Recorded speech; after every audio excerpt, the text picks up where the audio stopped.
Alright, so 3, 2, 1, go. Alright, so we'll instantly know if we're getting bad load times if I don't get this at 11 or 12 seconds. Mm-hmm. It's gonna be whatever, right? That's just a side effect of the swap magic. I think it's just his PS2. Oh, nice! 11, nice. I'll just leave this here. Okay, cool. I guess I'll start. Sure. Basically, what we're doing right now, we usually call Roxas World. It's the beginning of the game. It's a tutorial. It's teaching you It's teaching you how to move right now. Yeah, we all hate it, but at least we get to play. It's not like it's playing for us. Like right now, it's teaching him how to walk forward, how to talk to people. It's pretty short. You start fighting pretty fast, so he's just skipping through cutscenes. It's about a 20-minute segment to get through in 2FM. Casually, people take hours, but since we skip all the cutscenes and only do what is necessary, we get through it really fast. Back in KH2 days, I did a run, back when the time was like around 4.5 hours. I just wanted to see if we never skipped a cutscene, how long this run would be. And it's like, yeah, I know you've done it too, it's like 13 plus hours. Roughly. The struggle bat he just picked up gives him +1 strength. It is necessary to making these fights fast. And what he's about to do is a RNG manipulation from a hard reset, and it's really the only part of the run where we do that. A specific combo will cause the RNG manipulation on the next fight after this to do the same thing every time. So he's stopping his combo and restarting it to get the kill with the finisher. And now that's going to make the next Dusk fight he's going to do the upside down walk, which will end the fight fast. Yeah, if you want to get an idea of how much damage we're going to be taking on critical mode at any hit, just watch how quickly this guy does some pretty decent damage to me. Since we talked about load times, you want to say why we're playing the Japanese? Yeah, sure. Why are we playing the Japanese version, Biz? It's the fastest version. Original 2FM was only released in Japan on the PS2, and it is... We just get a text. And it's faster than KH2 English original, and way faster than 2.5. Here's how much damage critical does. Done. Yep. That fight ends by dying, or winning, so... Yeah. You can't deal damage to the ducks, so you just have to... part of an hour faster than 2.5. Yeah, the English version. 2.5 English is an hour slower than this, so that's why we run the PS2 version. Unfortunately, it's fastest. So I might have read. So we need to do is we have a couple of pieces that allow us to mod our PS2 so we can actually play Japanese games. And yeah, I kind of forgot the most important part when I came here. So thankfully Biz was coming along and he brought his. Yeah, or else you guys would be seeing 2.5 right now with a much higher estimate. But with much better music. That's all I was thinking about. And it's pretty. The only two benefits to speedrunning. Casually, it's a great game though. For sure. Although it has a lot of... Beyond just the load times being longer, it has load time issues. Like, when you try to load in a dry form, which we'll get to later on, it's really bad. So right here, he's just doing a simple mini-game. This one is the fastest, and you only have to do it once if you do it well enough to progress the game. Which I believe is like a 15-second threshold or something, and he nailed it, so easy. Yes! Sub 7. There used to be an old route. So one of the most random appearances from another speedrunning community member was a Demon 9 of like 3D Zelda fame. And we used to, like when there were like 3 of us, myself, Quex, and Axel running this game, we used to take a different route that was a little safer there. It was like 7.5 seconds. And then he came along, and does he have record in it, or is it still like a 4-way tie? It's definitely a tie, but I don't remember if he's part of it. I think he might have got beaten out unless he did another run. A 6-second speed run, there's probably going to be super serious mail delivery runs. That was also where playing the game casually, I think a lot of people, when they first played this, thought they had to do like 12 missions or 12 chores. You get like some AP boosts or something. Right. You get like enough money that it's going to take you a pretty long time to get it. Yeah, you get like I think 1 AP or something. That I'll explain it when you're in the dive in the hard mode. So right here we actually get the same RNG too because we've been doing the same thing every time. Ah, rip. There's one of 2 possible RNGs you can get. I got the less favorable one, but we got through it. Yeah, he whiffed a couple hits, so it kind of fell off the strat a bit, but from now on we can't really manipulate the fights because they're going to be too random. And he picked the shield right there because the shield gives us like the best ability list for critical mode and for speed. because we'll be getting abilities like item boost and once more relatively early, which will help us survive a lot of late game stuff. Oh, Roxas, please. So right here, you see him doing jump attacks, and they are actually faster. The problem is Roxas is extremely bad at jumping and attacking successfully, so it's easy to drop combos with him, which is one of the reasons we all hate Roxas World. He's probably the worst character I've ever played as in a game. You'll notice as soon as we switch over to Sora in about 20 minutes, well, hopefully less than 20 minutes at this point, that all of a sudden, you go from not being able to jump off the ground at all with Roxas to you're going to be fighting shadows with air combos. Okay. So right here, because we're on critical mode, they actually start you with a list of certain abilities and 40 AP, I believe, or 50. Yeah, I think it's 50 AP. Yeah. Yeah, and basically that's going to help us a lot early game to speed up fights, because we'll have stuff, we already have like Finishing Plus now, we have MP Hastra, we have the Lucky Luckies are a little bit helpful, and then we also have like Reaction Up and Draw. Draw is also useful. Reaction Up will boost reaction command damage a lot, so it's a nice struggle benefit. match is really fun. Oh, struggle matches are really nice in critical mode. So right here, this is the first boss in the run, and it's basically a tutorial on how to press triangle. This game, unfortunately, gets a bad rap for basically being like press triangle to win, which I don't really know what that was born out of. Maybe the 1,000 Heartless in this fight? Maybe, yeah. It's definitely, you can't do that. Right. Well, if you play on crit, you can't quite spam triangle to win anyway. You will die a lot. Yeah. And jump on Kyrie, jump on Kyrie, jump on Kyrie, jump on Riku, jump on Goofy, jump on Donald, jump on Kyrie, run to the hand. Haha, wait, what?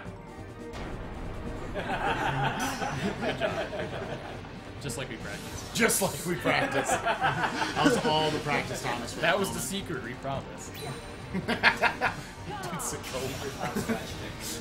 I just stood here nodding in approval. Alright, so I want to get 4 aerial combos here, which again is pretty hard with Roxas. Let's see if I get it.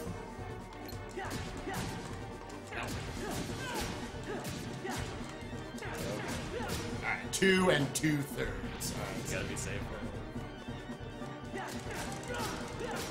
So even though this is a tutorial boss, it's pretty easy to die here. Yeah, on crit, it's real easy to die. He's lacking a lot of hits, so he's being really safe, which is doing the reversal there to get free hits. So he's doing well right now. It's very safe.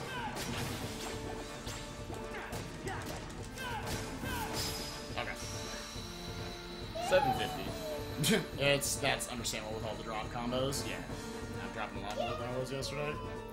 But yeah, that's the safety strat. You can't just drop to the ground. It times out perfectly where you can do the double finisher there.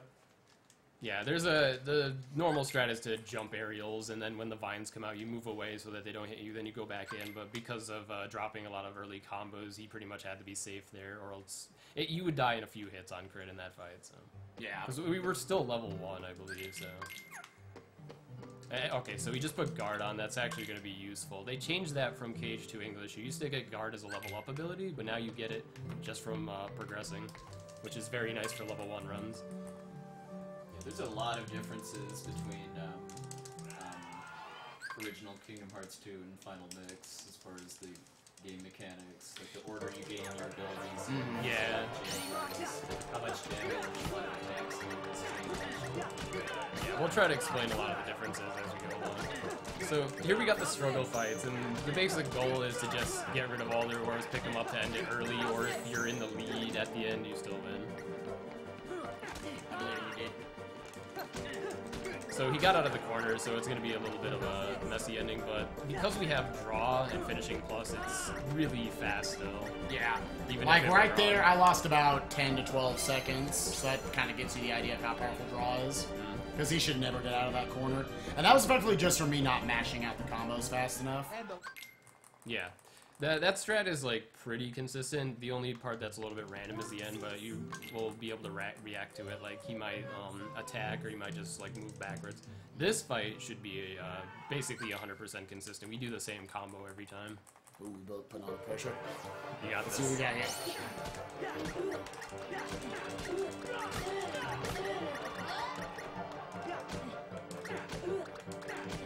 here. We've got $5 from Rory the Fish. Good luck. Hope you two have a good run. Let's go fight Terra. Let's hope for no bike phase. Oh, no 39. Thanks, Rory. Yeah, so right there, he did something interesting. He invoked BB's revenge value, and I'll explain that later when it's in more important fights, to attack us, but he had to guard it, and you can't guard mid-combo if you're, like, mashing out a combo. So he actually did an overhead hit, and that has fast recovery time if you end the combo. So he had enough time to guard it out of that.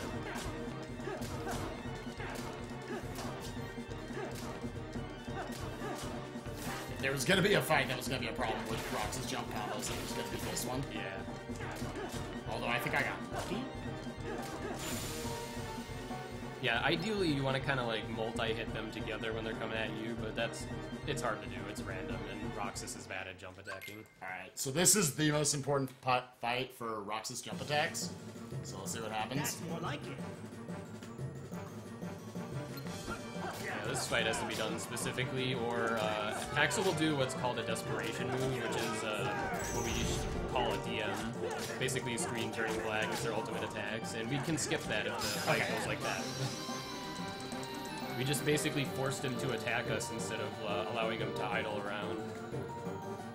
Pretty much all DM moves, the boss is completely invincible when they're doing it, so avoiding those is the key to getting quick kills on most of the bosses in the game.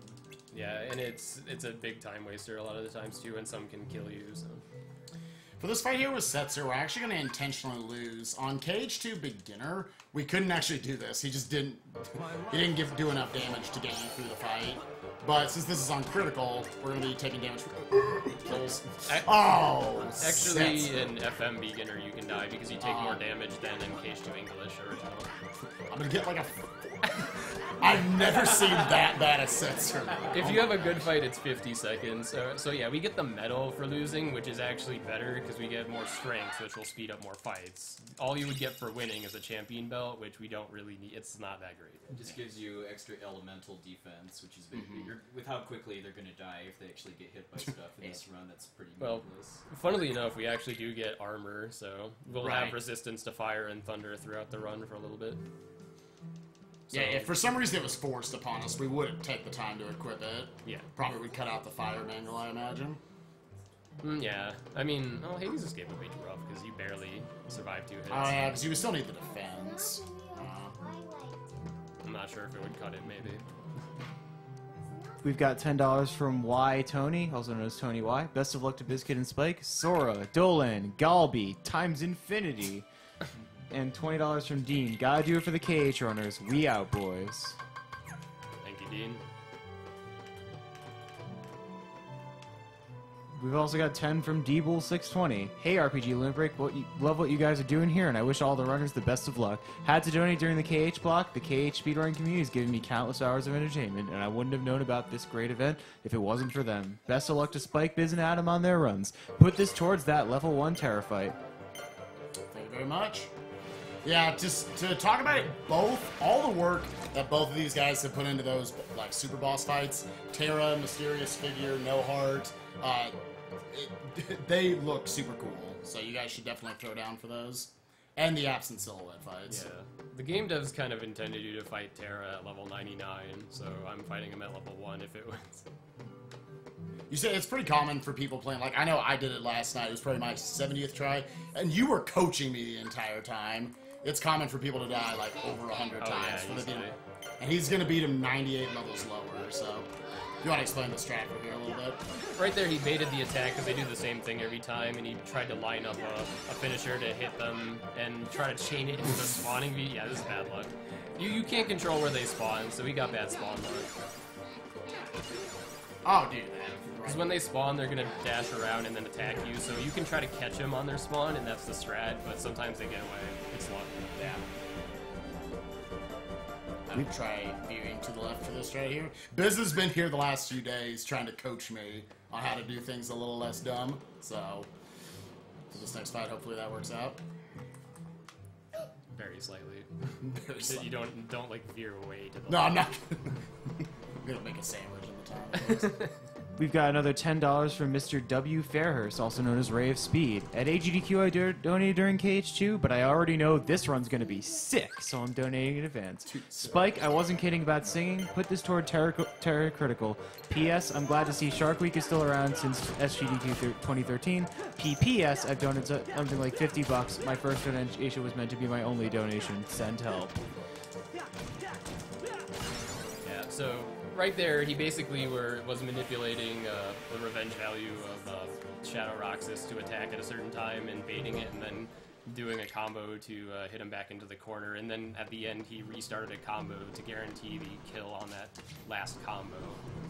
Yeah, and it's a very subtle thing, but Roxas, his first two opening hits will be an overhead swing and a lunge, and and the order it goes in is dependent on your position relative to the target. So if you're really close to someone, he'll start with an overhead swing, which actually has much better recovery frames. So it's a lot easier to then stop after the overhead swing and then go into another combo.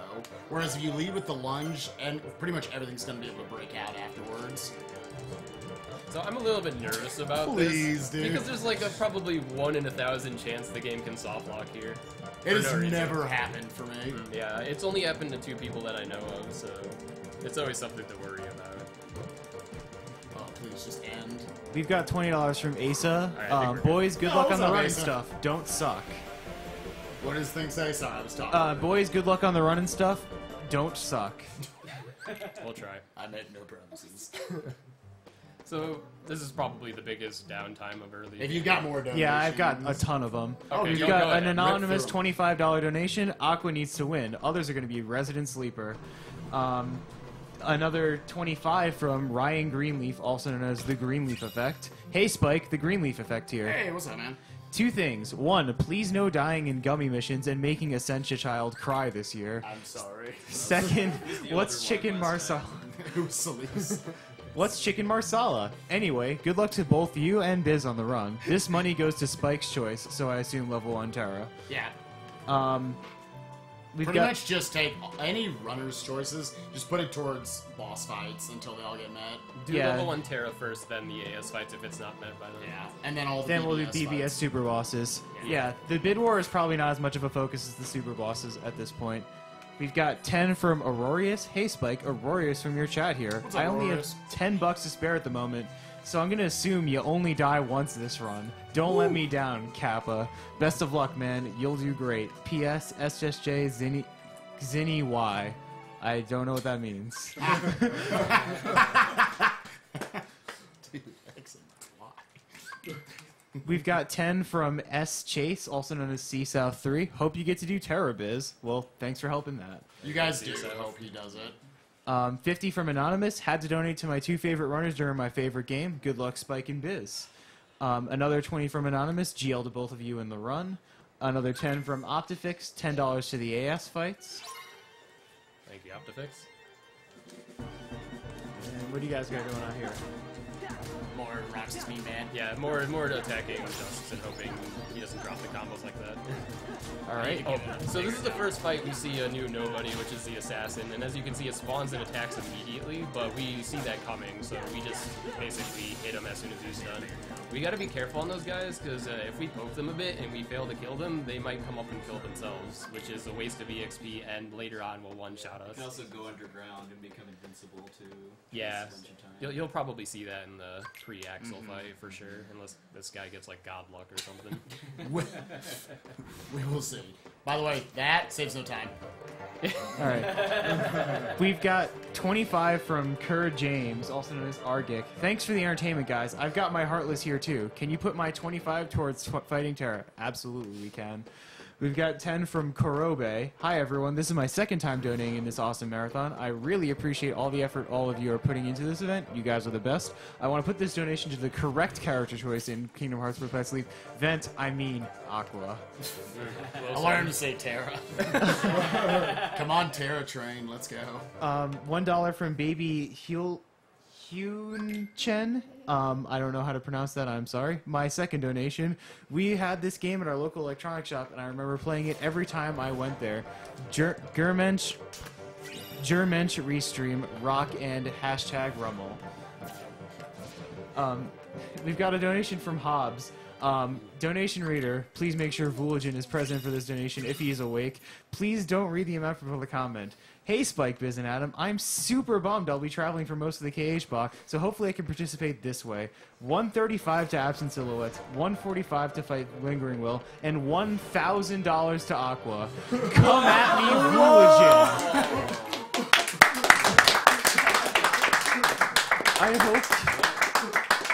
I hope you have the most comedic runs, Spike. Literally the worst luck ever, Biz. And get Kobe first try, Adam. Love you all.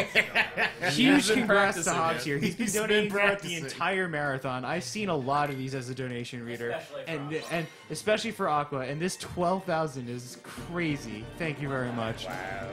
Sorry, 1,200. Not 12,000. 1,200. Although you would like to donate 12,000. Yes. We will be very happy with that. This fight's actually pretty inconvenient, so I'll stop. More dust fights here. He's basically trying not to do finishers unless it guarantees a kill so that he doesn't knock him like a million miles away. And he ignores that one and goes after the assassins because they are far more annoying. Yeah, this is a really good fight right now. Alright, just come up, dude. See, that he's invincible under the ground. Go for it. Yeah. Oh, never mind. Yeah, that's... Be very careful. Okay.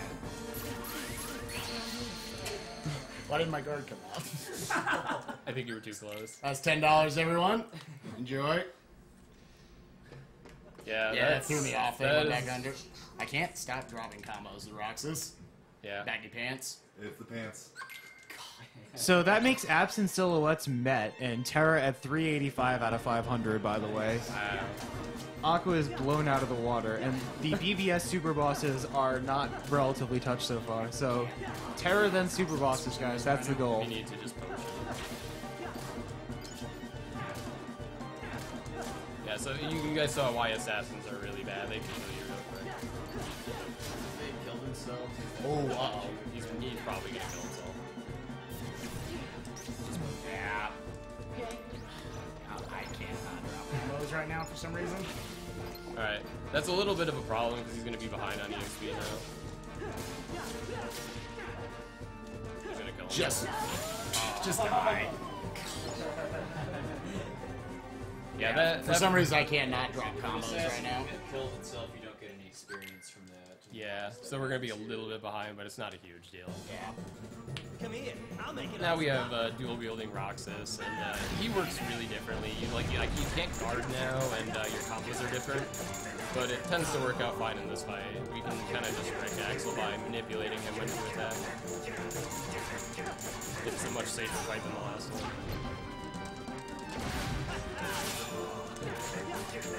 I survived? Okay. It's a tie, really. We've got another $5 from B. Charles, also known as Cosmic the Dolphin. Gosh, isn't this a game with Goofy in it? Oh boy! Did everyone know Goofy's official last name is Goof? Oh boy! This is enough small donations for me. Whatever Puexel chooses, where this goes. Send straight to Terra. Alright. And another 10 from B. Joseph, also known as Smarvelous, had to donate again during KH2. Best of luck to Spike and Bizkit. Put 5 of this towards the AS fights, and the other 5 towards the resurrection of our Dark Lord of the Demon Chocobo. All shall love him and despair. And okay, so this is our first kind of big menu now that we have Sora, and what he's doing right here is taking the items off of the party members because we can put them to better use. They'll blow them immediately, so we kind of stockpile them from our party members whenever we get a new party member. And he also set them to party attack, which is messing with their AI so that they will attack whatever you're not targeting, which will help us speed up the next few fights. Especially because the next fight he's gonna do, we're gonna death abuse. Some fights in this game will end if your HP falls below a certain threshold, so he's gonna purposely get hit a lot in the next fight to end it sooner. And having them on party attack helps them not target the dust that you're targeting. We've got 10 from Franklin Lee, also known as Sky of Destiny. Hey Spike, good luck on the run of KH2FM. Hope your run gets good RNG and no deaths. Put this towards Spike choice. It's alright, he'll be deathless right here. Yeah, that's technically the Sora section of the game. Yeah. Oh, okay, good. Walk on air. Yep. Yay. Perfect luck there. Although I probably should have not ended it so fast with being a little behind on experience. So unfortunately, that's going to slow down. There were other fights in that in the Roxas section where we used to just suicide through them, and it would still progress you through the game. But we ended up wanting the level 3 strength increase here, because shadows go from 3 hits to 5 hits. Thank you. Yeah, there's an ether we're going to be grabbing on this screen that we don't normally in RTA attempts, but because we're also, in addition to the regular run, now guaranteed doing AS fights, there are 2 bonus ethers we can grab. Ethers aren't as important or crucial to KH2FM as they were in the original, where we just had a lot of limit spam, but they are still very important. Yeah, like right there, that took maybe 5 to 10 seconds to grab that ether. So, while Sora is better than Roxas, the problem here is that Shadows are one of the most annoying enemies in the game because they can go underground whenever they want and be invincible. And that kind of slows down the fights, and we don't have any tools right now to deal with them. Not to just start doing ground combos. I don't know why I'm having problems with this. Yeah, so it went slow because we were behind on strength from that assassin killing itself, so you'll just kill the soldier then before Bailey. Yeah. That'll fix it. And there's, we're going to be picking up a bunch of ethers and potions and chests. Yeah, we grab one more high potion in the run. Yeah, and the high potions, which are, for those of you who can't read Japanese, they're the chunkier looking icon than the regular potions. We actually are not using them, we're just selling them for money. Yeah, the reason for that is because we'll be getting item boost soon, and that helps boost potions, and they're much cheaper and easier to come by, so we might as well just put those on than, like, minimal amount of high potions. So yeah, these fights are just, like, kind of random, because the Shadows do basically whatever they want. All Spike is doing is jump attacking and hoping they don't go underground. If you're not familiar, never played Crystal Mode yourself, one of the core mechanics is that you don't gain HP when you level up. His HP does go up a bit from the bonus levels that he gets after winning certain fights, but he never gains any from his level going up, so because of how low his HP is, potions are a lot more useful than in other difficulties. That's actually an interesting thing to mention is on critical mode we only get I think like half the HP bonuses, and we also get capped. So that's what makes critical mode really rough, is we don't get like a huge bar of HP like on beginner mode runs. So that was really unfortunate. Donald decided to kill the soldier. You'll see here with this next attack, hopefully, what I was trying to bait out. Yep, you got a double kill on the Cyclone there.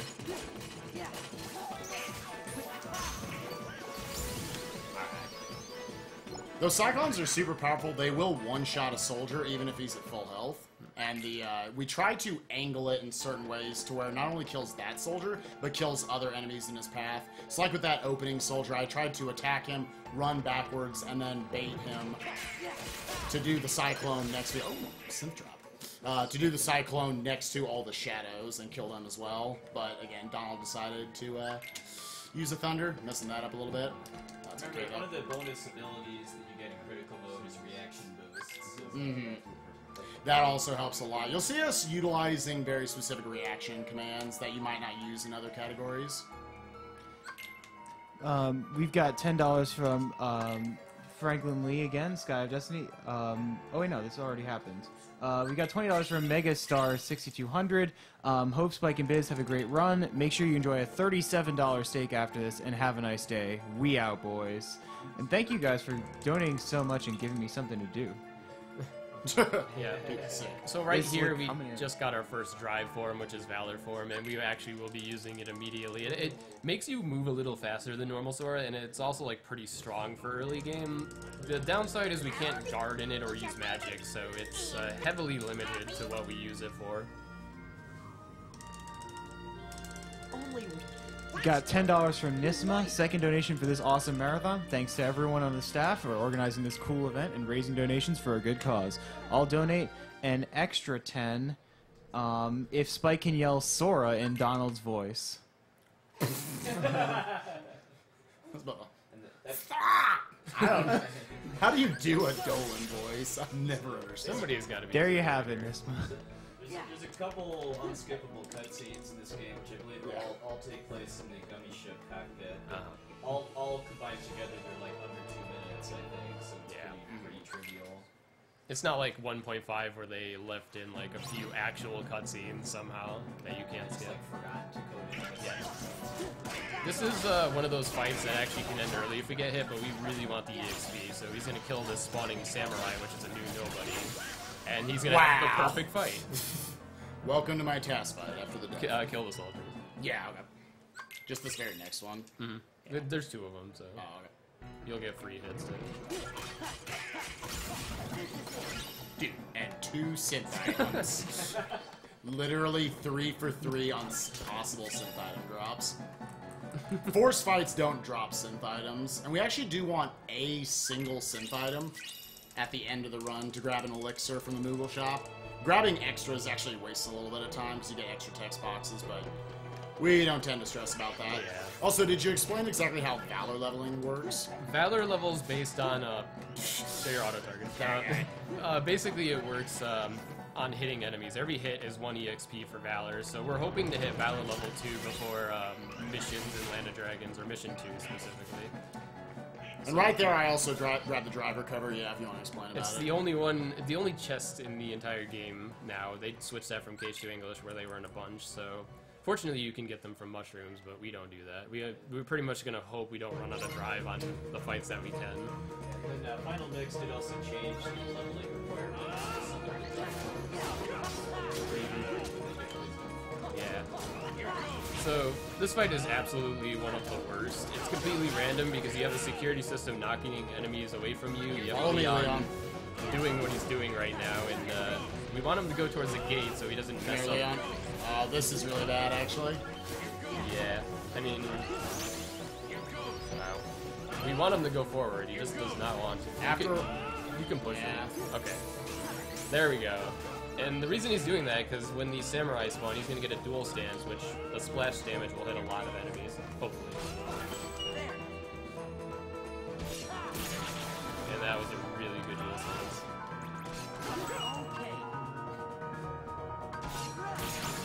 Yeah, this turned into a good melee now. I want to not leave a samurai. Oh yeah, no. This fight is also notorious for clanking on everything somehow, even though this game is pretty good about avoiding that in fights. Nah, I don't want you. You're by yourself. This fight basically works on, like, you have to kill certain enemies to spawn Cool, that was really good. other enemies. Yeah, that was a really good melee. That's typically not what you get for luck on the dual stances. I don't believe the dual stances, if you miss them, the way it does, you've got your command menu in the bottom left-hand corner, and it will randomly, after a few seconds, pop up where you need to click on. So, you gotta be fast at reacting to it, because if it hits you, it doesn't one-shot you at full health, right? It just puts you at 1 health or so. I don't know if I've ever failed it at full health, but it does. It could one-shot you, but that might be level 1 I'm thinking of, because I don't. They're pretty easy. You do got to be fast at them though. So. I think you live with like very little, I recall. Unfortunately. So I think the community, or I know a lot of us who play this game, we absolutely love Cage too. I thought it opened the door for a lot of just Kingdom Hearts speedrunning. This is what got the community started, with myself, Puexel, Axel Ryan back in the day. There's so many good things to it. It's so action-packed. The battle strategies are so varied. Unfortunately, these are a thing. We've still got a ton of donations to get through. So you guys gonna sing Disney songs, or can I? What? You guys gonna sing Disney songs during the gummy missions, or can I go through this mountain of donations? Yeah, you can go through donations. Oh, sure. Like, you pass the controller off? Sure. So, I went out of my way to try to what are find you out doing? why Roxas is so bad. These are his pants. I'll be right back.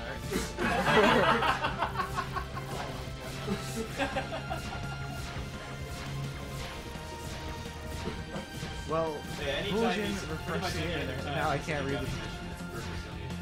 Yeah, we'd like to. These are completely fixed auto Yeah. scrollers. All he really has to do is You can't speed them up And either. it'll be great when the Wi-Fi lets us. Thanks, Woosh. Well, in the meantime, I guess I'll mention that these are pretty We've got easy. 25 from Le Grand Grand. Shoutouts from France. Really enjoying this marathon so far, as well as the cause, and I can't wait for Lunar 2's run by High Spirits, because this game is totally awesome. $15 for the bromides, which are a must-watch, and the rest for the ending themes, because we desperately need at least that dubbed. Sample my goods. A $20 anonymous donation. Kudos from France, and good luck for your run, guys.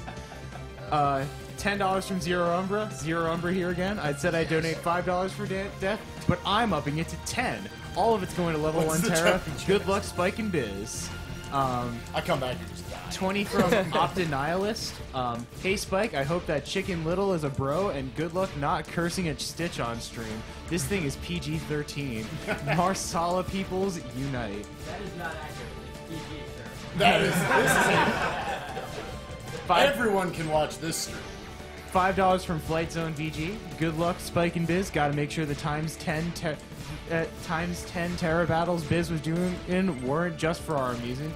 Put this toward Terra, and good luck, guys.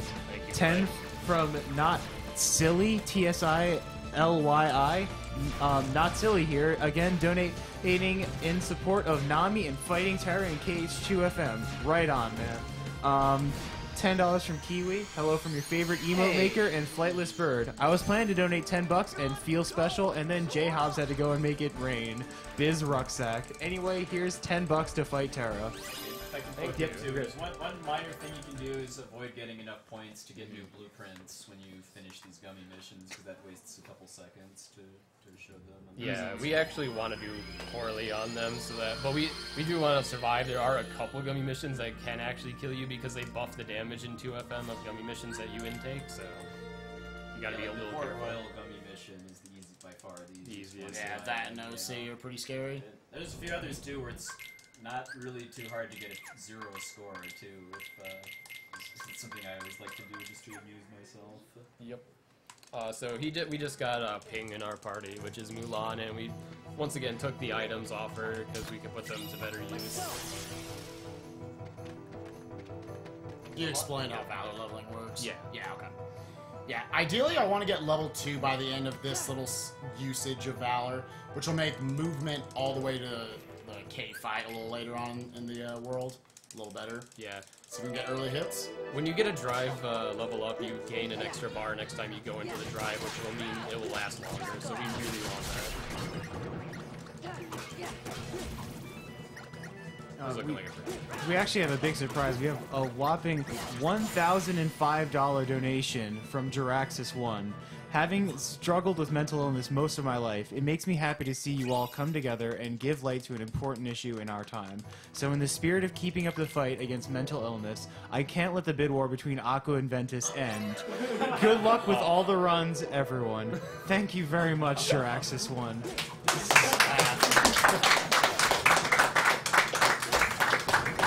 That's scary.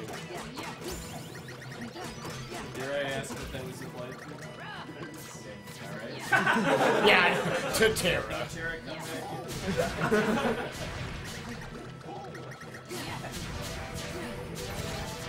So right here, he's basically trying to catch the shadows into fire, because that's the best way to deal with them right now. So they can't go underground easily when fire's out, because it has so many hitboxes around Sora. Alright, so hopefully I stop dropping air combos, because they're kind of important on Assault Riders coming up. Yeah. This next fight is the scariest part of the world, if most of us agree on. Assault Riders hit you really hard. The Night Walkers, there's a bunch of them. They can hit you really hard and two-shot you with certain attacks. It's really scary. And Assault Riders are scary enemies too because they gain super armor on some attacks, and we kind of have to manipulate our combos to get around that. Oh, Terra's met, by the way, guys. We got through it. Oh wow. Thanks, guys. So then that means you guys should start donating for a mysterious figure in BBS, because Adam's going to be doing that without any surges, which is usually what people do to win the fight. And it'll be at level 1 with Aqua. Yeah, it's pretty humorous. Mysterious figure. Yeah, Mysterious figure. Mysterious figure. Yeah, that's fine. Oh, yeah. Yeah, let's go.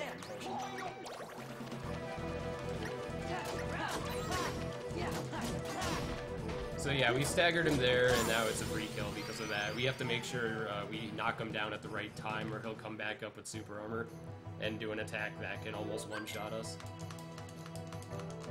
So just surviving that fight is a good feeling, especially in a marathon. This one's a lot easier, but there's a, you know... It's also the trolliest. It's trolly because the shadows are all scattered, and that can happen.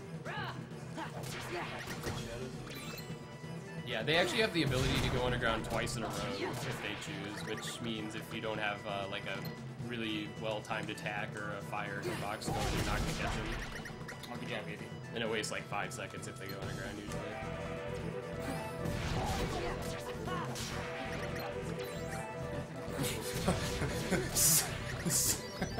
Save the village! I got it.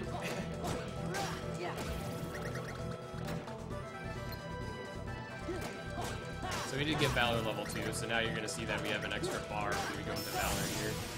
Swag finish. Yep. So now we have 4 instead of 3, which will help us get through Mountain Climb, which is next. So we shouldn't run out of Valor before we get to the cave fight, or roughly around that area. Yeah, as long as you're close, it's not a big deal. You just lose a little bit of travel time. Yeah, you just don't want to really run out of it before getting through the mountain part. You want to get through that part, yeah. Because in Final Mix, they actually adjusted how quickly you gain back your drive bar. By a lot, actually. It's pretty much impossible to not get it back in the cave fight. I don't know how they did it. Yeah, I know. Well, Yeah, we kind of have strats for this, it just doesn't always work out.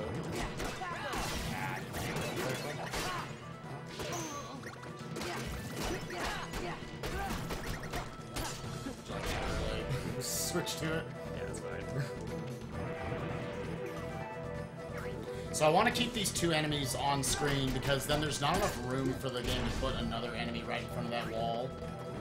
So you intentionally don't mess with It's them. Soul Rider too, and Yeah. he's really, really, really good at interrupting you, trying to break that last rock wall if he spawns too soon. Too. A lot of times what will happen to you, if you try to just bulldoze through those rock walls, is you have this like big wind-up you were noticing right at the end. You'll always get hit right before you get that last thing. And it's not like the rock walls have a health bar.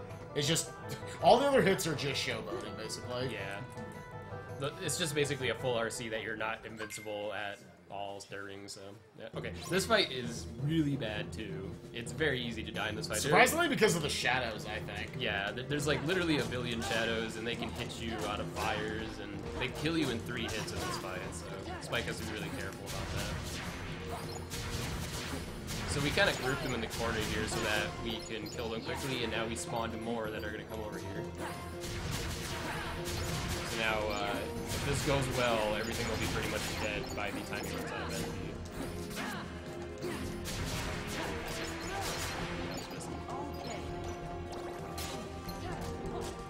Alright, so he baited the Assault Riders to attack so that he had a free opening.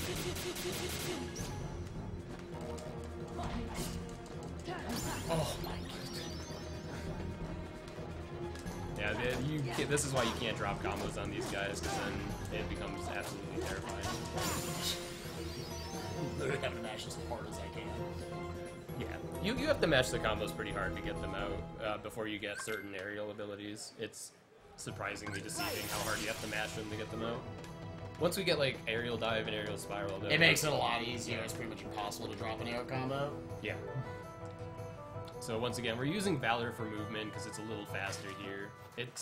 We don't want to spam it everywhere, but for now, whenever we're walking a good amount of distance, we'll do that. And now he's entering a timed fight in which we can't speed up, so all we're going to do is just basically kill as many enemies as we can so we can get a certain level before Shanyu.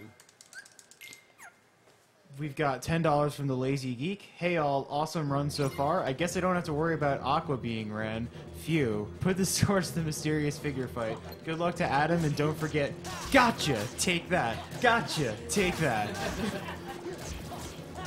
We've also got 20 from Saiyans. Proud seeing the KH boys traveling all over and representing us proud. Keep up the good job, Spike and Biz. Another 20 from Matrix Aaron. You cannot start the hype that is Ventus. Aqua may be in the lead $1,000 or so, not anymore. But that's just a minor setback. Here's 19 for Ventus. Bring on the Ventus hype. PS $1 to Terra. I like Terra. For update, the bid war is now at Aqua at $1,727 and Ventus at $1,723 as of 30 seconds ago. So yeah, that bid war is pretty hype. We've got 20 from How T, also known as Celestium. Sad I missed Metasigmas and Feral Pigman's runs. I think the Demon Rush invaded my dreams and now compels me to donate in recompense. $20 to naming Magus from Chrono Trigger Poexil, PWXIL. Nice. Yeah. So he got 60 plus kills. That's generally what we aim for, even though it's more EXP than kill count. But 60 is where you're like feeling like pretty good that the fight went well. Because the Bolt Tower Heartless are worth a lot more XP than the Jet Thrusters, so if he gets it, depending on how they do together, he wants to go for the Bolt Towers. Yeah.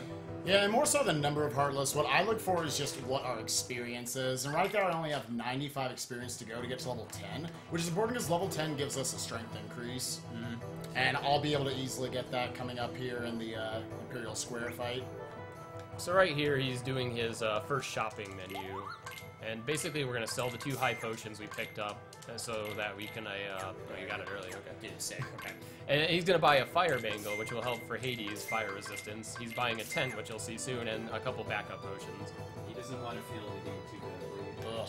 Yeah, the fire bangle will help us greatly in Hades' escape to not get 1 or 2 shotted in the fight by the fireballs. So here's a bit of an interesting usage of Mulan's Limit. Normally this is used to deal like a ton of fire damage. You'll see it coming up, but instead, whee! For some reason, they allow you free movement everywhere during that limit, because you're supposed to really be doing like attacks during it. I wish there were more places in the game Where you could do that stuff kind of like cool. that. Yeah. It's so much fun. And we got the 10 so we can get our MP back so we can spam limit in the next fight to win it. And he's putting on slide dash, item boost, didn't catch up the last one, was combo boost. Oh, did I not use it? Oh, No. oh, the elixir's in there, that's why I Yeah, didn't. yeah. Okay. Have you ever done that before? Grab the elixir early? Nah, that was a mistake. Oh, okay. I thought you were like trying something new. It's like, oh baby. Well now, if I get any more synth items, I won't get extra text boxes. See, I think ahead. Alright, so here's the intended usage of Mulan's Limit. He is only using triangle here though, so he doesn't move around. Yeah. You can press circle too to attack to move it even more. And thanks to fire boost on Mulan, it usually kills everything. So that's an easy fight.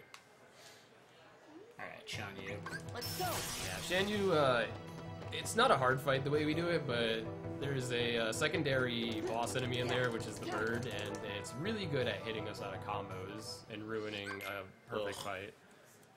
And we also, we didn't mention this, but we set Mulan to party attack, just like the other party members, because now she's going to be focused on saving the door by attacking other enemies instead of what we're targeted on, so we don't have to hopefully worry about the door. There is a slim chance she can be too far from the Nightwalkers. Yeah, I have to do this. He got flung all the way in the corner, which sometimes happens. Yeah, we want to use Valor to hit his HP barrier so he can power up, which is basically now. That's fine. Yeah, the bird hit him there, so he missed a chance at the RC. Not much you can do about that. And thanks to reaction up ability on crit, RC does a lot of damage.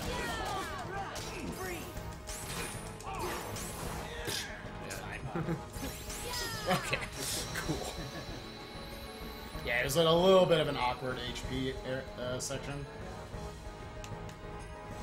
Yeah, so... Now Now, to Elodie. yeah. Okay. Another going mission, so yeah, again, if you guys have it... Well, actually, let's talk about the Hidden Dragon. Do you want to talk about how good a Keyblade that is? So, it's often heavily debated what the worst Keyblade is, but most of us agree it's probably Hidden Dragon. It has MP Rage, which is, it means you have to get hit a lot to make it useful, and its stats are not good at all, so... we definitely do not bother equipping it. So we're very happy with leaving Kingdom Key on for now, because it actually has an ability that reduces damage when we're in a crit HP. So Yeah, it's a little different than the English version, because in English it has Defender, which I believe increases your defense by 3 when you're below 25% HP. In this, it's called Critical Half, and that halves all damage when you take below 50% HP. yeah, it doesn't help that much in a speedrun because we're still like way under leveled. Another thing we didn't mention before donations are read is we're actually doing Olympus first rather than Beast Castle. Beast Castle was what the game really wanted you to do first, but we don't get enough benefits from doing it first, and it's not faster. So we do Land of Dragons, Olympus, then loop back to Beast Castle and progress the game. Gotta love Heroes Crest. Alright, Boba Fett for Life donated $20. Donating this time for someone special. She loves this series. KH Block is awesome. Happy birthday, Emma. Thank you very much. I think we should put our donations toward $20 from Bentok. Keep up the good work. This amount can go to Runner's Choice. Sorry, we were conversing strategy. We've got $10 from Morton Christensen, also known as Morton 2062. Good luck with the run, Spike and Biz. Put these money towards Fight and Terror at level 1:D. Have fun, everybody. Have fun, everyone. We've got an anonymous $10 donation. Hi, Spike. Watching your and Plexel's FF9 run at AGDQ got me into speedrunning, as I was searching YouTube for Excalibur 2 strats. I'm donating this money because you made my girlfriend's night a few days ago when I asked if you could say hi to her. Maybe you remember? Anyway, great cause. GL on the run, Spike and Biz. I just dodged around everything. We've got 25 from Ipon, E-I-P-O-N, Delumel East Echt, the hype is real.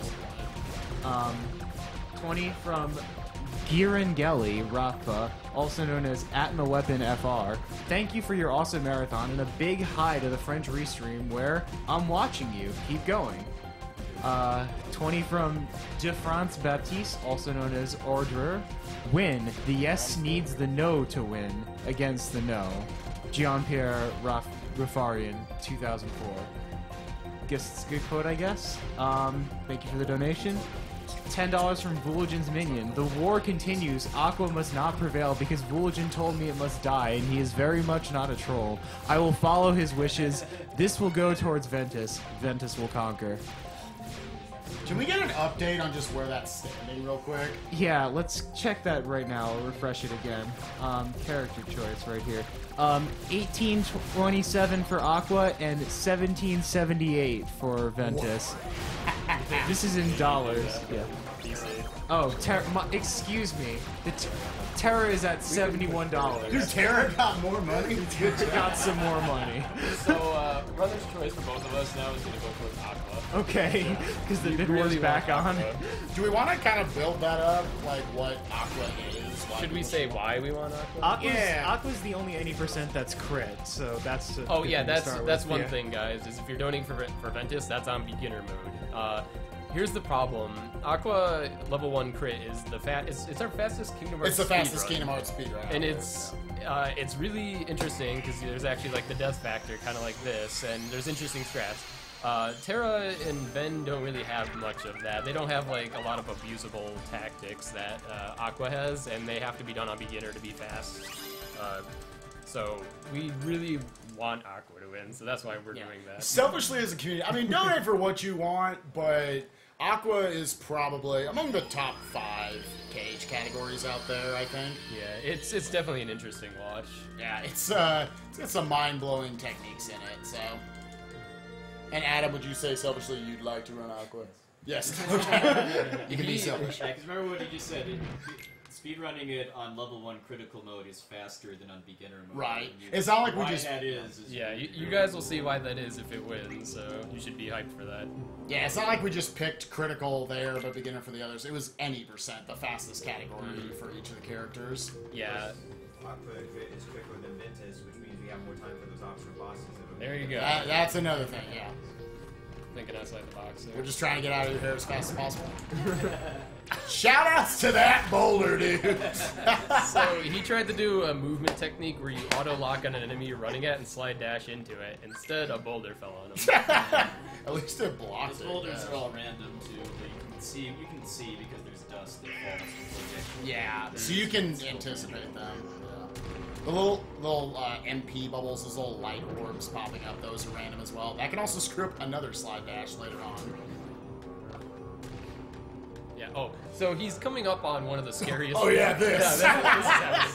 He's coming up on one of the scariest parts of the run, or early game at least, and it's called Hades Escape. You're running away from an invincible Hades that can kill you in 3 shots with a fireball, but the problem is you also have tons of enemies around you that can either 1-shot you, 2-shot you, maybe 3-shot you if it's a shadow, so we have to be really careful in that fight, and it's long, and a death to it means we have to start from right here. Yeah. This game has a weird way of, like, it's the most punishing speedrun I've ever played. Oh, what is The bubble messes up the auto. The bubble messed up, yeah. So both of my slide dash tech were screwed up. But this game has a really bad way of saying the fights where it's most likely to die, that's the ones that will also cost you the most time. Yeah. If we die to this, we go all the way back there. If we die to Pete, we have to do a pre-fight before that, boat fight, and we'll get to these fights as we get to them. And there's no retry in KH2 version, so when you choose continue, it puts you last where you had control, minus final bosses. So. Okay, we're kind of thrown pretty far back where we have control, and it's at the beginning of the room.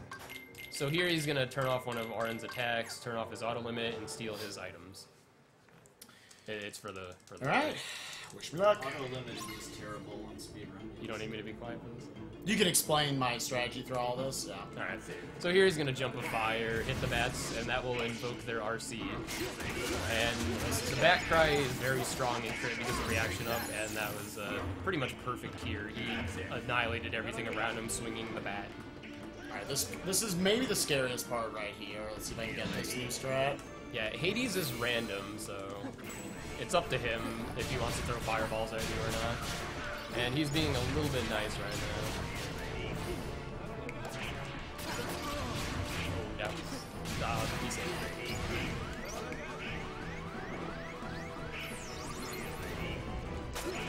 Okay. He was trying a limitless strat there. That was a little scary, but he pulled through on that one. Thanks, Auron. So here again, we're going to hit the spawning bat and try to hit the Lancers. The Lancers are deadly. They can 2-shot you easily.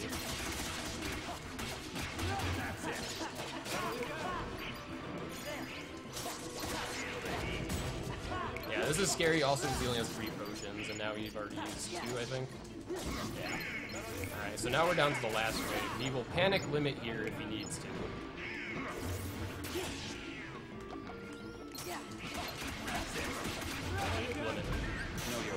I had to there because that large body, that frontal attack, It's a one-hit. that's a kill. one-time.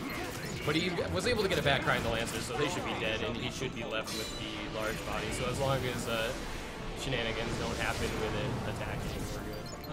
That's it.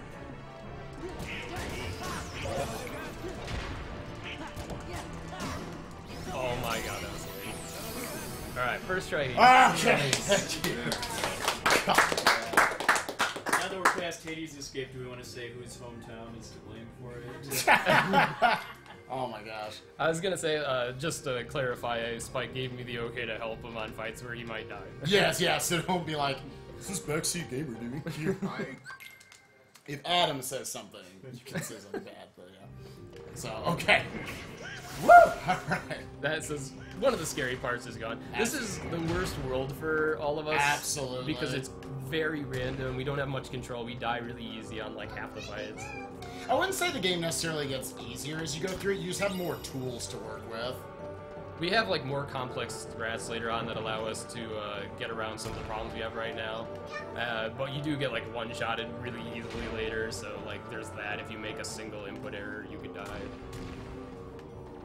And like mob fights are always terrifying, no matter what on crit, because when you're surrounded by enemies that can one-shot you, it's like you really have to be able to react to whatever they do. The exception is when you're trying to die in practice. That yeah, apparently it's impossible to die when you're practicing, when you intentionally try to.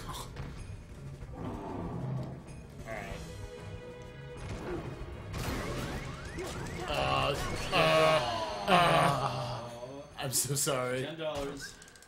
Yeah! Oh god, that close up. Get in there, Mickey. So that was actually intentional because it, hilariously enough, is faster to use Mickey here. As you can see, Pearl does a lot of damage. He didn't quite get lucky with the angle, but it's not a huge deal either way. Nah, increase it. When we count deathless runs, like it's arbitrary, but we kind of just say these don't count because we do it on purpose, and a lot of us just consider going to the continue screen as like you failed the fight. Right, that was the death. You have to redo everything. This is just like you're temporarily out of it. Okay. You can see the randomness of those based on angle, based on if you hit multiple Alright, hits. so- Alright, so he's gonna swing around. Yep. That was a good fight. So yeah, it actually is faster to use Mickey here, but we By can't. about 10 seconds, I think it is. Yeah, and the other interesting thing is Mickey actually shows up 100% of the time the first time you get him in a fight that he shows up in, which for us is Cerberus, where we died first, where Mickey could show up. So because it's certain fights throughout the course of the Yeah. game where if you die, you have a progressively decreasing chance for Mickey to risk. yeah, now it goes down to like 80 or so, and the good news is that he's not really useful anywhere else. Like, he's not going to do enough damage anywhere else, and on Hydra we can't quite pull it off to where it's consistent. So that's the last time you'll hopefully see Mickey. Well, in dying. Yeah. But no, yeah, you can put that in the death counter. Yeah, normally when For we the count it- purposes of yeah. the donations, that's part of the death counter. Yeah, for us, when we're doing runs at home, we never count that as a death, since it's completely intentional and doesn't go to continue. You can read donations now. We kind of just have mini game time. Yeah. All right, we've got an anonymous $5 donation. Hey, Spike and Biz, just wanted to wish you guys good luck on your run. Put this towards Biz fighting Terra. Sure, We got Not Silly, $10. Not Silly doubling my most recent donation, and shock if hearing my name pronounced perfectly. Yeah. I'm also proud of Spike Vegeta for giving his best shot at the pronunciation for my first donation of the marathon. And wish him and Bizkit047 great luck on the rest of the run. I've got a $25 donation from Ventujin. Ventus, Ventus, Ventus, Ventus, Ventus, Ventus, Ventus, Ventus, keep going. We have a whopping $100 donation from Zero Umbra. Zero Umbra a third time in under an hour. Aqua Critical will prevail. Thank you, Zero. We have 25 from Agro Craig, hashtag TerraTrain, and a $20 anonymous donation. All hail the Ventus. This bid war, man. Let's check the bid war again. Why not?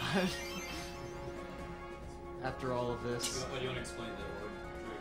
Oh, sure, yeah, if we want to explain that real quick. Yeah, on that last one, a big urn spawns in the last wave, and we basically just try to angle it into the other urns if we need to. They drop bigger orbs. We just have goals to hit in those, and we have draws on crit, so it's pretty easy. Not much else to say there. Yeah. And effectively, like, all the little urns, they drop 3 orbs apiece, and they're all worth 1. The big urns drop 10-piece little orbs, and if you knock them into other urns, then all of their little single orbs turn into big orbs. So, This is the only power-up we grab in the run, too, which we'll be putting on right now to give us more strength, which will help greatly on the next few fights. boom. Okay, so they didn't share. It's, Yeah. Because the elixir's in the inventory, I was like, It's alright, you wouldn't be able to use any of the others. So the bid war right now is at $18.34.50 for Aqua and $17.88.11 for Ventus, $71 for Terra. Okay. So Aqua's still ahead. so that bid war is raised like 3,800, something like that? Oh yeah, in total this bid war has raised $36.93.61, which is crazy for a bid war. This incentive is What percentage? BBS is getting in every year from now on. Yeah, Super Metroid, RPG break. Dude, I'm so glad that guy hit me. I'm so glad. That is just an example of I how have, trolling this game I have can to be. say, Ventus boys, you guys are making everyone sweat up here at least. By the way, the reason the movements here is really slow because we can't use Valor, but we're gonna be able to use Valor after winning the next fight because we unlock the seal on our drive. Yeah. But unfortunately, it's slow without any kind of movement until then. Also importantly, after the next fight, we start to unlock the absent silhouettes too. However, we don't fight them as soon as we unlock them. There's only 2 I will be doing as soon as we unlock them. The others are much faster later and much safer and consistent. Yeah, all that was met, by the way. So that's going to happen later this run. Thanks to you guys. Thanks for your support. Yeah, so Zex is not the first one we fight before. Think about that, I guess. This is completely random. We don't control where the RC goes. It goes pretty much wherever it wants. It is a little scary because if they're in note form for too long, they one-shot you. If they hit, yeah, they do an attack that lasts pretty long, and if they're near you, you're dead. This is not great. It's alright. He had bad luck with where they went, so you want to stay close to Demi because that's where they spawn, and when you're spinning around there, it kills a lot. It's not random where you go, it's just based off of your auto-target, which your auto-target might as well be random. Yeah. Especially when you're in there, because you're constantly killing things, changing targets. So. Yeah. Alright, so next terrifying fight. You want to explain, Pete? Oh boy, so this is a 2-part fight. The first part we're just gonna get kills because it's time-based, we can't end the fight any earlier, but the second fight, we actually have to win. We have Hercules helping us, but as far as we're concerned, he's useless and does nothing but ruin the fight. And there's 2 enemies that are called Trick Ghosts, and they can 2-shot us real easy. So we have to hope they die and that we get these back tries and all that good stuff. Sounds a pretty bad one.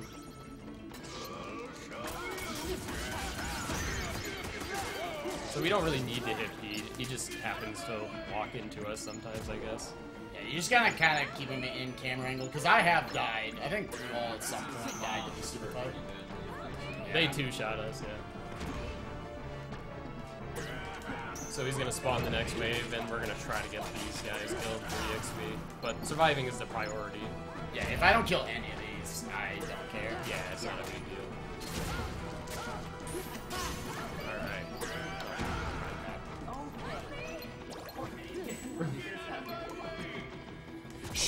She has taken a surprising amount of damage. Yeah. I've actually had it to where someone has lost this fight before and it was on beginner. Her damage probably isn't scaled between the difficulties. Well, it's the bats. They multi-hit a lot, and if you let them swarm her, she's gonna be dead. I've pushed it to like the very brink. Alright, this is the scary part. Okay. We have to hope for some good luck here. Stand still to start. Oh, well, killed that. Killed it.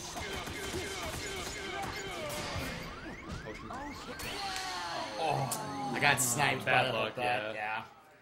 So one thing he really wants to avoid in this fight is Pete using his shield, because then he becomes invincible. This fight is basically flip a coin, see if you die or not. We've got $15 from Danable. Hey everyone, been watching speedrunning events like this since 2012. Big fan of all the games that have been run. Wondering if any videos will be going up from this event. Donating $15 with half going towards Aqua being the character and the last half going towards the resurrection of the Dark Master Demon Chocobo. I believe the VODs are definitely going to be up for a while. Yeah, That's we're really- highlighting them on Twitch. And also uploading them to YouTube after they're Alright, so look forward to that, Danable. I know I will be. The YouTube channel's linked in the Twitch bio, and the mod is If he pinballs you again, just walk towards him. Yeah. Like I said, Hercules can ruin that fight, and that's what happened. We've got another 20 from Augura. We must have a Ventus run. Hashtag Team Ventus. Plus, how does Strago not have a name yet? That poor old man. He has enough troubles already. First, his granddaughter gets stuck in a burning house because she thought it would be a good idea to play with matches. Then he loses his memory and becomes a slave. He must have a name. Let's name him Doc Brown. Put the last $10 for Strago. So yeah, dying to that fight is unfortunate because we have to sit through this one Right. again. Like I said, a lot of the most common places to die are also the most punishing deaths. So unfortunate that first death happened. Yeah, See if we can avoid number 2. We put a pretty high estimate for that reason. Crit can just kill you if it wants. This is one of those very hard to control fights.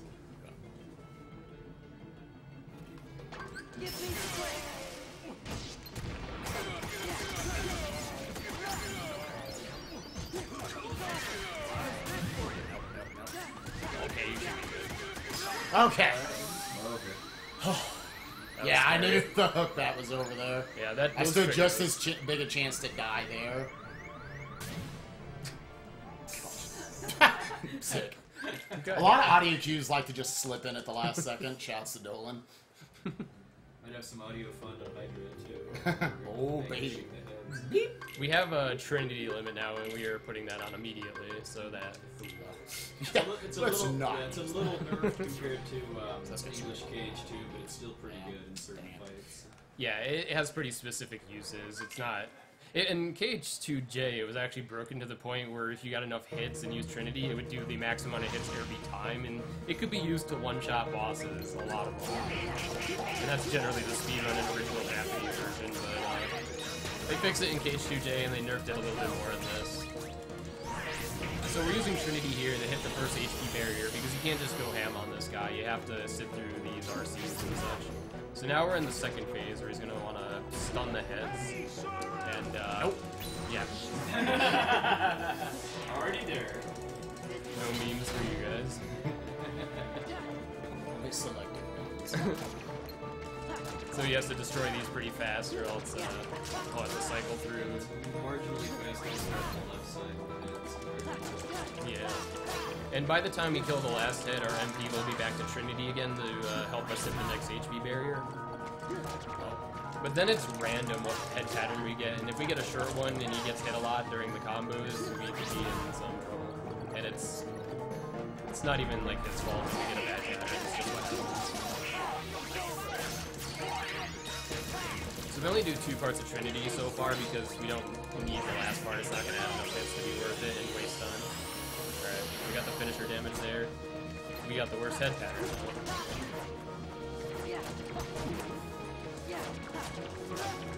Alright.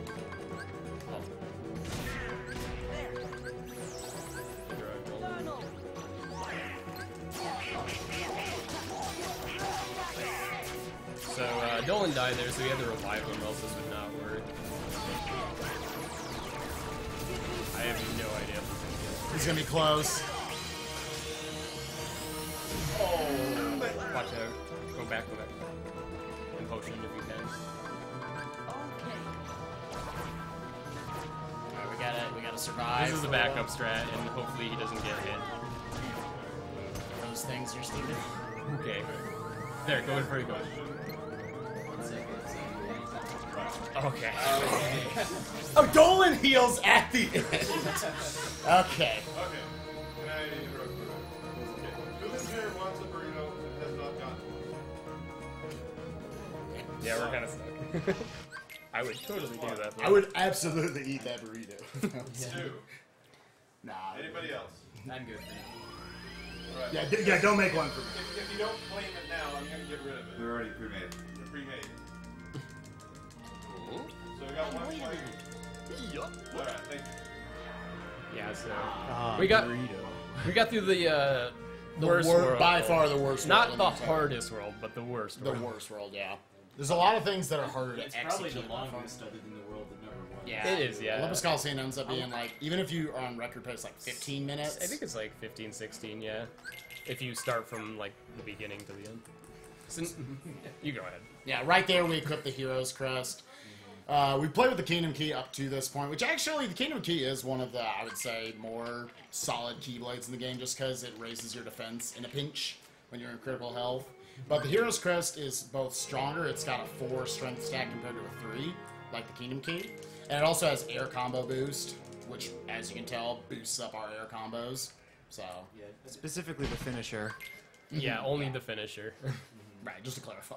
So yeah, that's why we just hold on the Kingdom Key. Hero's Crest is actually going to last us a long time. I try to explain best I can, but yeah, the air combo boost makes it really worth having it on. Okay, whatever. One kind of bummer about Final Mix is that you don't have aerial spiral yet, which is basically a sliding dash in the air. Right. Yeah. We will be getting it. Where do you get it in this? I actually don't remember. It's the White Big Pirates battle. Oh, is that where we get it? No, I think it's Bo Peep. Is it Bo Peep? Not PP. Wait, is it? I'm trying to remember. Maybe it's Joe Peep. I think it's Bo Peep. No, it's not PP? I could have sworn it was pirates, but you guys know. Is it In Jet? English, it's after it's in OC1. Oh, maybe it is for Barbosa. We don't have it yet. I know that much. Yeah, I just like know when to equip Its it. gimmicks one, I think, is Yeah, that would make sense. English and, yeah, and then Oh, I'm it's thinking. Oh, later. I'm thinking of dodge slash. That's what's on both fight. Yeah. That's the one you What don't a want. great technique. That's the ability you don't want. It's a good ability, but you get it later in the run. Yeah. In Final Mix. And then Explosion, you don't get it all in the end. Sadly, Run too, yeah. so. They realized it was too good, so they pushed it made to you space kind of veer paranoid. away from the main game to get it. So no gathered backup strats in this run. sadly. Yeah, we do have kind of a, I guess, different version of that, but yeah, it was nice being able to just go magnet explosion everything over and over again. But yeah, we are in our third gummy mission of 7. Thankfully, once we get to the second half of this run, they're throwing a lot of them at you right now, because this is how you unlock the path to the world. So after the first half of the game, there's only one left for the rest of the half, so... anyways, yeah, this, yeah, donations, read them off. Yeah, I was just gonna ask, when do you guys want to cut off the bid war for Ventus Aqua? Because this is pretty. I think we should do it as soon as you kill Terra. All right, works for me. Once the final hit is dealt to Terra, we'll do one more refresh. Cool. So we've got a $30 anonymous donation. Best of luck, fellas. I know you'll crush it. $10 for Biz's, Spikes, and Puexel's choices. Aqua crit. So we're all going to disagree, right? I'll go mysterious figure. Okay, so we got one of like that going. 5 to into Mysterious Figure and 5. if you want All to right, say we that. split it down the middle. Mysterious Oh, wait, Figure he's got Aqua. 30. Okay, yeah. I thought it was a $10 donation. I was like, there's a penny left. Nisma donated $10 as promised. Here are the $10 for Spike yelling Sora. Thanks again for everyone for making these possible. Feel the heat. $1 from KH Fan 169. Hey guys, it's KH Fan. Last donation went through as anonymous, so I had to donate again. Good luck and have fun, guys. Shouts KH fan. What's up, buddy? He runs every version of Cage, do possible. Yes. He is, I think Riz, another member of our community, described it well enough. He is like the ultimate shotgun approach to speedrunning. Because he's pretty solid at like every category he runs. So you figure if he actually decided to run one category. Yeah, if you would stick with one, you'd probably be really good at it. Yeah. After this, we've got like 4 Ventus donations. A $5 anonymous donation. The guy who's not Roxas. Oh wait, no, see, that's probably Terra then. $5 from Mr. W. Fairhorst, also known as Ray of Speed. This bid war is the greatest bid war. Put my money on Ventus. Step it up, Aquarians. $30 on from Rebel Dragon 95. Hashtag Team Ventus. Guys, please, we need something to keep it. We need to keep this interesting. Ven needs all this money. Good luck, guys. Banned from the community. You're done, boys. You betrayed us. $50 from Mommy's Roding upset. Pro. Never played the Kingdom Hearts BBS, but I have to vote for Ventus because let's make them sweat. Hail Bulletin Kappa. Hail.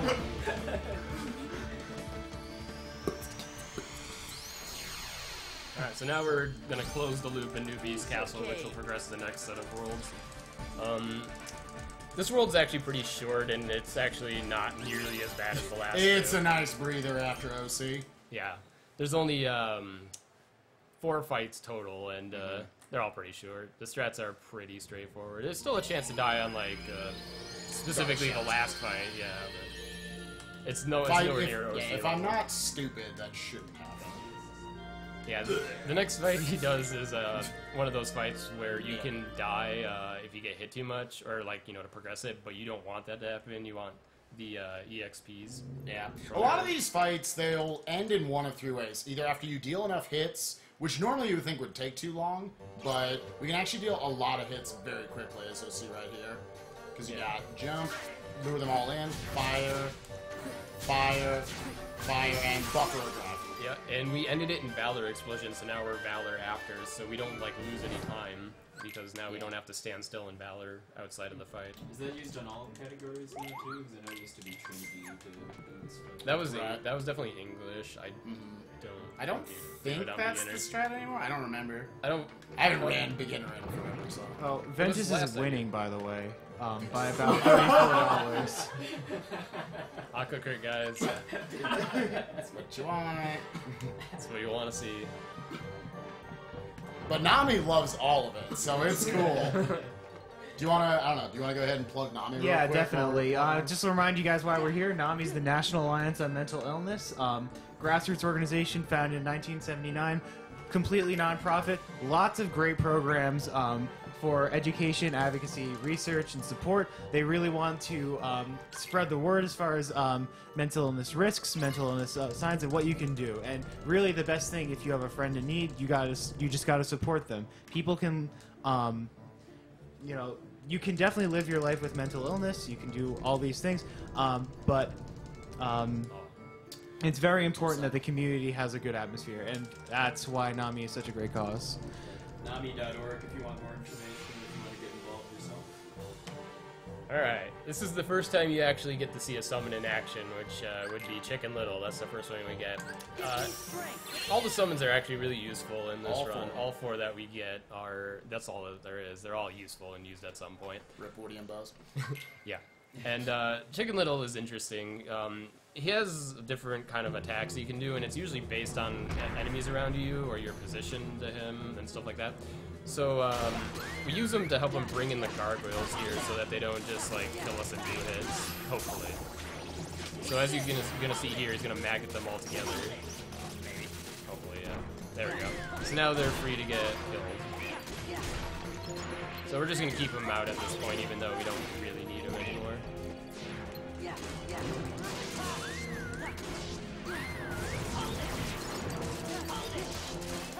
And the other attack he has is where he can throw firecrackers if he doesn't do the magnet.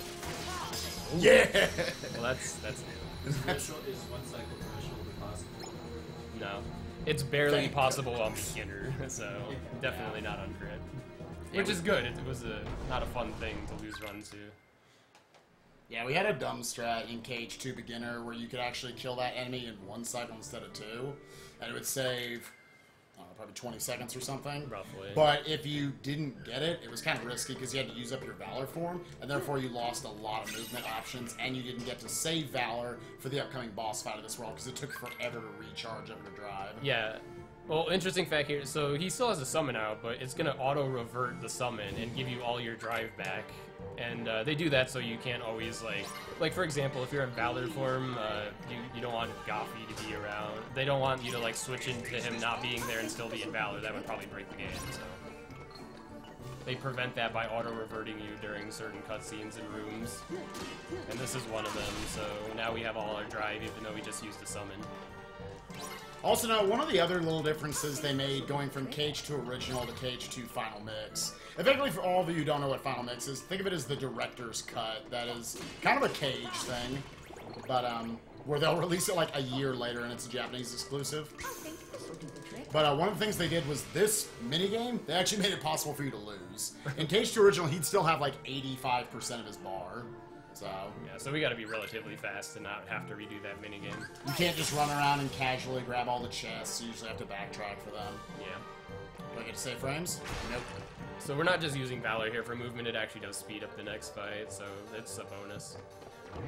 And Also, the next fight's kind of random. I mean, we'll possibly waste like 2 seconds if he decides to not be a bro. it's consistent if you don't go for like the double finisher, but if you go for the double finisher, you might not get it. That is the strategy I know, so I would be going for the double finisher. You can't just go combo him, he has like a weird amount of super armor, so we use a Cogsworth to stun him like that and get some combos in. So as you can see, you hit him with a finisher. I got lucky. You hit him with a finisher and he didn't go in the air, so he has weird properties to him, so we have to do it like pretty uniquely to be able to do the fight without getting hit. Yes. Alright. In here. Audio glitch. No. So he's gonna put Beast on Sora attack so that he can't mess up the next 2 fights. He equips Upper Slash, takes off Auto Limit, and all Beast Potions. Drop the input there. And now we're coming up on the last 2 fights here, and they have to be done pretty specifically to have them be fast. We have what's called on Shadowstalker, which is next, called Windowless. If he's lucky, he can kill it before it goes in the window the first time. Mm-hmm. Yeah, there's 2 different... There's basically easy windowless and hard windowless. Hopefully you get easy. You can get, obviously, hard windowless, but it's pretty tight. You gotta be able to read his movement pretty well. Yeah. That's as far as I can move Sora before I possibly have enemies pop up. There's different enemy patterns that'll pop out there. And I don't want enemies to be on screen when you go Valor because of anti-form. We'll get to that later. We'll talk about it pretty soon when we probably get Wisdom Form or something during downtime, but yeah. We are purposely avoiding anti-form at the moment because right now our anti-points, I believe, would be high enough to get anti-form if we did it in a fight. So, interesting fun fact about this fight, if you go backwards like he's going to do, it does a different pattern. So, if he went forward or stayed still, it would have went into the window. So now he's going to do a quick full combo to hopefully push him to the side or backwards. And he got lucky, so now he has a chance to get the quick kill. And Cool. he got it. Okay. You have to be pretty strict with the timing there, or else he goes in the window and doesn't get killed. But you can kill him when he comes out. But the great thing is now we definitely have Valor for the next fight to do an aerial combo on Darkthorn. He's another weird fight. He has the first finisher you do on him is going to make him pop up an RC, but we're actually going to skip that. And hopefully deal enough damage before we use Beast Limit.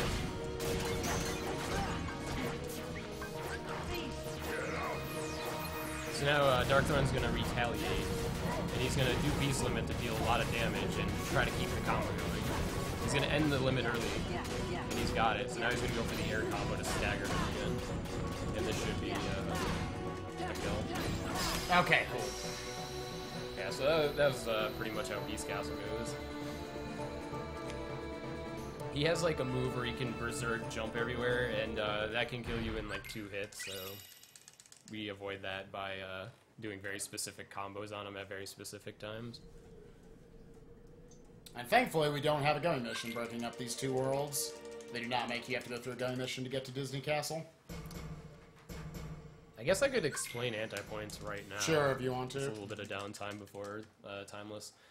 Basically, the game has a hidden point system that we call anti-points, and the game doesn't tell you at all, but to casual people it's going to look like you're getting anti-form randomly.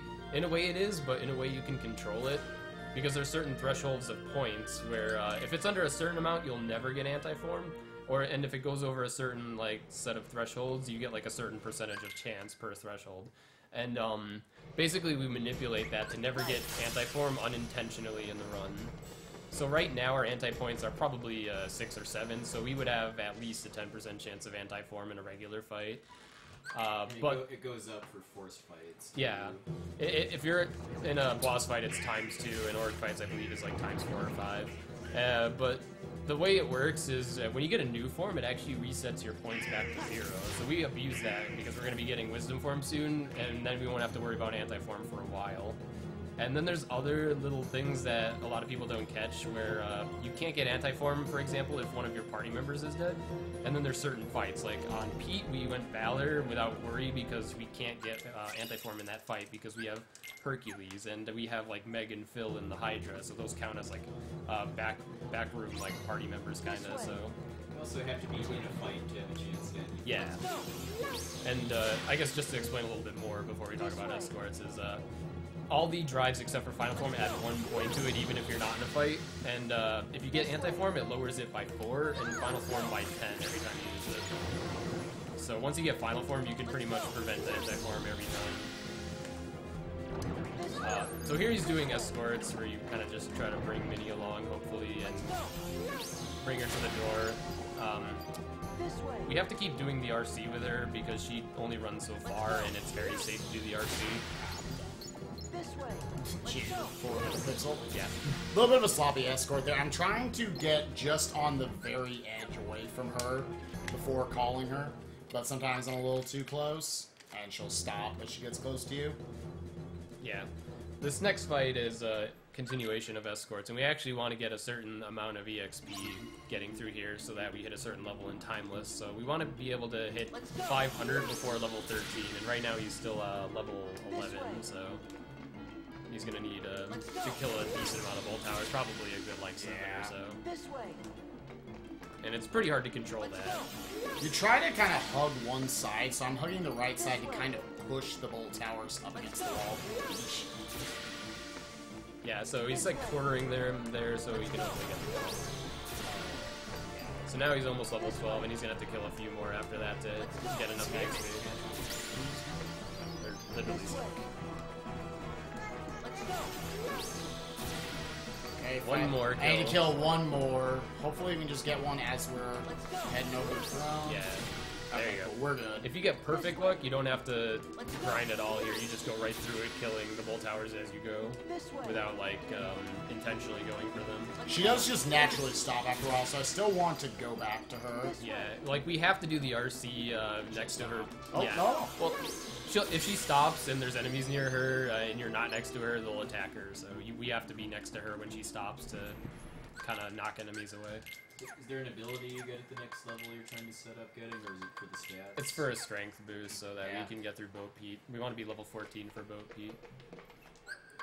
Pretty much every time there's like grinding in this game, it's just for strength increases. Probably you could read a couple donations now. Okay. Downtime. We've got $10 from David Singleton, also known as FFGamer86. Hey, y'all.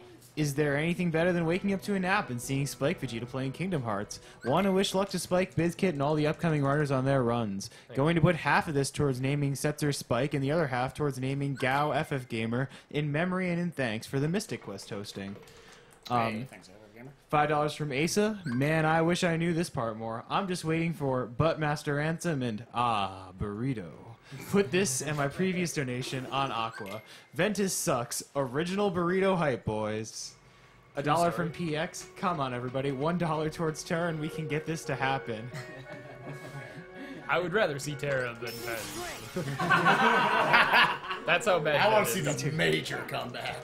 The backstory behind this is that Religion Horde about the last time BBS was running, which is SGDQ 2011, Ben got one donation for $5, I think, while Aqua and Terra just got $20 plus. So he decided to do that. So that's an it's easy also fight. now a tradition of people trolling the BBS runner by donating for the character they least want to run. I know all about that. When we say to do Aqua, it's because we believe it's the most interesting. Like, not because we want it more personally. Not that Terra and Ventus are uninteresting. Yeah. Aqua just happens to be the most. It's the most by far, yeah. Alright, cool new strat here. Yep. These are 4 window fights we gotta do. They added enemies in the final mix to them, so you have to be a little careful now. He's gonna do a specific strat that hopefully is able to kill him in one cycle once he gets up here. Fire window has more cards. There we Nice. go, perfect. That's a relatively new strat made by a Hiran, who's a Japanese Kingdom Hearts player. We used to have a lot of trouble with that fight, but now we found out if we fire in the air, we can RC immediately after while they're staggered in the air. So they don't, because like if they fall through the RC, then Chicken Little can bring them in with his whistle, and it's not a fun time because then you gotta chase them down. This fight also uses Chicken Little. It's the same idea, just you're not bouncing around this time.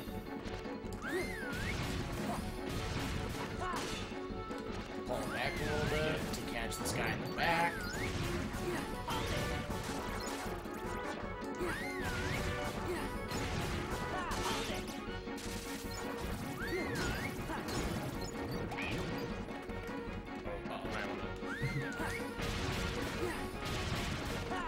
We gotta be a little careful. These airplanes can two-shot us pretty much. And the hammers as well.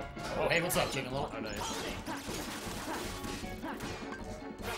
So he's using the FPS limit there, and it's not because it's better. It's because he had about like probably 3 to 4 drive bars, and each bar that goes down is a EXP. So if we use the limit, all those bars go towards the EXP, so we can level up summon before a certain part in the run. Yeah. Because again, all the different, like, there's how Sora levels up all your characters, but then again, there's all the drives and the summon have their own unique way that they level up. So I think casually people hate hot rods in this fight, and it makes it a nightmare, but we have Chicken Little, who's basically our magnet, so they are affected by it.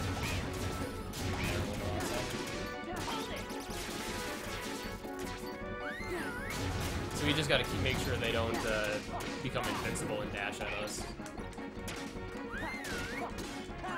Shells to the fire. Yeah, Chicken Little kind of makes this a little trivial.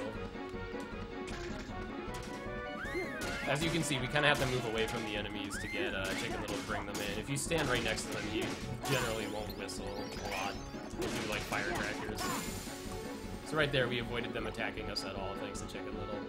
Summons were definitely the ultimate thing, including myself. When you first played this game, you never used them.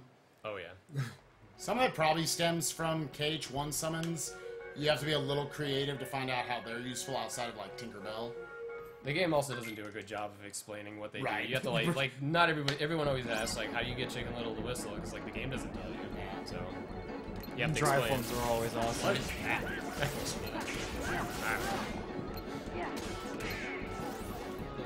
Oh man. I assumed they were gonna kill him. Oh my god, they are Generally aren't that. So we do Trinity here because there's like a million rapid thrusters in there. They just die instantly because it goes right to the finisher if we don't get a lot of hits, and that will one-shot them. Down with windows. Mm-hmm. Time for Boat Pete. We've already done Joke Pete. And that we got Joke Pete done, and Boat Pete is next, and then after that is Pete Pete. We get Pete Pete. Yep. Adventures of Pete and Pete. Pete Pete and Pete. Alright, so if we're lucky here, we can get a 2-cycle on this boat. It's random, whether you get it or not. Yeah. What intervals it Right. Yeah. It's about a 10-second time loss if I fall off the boat, so it's not worth it to try to sneak in extra combos. You have a lot of recovery time after you use a finisher, so there's a certain amount. We're in Valor because we're gonna do more damage based on that. Yeah, Oh. like that's the worst luck. That's you a- possibly that's- could have. It actually can be slightly worse and you'll fall off guaranteed. So now he's gonna play it safe, hopefully, and not do finishers so that he doesn't get caught in a finisher during the RC. That was pretty much impossible to get up a 2-cycle in. Yeah. There we go. Now you got dodge slash. Hey, we in there. Alright, and time for Pete Pete. Pete Pete's kind of a bizarre fight. It goes in 5 phases. We're actually going to use Trinity Limit in the 2nd phase, so there's a lot of setup in between. Again, to use Trinity Limit, I need all my party members alive. At least Dolly Movie. Yeah. You'll also see the counter guard ability put to use because in this version of KH2 they changed it so you got counter guard on Cerberus instead of later on. Which is very nice. So it kind of breaks this boss a bit. So he slide dashed into the ball to parry it back at him to deal damage and get a free combo pretty much. And he flawlessly hit the first HP barrier. So now we're going to go straight into single phase. Yep, and this should bring him to the next phase, or if not, he'll have to do one extra combo. It's pretty random. We don't have any. That's crazy. Get it? So good fight so far. I wait at the beginning of each phase to see if he's going to do the bowling ball or not.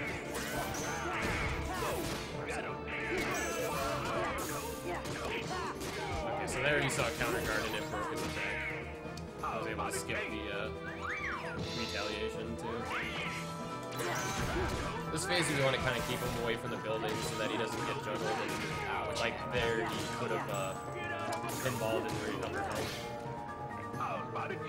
Now, if I'm lucky here, I can kill him in 2 of the RCs. You get it?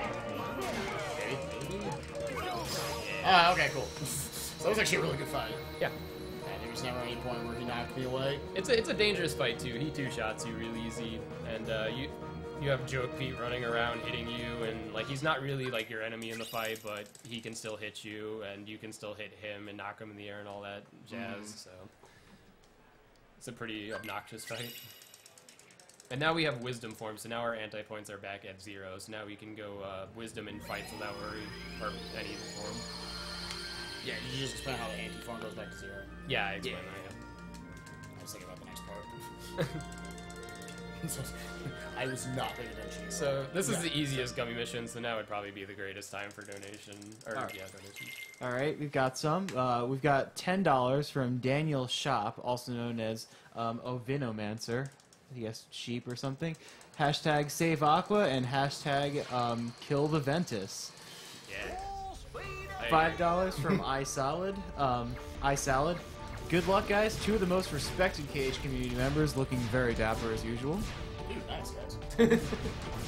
a $50 anonymous donation. Just wanted to say good luck to Spike and Bizkit. I need to see some Aqua crits, so put all 35 to that. Okay. Nice. Thank you very much. We've got 10 from High Ruler 687. Spike Vegeta, you are an entertaining streamer. I wouldn't even have known about this event without you, so this money goes to your choice. Also, I'm glad to see Essentia on the couch. I miss your Donkey Kong Country 2 runs. We've got 5 from Epic Kale 3. Organization 13 is not trying to open the door to Kingdom Hearts. They are trying to open the door to our Lord and Savior, the Demon Chocobo. We've got $1 from Dean. This is $1 towards Terra. Everybody in the chat, listen to me. We all donate $1 and Terra wins. Let's do it. I'll just update our on the bid war here. So far we have Aqua winning at $19.24 and 50 cents. Ventus is at $18.68 and 11 cents. Terra is at $72. Almost $4,000. Don't forget, guys, we have other great Birth by Sleep incentives as well. Yep. Fighting Mysterious Figure, Armor of the Master, and No Heart are not easy, and the way Adam's going to do it is really intense and awesome. So, if you want to see those, regardless of what category wins, he will fight them. We've also got a ton of great prizes in this run if you donate $10 or more during the block. And indeed, we have this Sora figure here if you donate $20 or more during the KH block. We have we have a Keyblade necklace, the Roxas pendant, and the Sora pendant, the Sora Play Arts figure, and the Demon Chocobo is going from here all the way to Final Fantasy VI. $25 throughout the entire marathon gets you a shot at the RPG Liberate banner over here. It looks cooler than it does on stream, I promise you that. All these signatures from everyone that's attended the marathon so far. And yeah, that's definitely worth donating for.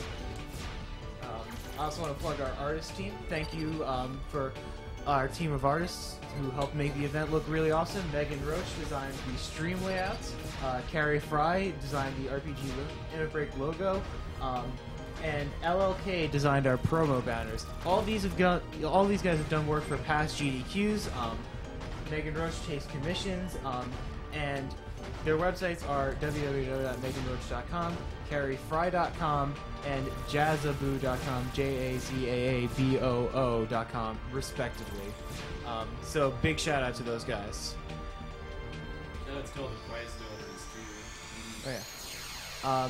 In particular for this block, we have Silver Trish, LLK, and Ghoul donating prizes. And we thank you very much for your generosity. Gotten so much support during this run. Alright.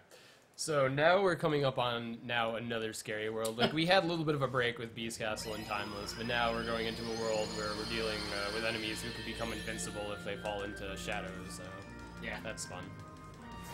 And they can two-shot you. And, Please don't mute our bot. Our bot. oh, They have 2.5, so there's no way to do it. I've never had the 2.5 one muted, though, so... Fortunately. He's gonna summon Chicken Little before the fight because it's so you can kind of die faster in the next fight. It's one of those fights where you progress by getting hit, so we can kind of end it faster by manually, well, getting hit or hitting them a lot. So we can do it a little faster by doing this instead of getting hit. That fight was basically to tell you that they're invincible if they're not in the shadows. This is my ultimate shoutouts to a hero in a couple of Or fights. if they're in the shadows, rather. So now that they're vulnerable, we just do a scrap that kills them instantly. As you get, the game tries to make it clear somewhat that magic kind of wrecks the pirates. And, you know, I forget if it actually mentions that, but once you figure it out, somewhere in a cutscene. maybe.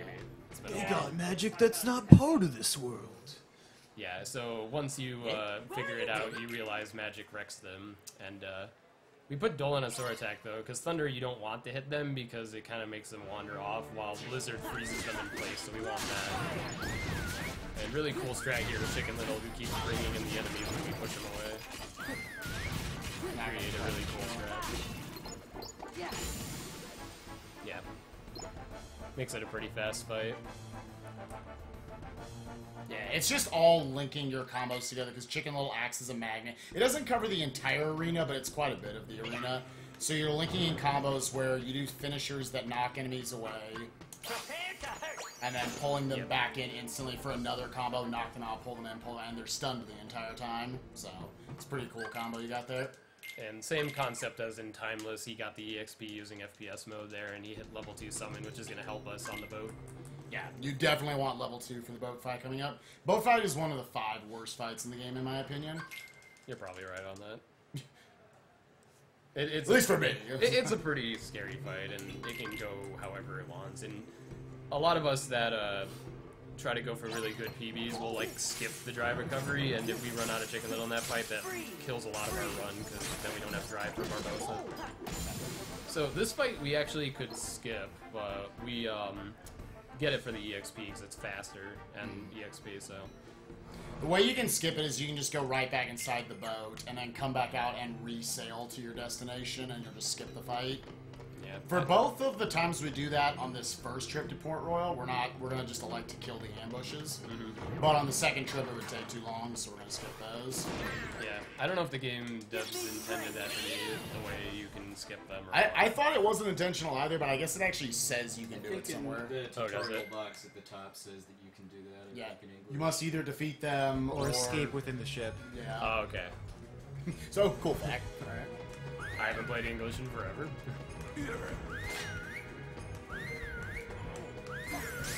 So this is a time fight once again, and while we don't have to go fast, we do want to make sure we're getting a lot of free EXP and money in this. And Blizzard, as you can see, really good against him. Chicken Little brings them in. Instantly. Yeah, it's a little scary because the guys, they have a lot of range, the shotgun guys. Okay, so this. Yeah, this is scary. You're gonna want to go with me. This is scary. Oh my god.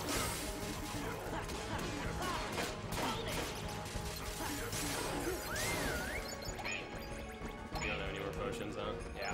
Oh boy. This is actually really scary now. If he gets hit again, he's dead. In practice, he actually died at the very end of the fight to a Like triple with shot. 0.16 seconds left. So you were not safe in that fight. No. That cost him a bit of EXP, but we'll see if that affects later on or not. So now, once again, we have a fight we can skip, but we're opting to win it because it's faster, hopefully, and gives us EXP as well. And potentially ethers. These guys can drop ethers.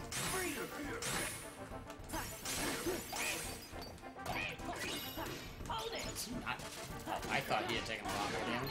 TV's so dark I can barely see. It like clipped me up Yeah, in the air. terrain is a little elevated, so it canceled his slide dash. Alright, top 5 worst fights in the game. Let's go. Yep. And if he dies to this fight, he has to redo the one he just did, so Once again, it's not a fun the fight worst to die fights. to. You, here's an interesting thing a lot of people don't know. The summons actually, except for Stitch, can get hit, so we want him to not really get hit as well.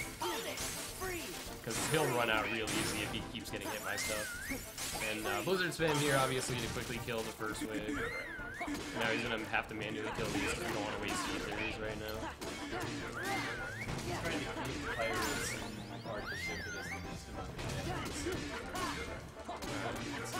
damage. So far this is going just as we would hope.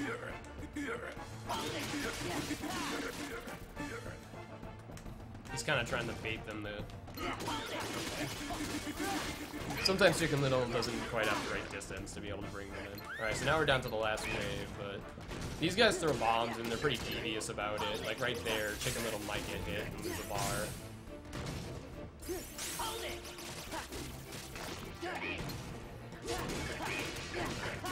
He just has to be careful not to get hit too much.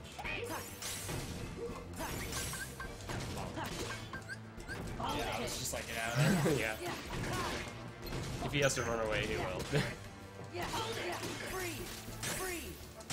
Okay. Alright. Ooh, you didn't hit a level there. Oh, this. Oh, is that You- any pirates? yeah. Yeah. Is that a strength I'm not increase even. right there? I'm not actually entirely sure because I don't think I've ever seen that happen. We'll find out. I had to play It it safe on the pirate site before It that. shouldn't matter on Barbosa, because you always have more than enough MP usually. And this fight is pretty much a mini game, but these enemies can kill you really easily, and it's random if you survive pretty much. Like, they can continually knock you out of the RC, you're not invincible. We've got $10 from Ray Fexus, $10 to Runner's Choice. Today I learned summons are useful. Nice. Did you see how far away I was from the level? No. Yeah. I expected to see it. Maybe I just get So, Larkscene is unlocked right there, but we're definitely not going to be fighting it right now, because we don't have access to, like, any dodging other than, I'm thinking of an extra. yeah, other than, yeah, if we fought her now, it would be a really long fight, really dangerous. I don't think it would be consistent either. All we have is, we would have to waste a lot of ethers, too, with Reflex, so it's better to come back later to kill her. So right now, we're pretty much just going right to Barbosa, and, this fight is really weird. He summons an Illuminator Heartless at the beginning, and it pretty much covers the place in shadows so that you can't attack Barbosa. So you have to kill him first, and then quickly zone in on Barbosa before he starts attacking Jack. Because if Jack dies, the fight's over. Okay, that's a good spawn point.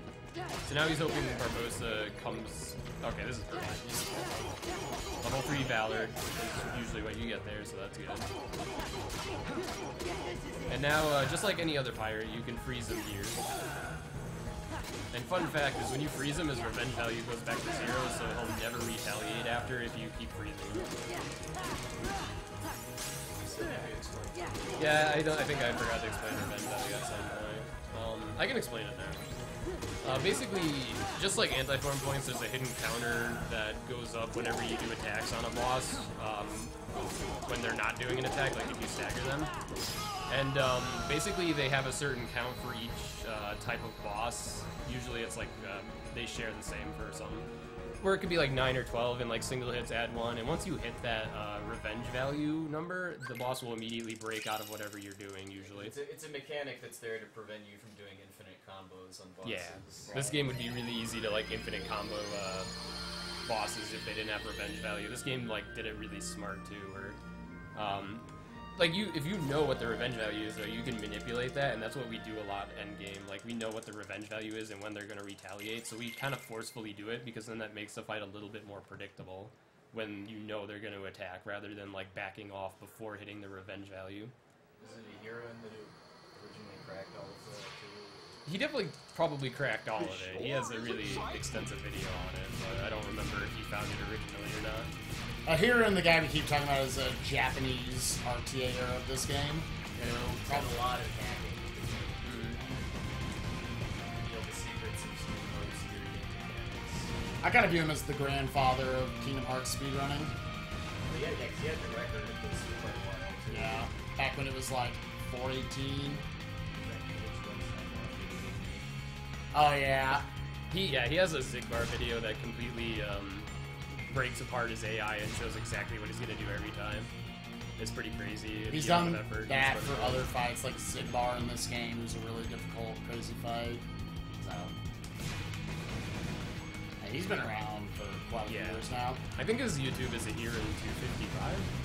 That sounds. Is it 255 or 155? I can't remember. Just look up a year. 255 sounds right. Yeah. He has some pretty interesting YouTube videos. I think he's currently got the number 4 time in this category now, and I don't think he does runs all the time. No, so yeah. it's still pretty impressive. He's got like a 351, I think. Something like that, yeah. Yeah, he finds a lot. Like Riz finds a lot of like regular strats, and then this dude finds a lot of like mechanic strats because he's able to look at the game on emulator to find out what exactly happens in the memory addresses and such. Oh, by the way, this is probably the second scariest gummy mission because of the end. The enemy can kill you real easy. Yeah, assuming I won't do that, do you have any more donations you want to read off? Yeah, we've got $1 from Tyler Matthews, starting that $1 Terra train. Choo choo, let's do it, guys. An anonymous $1 donation. Here's my $1 for Terra. Brian T also donates $1. Here's my $1 for Taunt the Animals. I mean Terra. $1 from Door to Darkness. Dat Terrado. Come on, guys. a $100 anonymous donation. There you go. Actually, it's not anonymous. K-Heart's here. Good luck Hey. to Biz and Spike on the crit run. Putting a 50 for a BBS incentive of runner's choice, and the rest goes to Aqua. Aqua is happening. Sorry, boys. Thank you, Garrett. What? We're just saying thank you, K-Arts. Yeah. Another community what's Did member. you say his What's your incentive? choice? Or Yeah. Alright, MF then. Yeah, that's probably what he wants to do first, and then like after that, he probably wants like no heart or something. $10 Yeah, from how Clyde are- is cute for Terra. Basically. I was just gonna ask how the 3 super boss fights are doing for BBS. Yeah, that's a good call. We're at 118 out of 250 for Mysterious Figure. No progress in the others. Aqua's winning 1994 to 1868 on Ventus. And Terra's now at 85 from all of your $1 donations. Did he cracked 100? No, he's at 85. That's not funny. That's like 14 $1 A bunch of people donations. actually donated $1. That's funny. Adam, you're coming back next year, I right? was gonna eat a burrito. So this is Quick. another one of those fights where we die fast, so we just hit the enemy to provoke their attack faster. We don't. We could get the EXP, but it would be pretty slow. They don't. And so he's buying a Thunder Trinket. It will be put on, but it's not really useful until later on a boss fight. The issue is actually last time Finn was a joke head with the nobody donated food. This time it's Terra. Next time might be Aqua, so I don't know. And I will not be coming. Oh boy. Oh, longest menu now. Which I'm gonna have to do a little slow because of messing up the elixir earlier.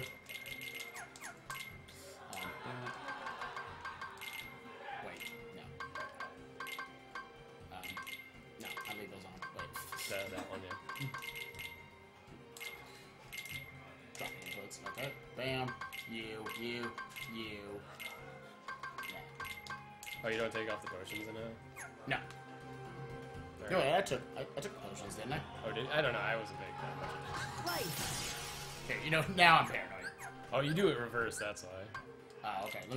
I'm just gonna make sure because I would like those potions. Oh, yeah, Oh, you I did. didn't Oh, take yeah. them. You're right. I was focusing so much. Only reason I was- I care about the AS fights, I might need a potion or Yeah. two. So right here, really interesting. We're actually grinding Wisdom Form on our way to the next part of the run. It's because they lowered the amount before leveling up in the forms in 2FM, so we can quickly level up Wisdom Form in this version so that we can get Quick Run on Sora for more I want to say wisdom. it went down from like 80 to 30 or something. It's pretty significant. It's definitely this is not viable at all in English original version. And then Wisdom Form levels up for every Heartless. Yep, every Heartless that's killed, not nobody. Every Heartless. I think it. We'll There's find it. nothing there, so. So we do it once again to make sure we hit level 2 here, and then we hit level 3 a little bit later in the world, so that will give us Quick Run on Sora. It's a lot better than like Valor movement and such to have a Quick Run on Sora. I remember when that strat was first discovered, the record just went down by like 10 minutes over the course of a couple weeks or so. Yeah. Mm-hmm. It also gives us Quick Run level 2 on Wisdom Form, which we actually do use at least twice. So it is nice to do. Very worth it. It also gives us a little bit of a dodge. The problem is Quick Run level 1 has, like, as far as I can tell, no iframes, or maybe like a few at best. So it can't really dodge anything, but it's nice to like move maybe away from the enemy a bit. Pulling out the clock. This minigame 2-shotsy, by the way, so you don't want to get hit in it. We're good. Just making it interesting. Thanks for showing that. Thanks for showing it being As you interesting. can see. Yeah. I just want to showcase every once in a while that all these fights we're not dying on. That's cool. Goldfish. Yeah. Yeah. Shout out to Spider Goldfish. Top of the freeze community. That was a pretty weird fight. You pretty much, whenever you kill an enemy, all the enemies on a tier, you fall down. But if you take too long, you fall down anyway, and you have a time limit. Fortunately, we should crush the time limit, but we gotta be a bit careful, because there's fat bandits on here, and they are really good at killing you if you don't get behind them fast enough. And here you see we're just baiting out Reflect, which Reflect is super buffed in Final Mix. It's a little buffed. It's not like, guess it's from not like original double damage. J, Yeah, from original J. But KH2 English, it's just a little bit. But it's enough where it's really good. And yeah, he was baiting the enemies to attack there so he could reflect their counter real fast and splash damage everything at once. Here it wouldn't really be useful because we can quick kill him with aerial combos. But here to take care of the little fire enemies, we want to keep baiting out Reflect. Yeah, there's a slim chance they can get inside of in between your reflects too, the fiery glow guys, but fortunately they didn't. And if he's able to do this, there's a really cool strat to end this fight. I kind of position myself here. I want to be facing towards the center. And he got it. Okay, 49 is really solid.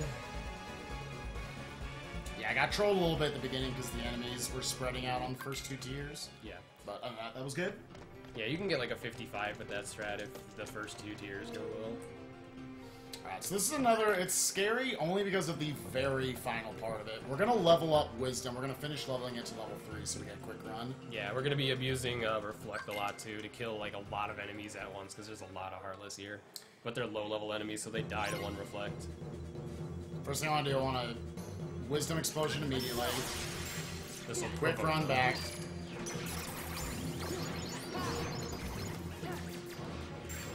That guy survived. Alright, so now he's gonna just keep reflecting these guys.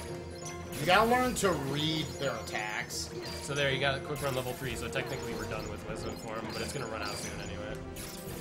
So now he's gonna swap in good old Goffy to do Trinity Limit. Because he can't do it with Aladdin. Gotta be a little careful here. He's gonna reflect so that you're able to splash damage all of them, so that Trinity should kill all of them. You don't want these guys to live through this Trinity. They will kill you real fast. I think a lot of people struggle with this fight when they play it the first time. Okay, cool. If only like one's left alive, you can kind of work around it. If all 3 are alive, you have no chance. You would have to get incredibly lucky. Yeah, Yeah, I saw this fight when you guys were practicing. It took a couple of tries. pretty rough. Yeah. It's the worst. It's the scariest fight here, easily. So now he puts on aerial finish, the quick run we just got, and he takes off the lucky luckies because we don't really need to worry about drops anymore. So now he puts on EXP boost instead, which we'll be using in the next world and another couple of worlds. If I get level 18. We'll see. Boy, we'll see. So there's 2 bosses in this fight, and you kind of have to alternate between attacking them. Usually only one should come at you at a time, and it usually will be the fire one. So he has a way to break it apart really fast here.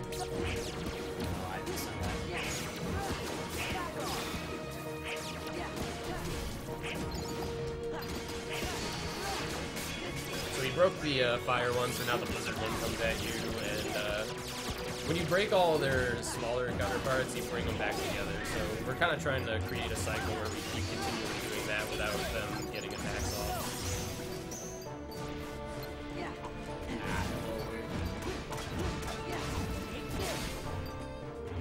So yeah, this fight's heavily HP barrier based. You can't just like combo these guys to death.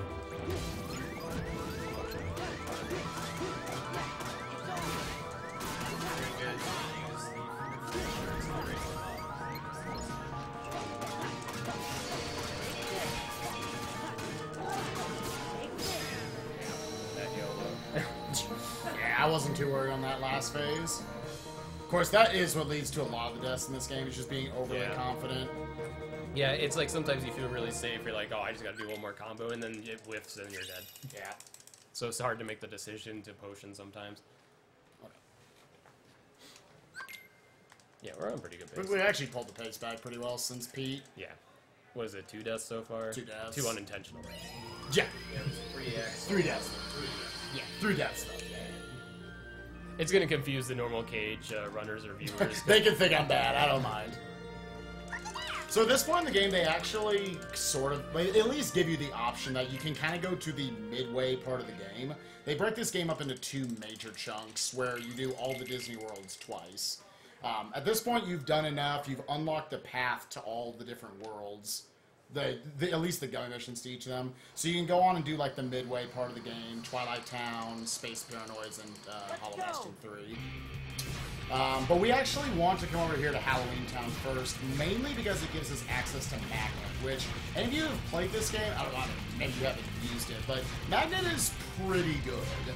Especially once it's Magnera and Magnega. Even at normal Magnet, it's pretty useful for some of the strategies we do. But yeah, so you have to defeat Halloween Town 1 at some point.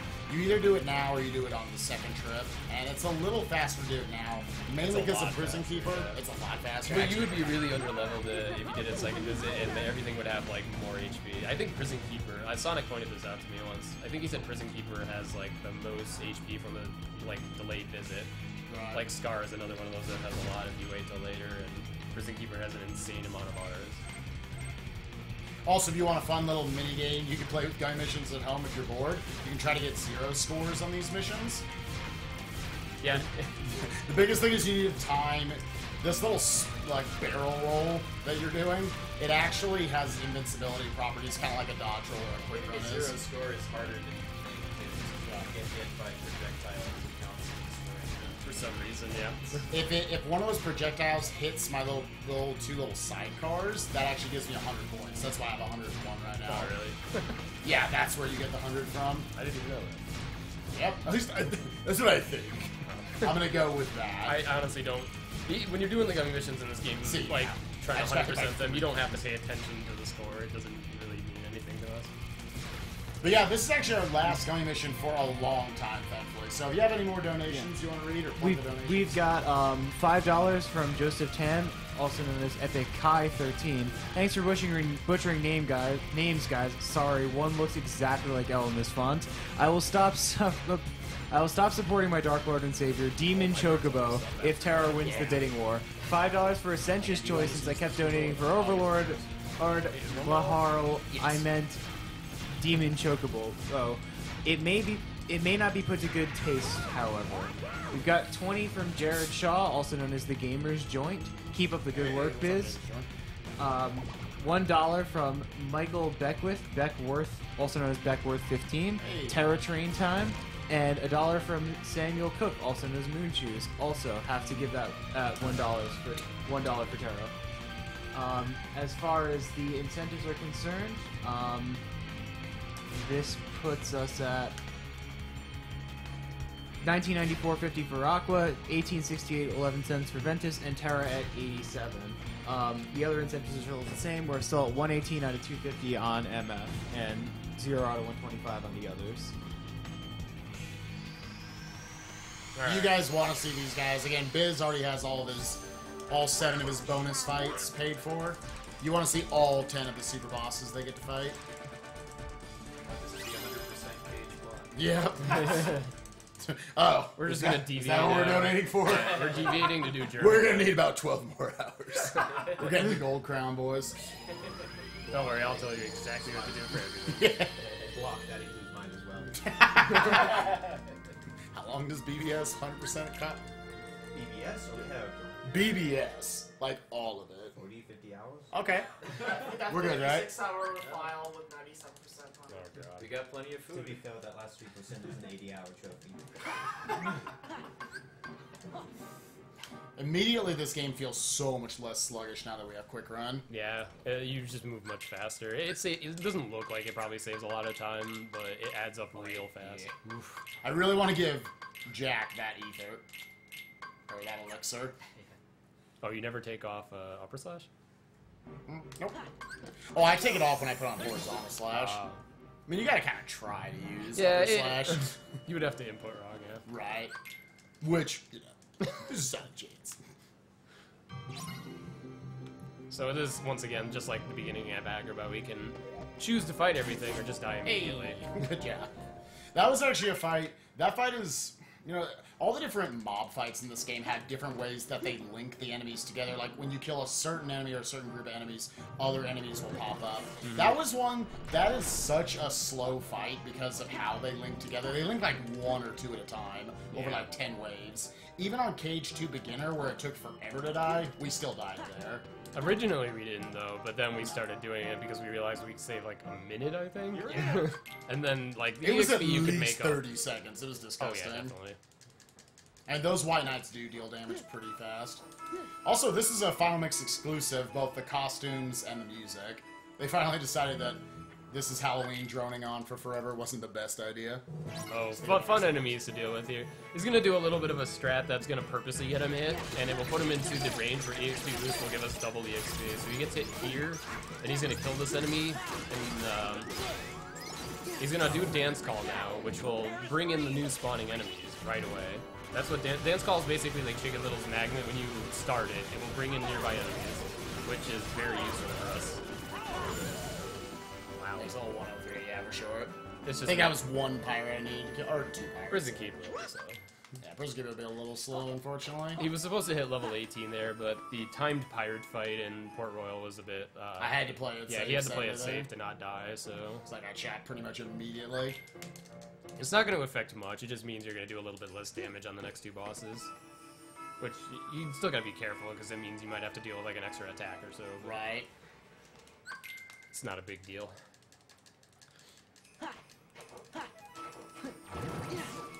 The box enemies are really scary, though, and they become even more terrifying on the second visit.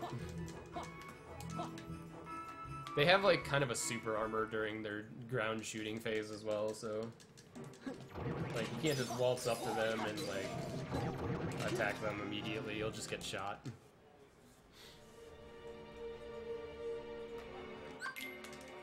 So now he's gonna go do Prison Keeper, and it's not really that big of a fight. He basically swallows one of the 3 kids, Lock, Shock, or Barrel, and does attacks based on which one he swallows. And in the last phase, he's gonna swallow all of them and be able to do any of their attacks.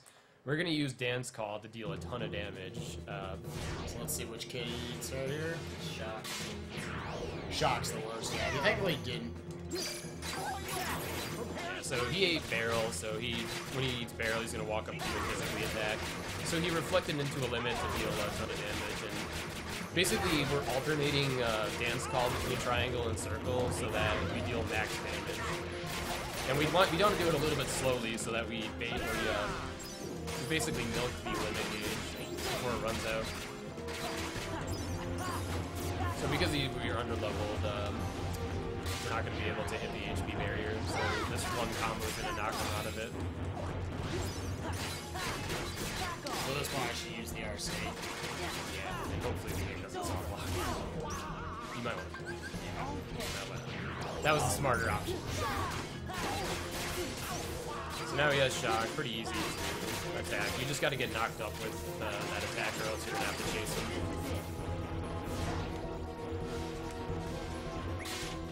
So now we're in the last phase. It gets a little scary here. He gains all the attacks, and one of them is a huge chain of physical attacks.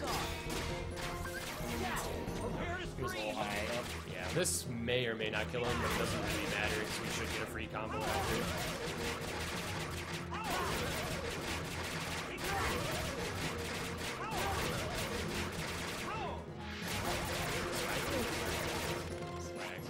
Swag. It's slower to get the swag, but again, I'm not level 18, so didn't really have much chance of not doing that. Sweet. That's a worthy sacrifice. That's a worthy swag, the America. Alright, so now it's time for Oogie, the...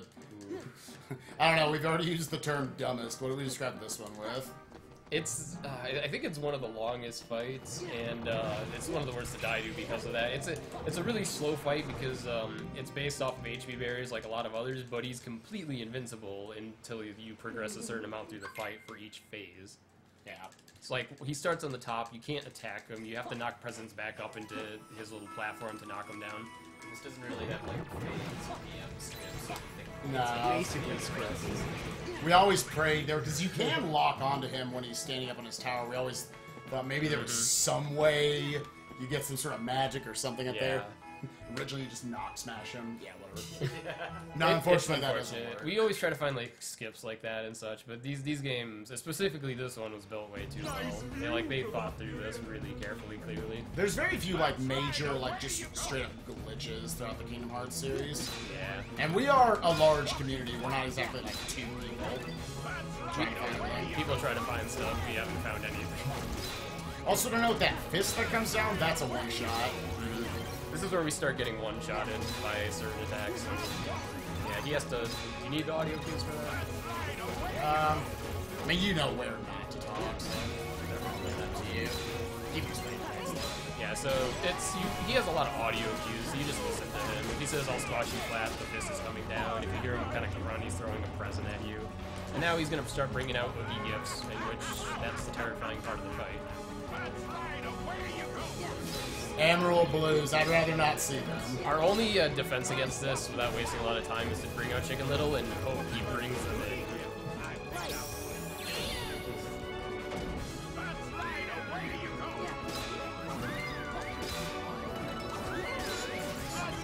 So we got 2 White Knights, that's good. I'd rather... He would have rather they survive, but they died immediately. You want one... Ideally, you want one of them. Oh, did I just get level 18? Yeah. Nice! I mean...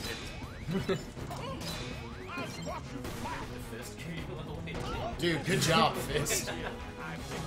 Yeah, these Oogie Gifts won't come out if you, if one of them are alive on the other side. You can do that earlier.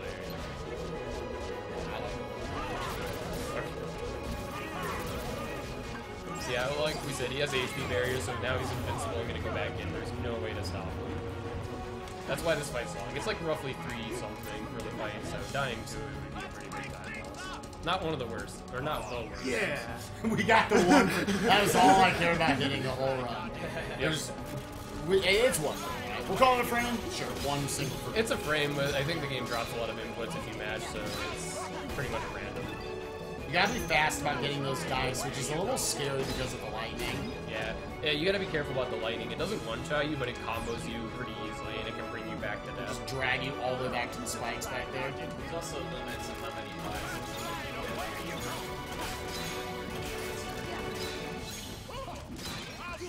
Yeah, so he's gonna hit one more box, and then he's gonna go to another segment. So, if I get lucky here, audio cue. Okay. Yeah! Decent fight until I die. Lightning patterns are random. Oh, that's fine. If it lines up, Don't combo with the spikes, please. Yeah, I know. I'm like specifically lining him up. Sometimes we YOLO with the combos here and bring him towards the spike, but with this amount of HP, you would die if you fall into them. And you do not want to die on the easiest part of the fight. No, please don't. So now we're actually going to progress the game like as it wants us to right now. This is technically optional, but we want Magnet. Right. And we have to do it eventually anyway. So, 90% God. You just say this until after 1,000 marks. That sounded good, right? Yeah, I got Be that. higher I got level, that. right? Higher level, better Keyblade, but nah. no Magnet, That means slower fights. That means Prism Keeper has tons of HP. Yeah. To know the way the game determines that you've done enough to go to the halfway point is it once you just unlock all the gummy missions in order to... Once you have access to all those, then you don't have to do any more. So you don't have to go to, like, Pride Lands or Lion King World. So next fight is kind of a nightmare because you're dealing with the Berserker Nobodies for the first time, and As we call them, the Berserkers. They have... It's tricky. You want to stagger them and grab their claymore and use it against them, but sometimes they fall out of it, and if they retaliate after you're hitting them, they have like kind of a desperation move where they're completely super armored during the whole thing, and the end of it's a one-shot, and it can combo you into death as well. So right here, he got rid of the first wave really easily. Ooh, that's unlucky.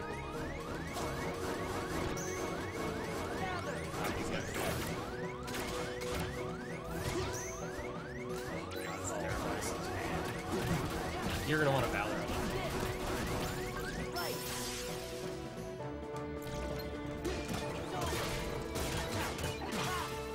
It's all worth it. I mentioned earlier too, it's something you can use Valor for too. Is if freeze for a moment. Maybe. They can drop out of these really easily, for whatever reason. I don't know how that guy lived.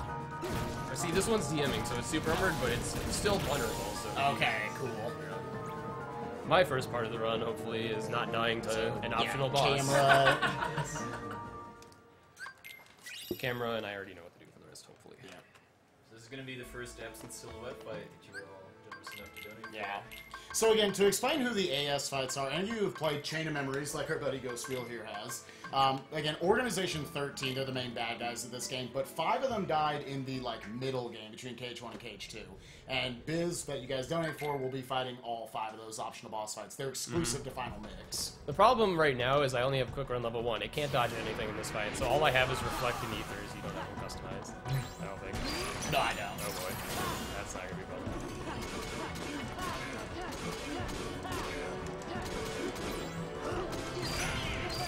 So again, there's more abuse of the revenge value technique in this game, the mechanic.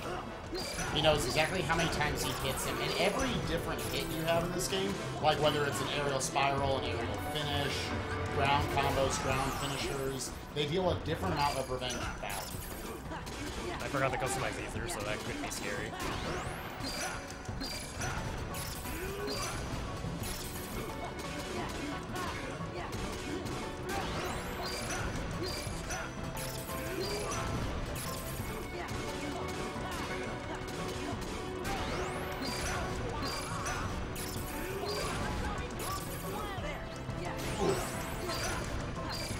Again, I don't have either customized, and we forgot to change that before the fight, so we had to do it on the fly. Yeah, it's gonna be a bit tricky, but I might be fine. This is his DM or desperation move. This is one of the craziest desperation move you'll ever see in this game.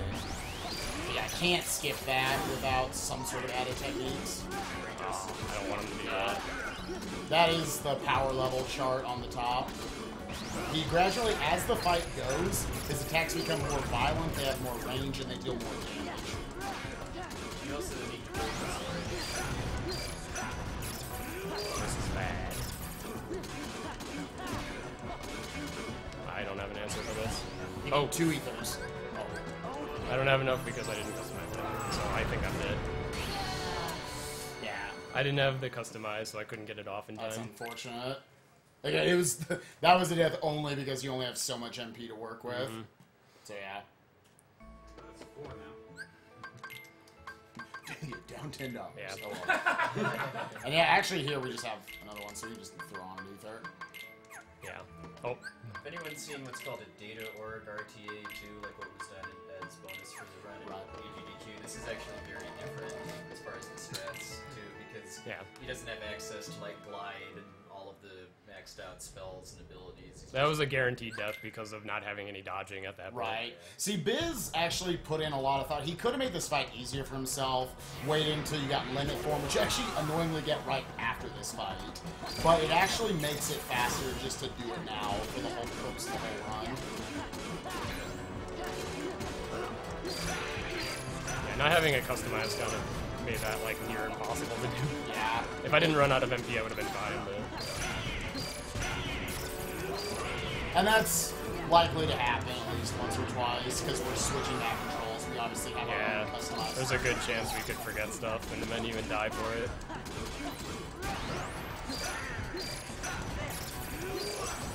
See, because I had it customized, that was much easier to do.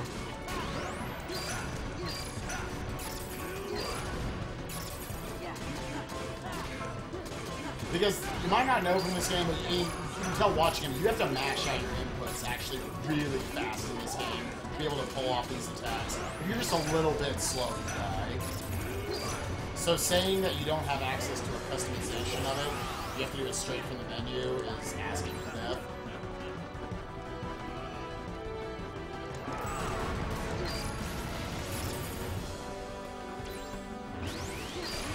I don't know how he's still alive.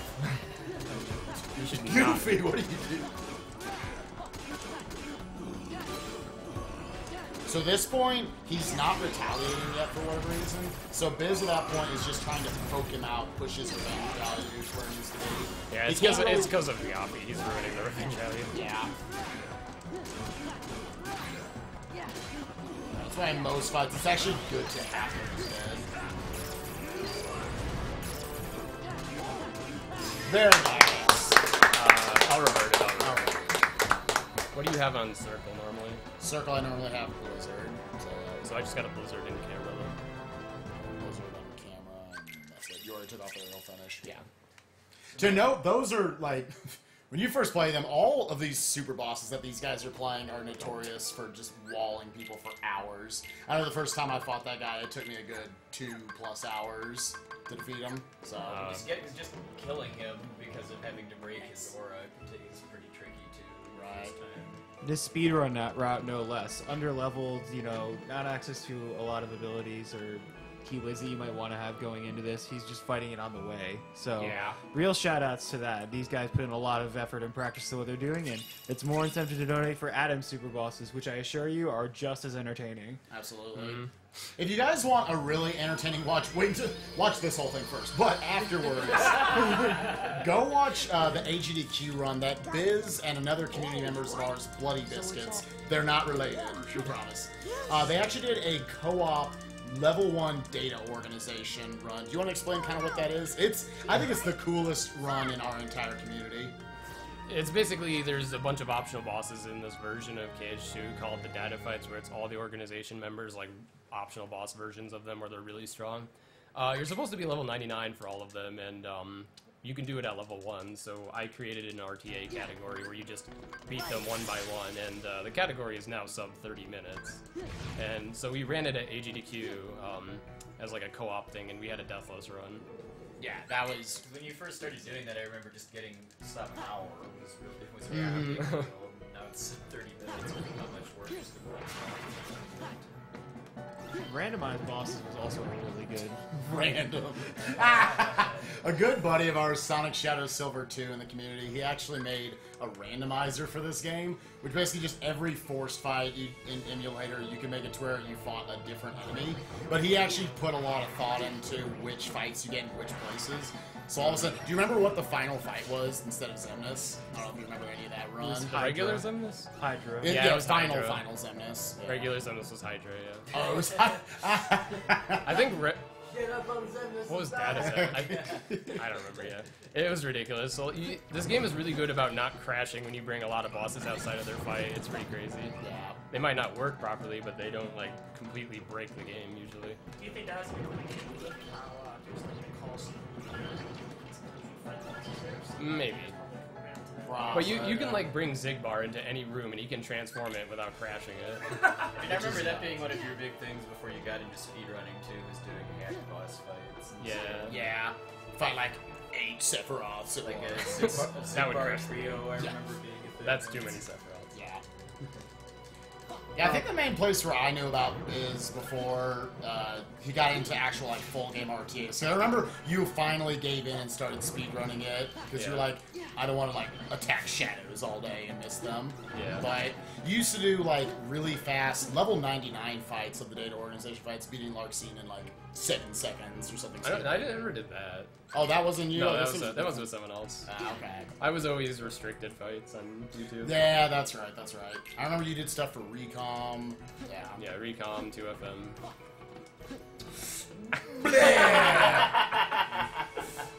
Literally a brick wall. It's all literally talking to a wall.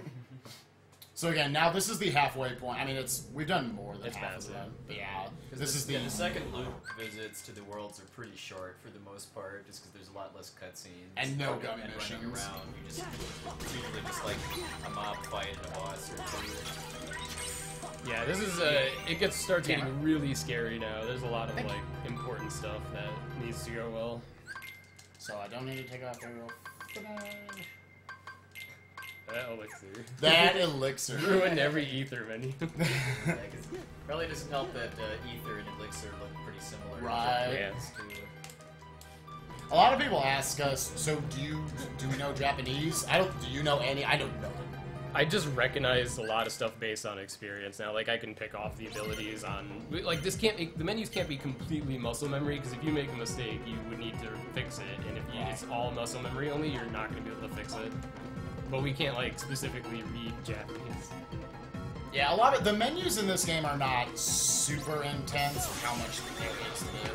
Again, that one you saw me do in Agrabah was the most. A lot of the menus are just do like one or two things. So if you're trying to memorize like characters, this is for people because I know a lot of people are intimidated by it. Actually, trying to learn how to run this game. And be intimidated by the fact that you get one-shotted, not by the fact that we have to read Japanese characters. Like, I memorized Goofy's got, like, 2 little dashes in his name. Donald doesn't. Tron has a weird box in his name. I don't know. My interpretation of Japanese characters. Crazy symbols. So here, this is our last form. Well, actually, it's not going to be our last form in this run. Well, yeah. Yeah, but we get Master Form here. So once again, our anti-points are reduced to 0. So we're safe for the first, like, I think it's 5 usages of it, and 6 is where you can possibly start going in. Yeah, this is where we really have to be careful, though, now to use drive forms, because we need to get past Zaldin without the chance of anti-form. After that, we'll be good.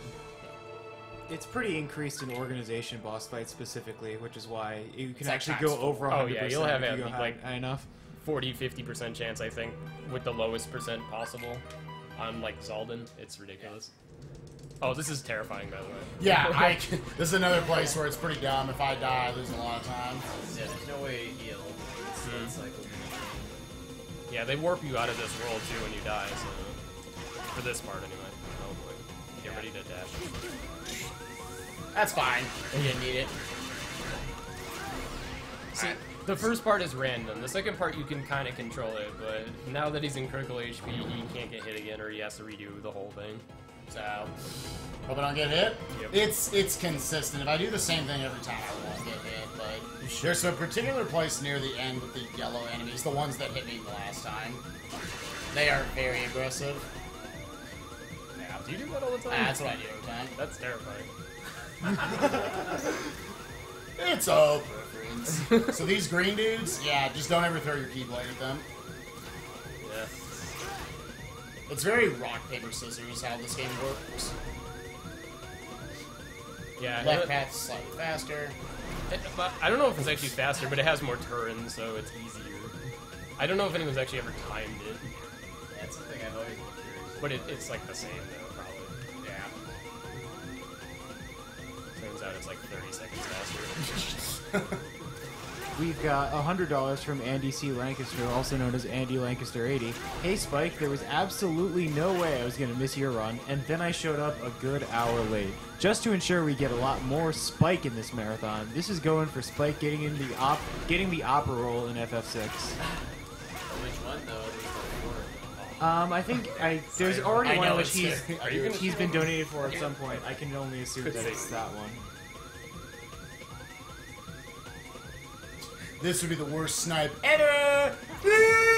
Yeah. We've got a lot of naming incentives and opera incentives in FF6 if you're bored of KH, but there's so many Birth by Sleep incentives that Got a lot more want to go KH, for. I hope you're not We bored still want yet. to. We still want to go for that first. Yeah. That end, by the way, they can't hit you if you're directly in the center unless you do an attack. So he didn't even have to shield, but it was safer because There's the 1 in a million chance the game's just like, somehow, nah. yeah, somehow the game's like, you know what, this one time I'm gonna They're kill just you. gonna snipe you. Oh, Alright. alright. You can just concentrate on it. He's gonna get hit here on purpose to be put in critical EX or critical HP so he can start EXP grinding. So he has Stitch out so that he can get, like, hopefully get MP back constantly to spam Magnet and Finishing Leap. We have Finishing Plus, so we're able to use Magnet into Finishing Leap, because the Magnet kind of counts as, like, a finisher, so you can't just, like, throw it off without Finishing Plus into a Finishing Leap.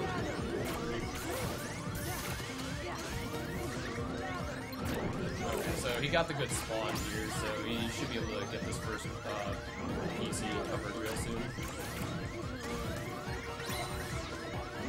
You have to get all 3, but we're actually going to stall the last one because then enemies infinitely spawn like really in frequency, so we use that to EXP grind for the majority of the timers here. So we're technically losing time by grinding here, but we gain it back later by being a higher level. But the crazy thing is we're still down on EXP. I wasn't looking. Okay, thank you. I didn't want to burn both my E's Yeah, right if there. you can, you should save it maybe. I use all 3 on the save. So So yeah, because he's in critical HP with the EXP boost, he's getting double the EXP. He wants to hit at least level 23 and maybe be like 1500 before 24. Right now, he should be on pace for it, as long as Stitch cooperates. Good job, Stitch. Doing that. There's nothing we can do to make him give us MP. It's whatever he wants. He can do it after one magnet or while you're charging MP for like the entire time. What the game considers critical HP is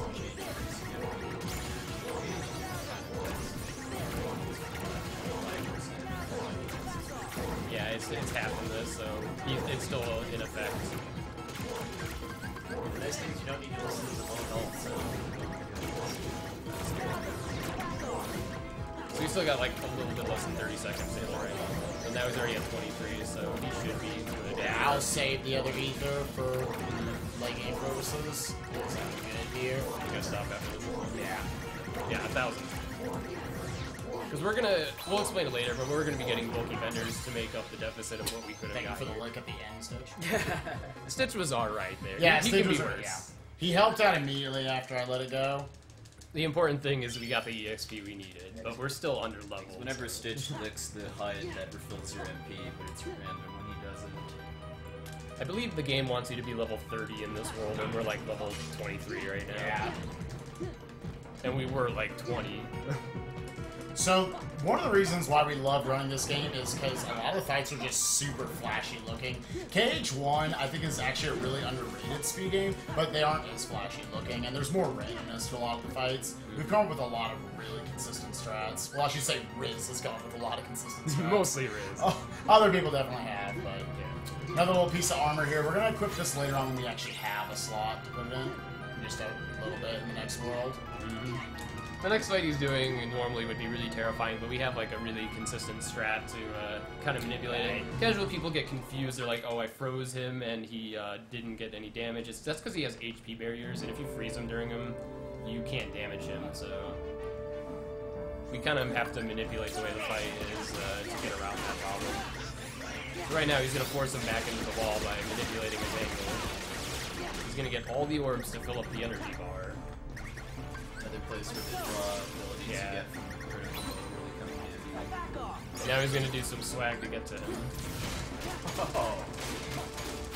So while he's frozen, he is taking damage and dropping orbs, technically, so as soon as he's unfrozen, he's going to go into the next phase and hit the HP barrier. Yes, okay. No one died.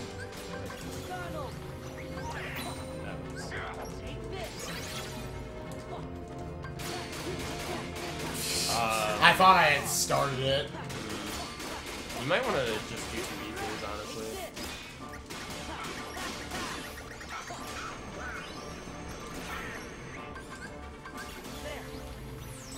Yeah, do 2 ethers. You might have to revive Dolan again.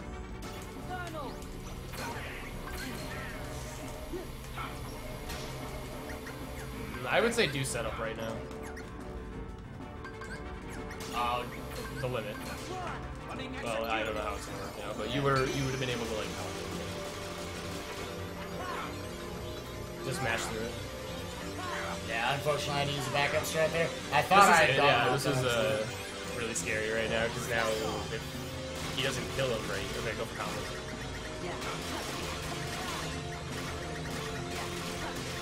Okay. Crazy backup strats. So what went wrong exactly? Donald died. Sometimes he doesn't die from that swipe. It depends on his spawn point. And he got killed on the swipe around. I threw the potion at Dolan, and I thought I had started the limit. But apparently I didn't, so then when I went down... Sometimes when you don't read Japanese, you don't read your menus very well, so you don't react as well. The hustle program got too far away from him because you stalled the RC while reviving Dolan, so then you chose the wrong one. Yeah. And there is backups. It does require like an ether if you want to be safe. Yeah, I used up the ether we should have used on stage, so it's not still a big good. deal. We're still on pace with ethers. Unfortunately, like Spike has to work around my ether usage when I do the AS fights. I need 5 of them total, and that's 5 he doesn't have for the run. But fortunately, you get a lot in crit. So. And there are 2 bonus optional ethers we can grab throughout the run. I grabbed 1 earlier and 1 late in the run. So technically, he's only wasting 3 from a normal 50%. Yeah. Alright, so this is like more magnet finishing lead, but we don't have explosion like you would in English original, so Now we get to see our first terrifying Heartless, probably. Absolutely terrifying. Yeah. Crimson Jazz. You're gonna want to roll with that. So yeah, as you can, those one-shot you, those big orbs, so him reflecting that saved him from dying. Yeah. I had to work around it a little bit because I didn't have as much drive bar as I would have had due to just how the last fight went. Yeah, so. it was a lot of setup damage, I think. That probably lacked damage from you. And now we get to see another new enemy, the Nobodies, or the Dancer Nobodies. Yeah.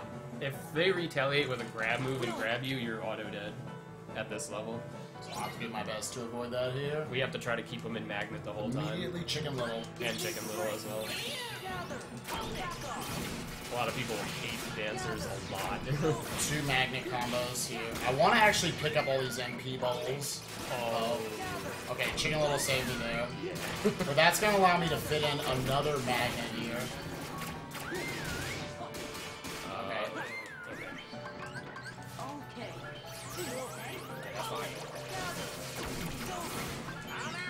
This is how scary these enemies are. You let them out of Magnet, you could die. Don't you dare. To clarify, if he slide dashed into that enemy while it was trying to do the grab, it probably would have It gets priority. Yeah. It Just should. whenever Yeah. they have that kind of pink glow about them. That's when pink is not good. They're not pretty in pink. Alright, and this is our first true organization fight, which is Demi. It's really interesting. You get to see a weird way that we use Trinity. It gets hits based off like hitting multiple enemies, and since we have a ton of water tones, we abuse that to get a ton of Trinity hits, but we can't do it right away. So he's gonna get it down to like 30 or less, so that we have enough to only do 2 parts of Trinity to make Demi vulnerable, because he's invincible right now. So it also, unfortunately, it kills him. And when you get down to 5 or less, the finisher will kill 5. So Demi is going to take all this damage from Trinity. Queuing up Genie right now. And that already pushed him into the second phase, where we can now loop him with Genie. All we do to loop him is just hit his revenge value, and he will always counter with the keep to the beat move. So I guess to be really strict on the timing for Genie limit, though.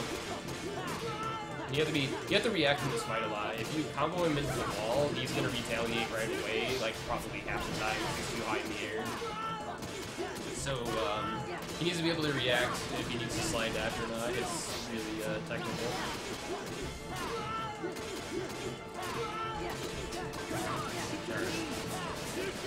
If I attack, If, problem is I might fight him again, so. This is notoriously one of the worst parts of the run, because if he dies during the Final Fantasy fights now, he has to redo Demi, and that's if you get to the end of the Final Fantasy fights and die, it's a big time loss. It's probably the biggest time loss of the entire run if you die there. Wait, I want reaction this. Yeah. Okay. I take this off. Yeah. I'm mixing my menu. Rip Goofy. Oh, you want a potion? Yeah, I'm gonna put a potion on. That's a little difference we Yeah. have in our because of the AS setups. Yeah, we have to work around the AS fight, so Okay. normally you wouldn't have that there. Here I'm gonna start with a cool technique called Round Break. It gets very little usage throughout the whole run. It's pretty much just right here. Yeah, it's just a good way to get in a lot of damage that sets up into these next waves. Yeah, he's got to be really careful here. It's very easy to die in these fights. Like I said. There's a dude left? Oh my god. That's the worst that fight's ever been. Okay, I'm gonna potion. I'll grab that, yeah.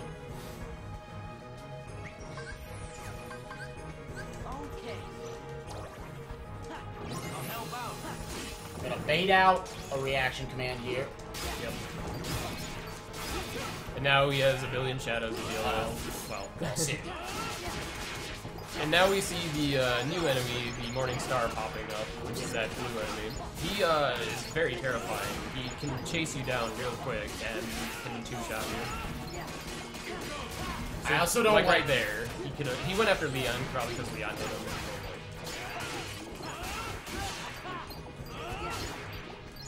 Oh. This is terrible. Okay. If you didn't quick run there, you would have died. They just troll you in different ways. And now that the scariest segment has like 8 of these blue dudes. Yeah. Just in case. Let one Tifa wasn't get in scared. her attack. This is different.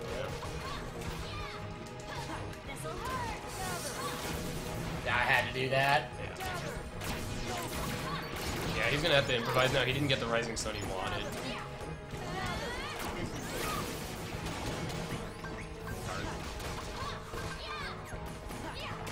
I'm just gonna get out of here for a second. Okay. Yeah, this is terrifying.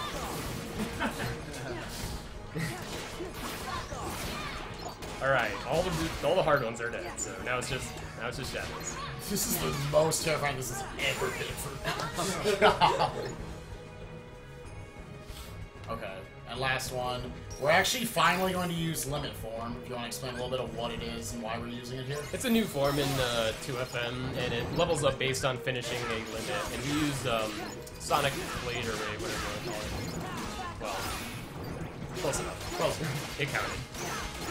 So we get all this damage while being invincible for the I most want part, to actually yeah. take a hit here from something, please. If not, it's not a big deal. It's just a little bit safer if he took a hit there. But now Cloud is in Berserk mode, so he usually has your back here. Like, it's pretty uncommon to die at this point. It's hard to even steal kills from Cloud. Why? Every time. It's too good. Okay, so now we have beaten Demix. I'd just like to note that every single one of those fights went wrong. Every single fight went He didn't die. Didn't die! Alright. So that's once more, that's a cool Yeah, thing. now he has once more, so if he gets hit by a combo, he cannot be killed by it. Yeah. Until he either takes control of Sora or is on the ground for more than, like a second or something. Like a second and a half, maybe. Time for the final terrifying fight of Hollow Bastion 3. Yeah. The good news is you can redo this fight instantly, but this is probably the most random fight in the entire run. We want, we want Steve's, which is the laser guys, surveillance bots. If they're nice, they'll do what he's doing right now and give you the RC Just constantly. jump into my hands, please. Or they can do the wind up and you're kind of vulnerable. And those are Kyle's. We don't like Kyle.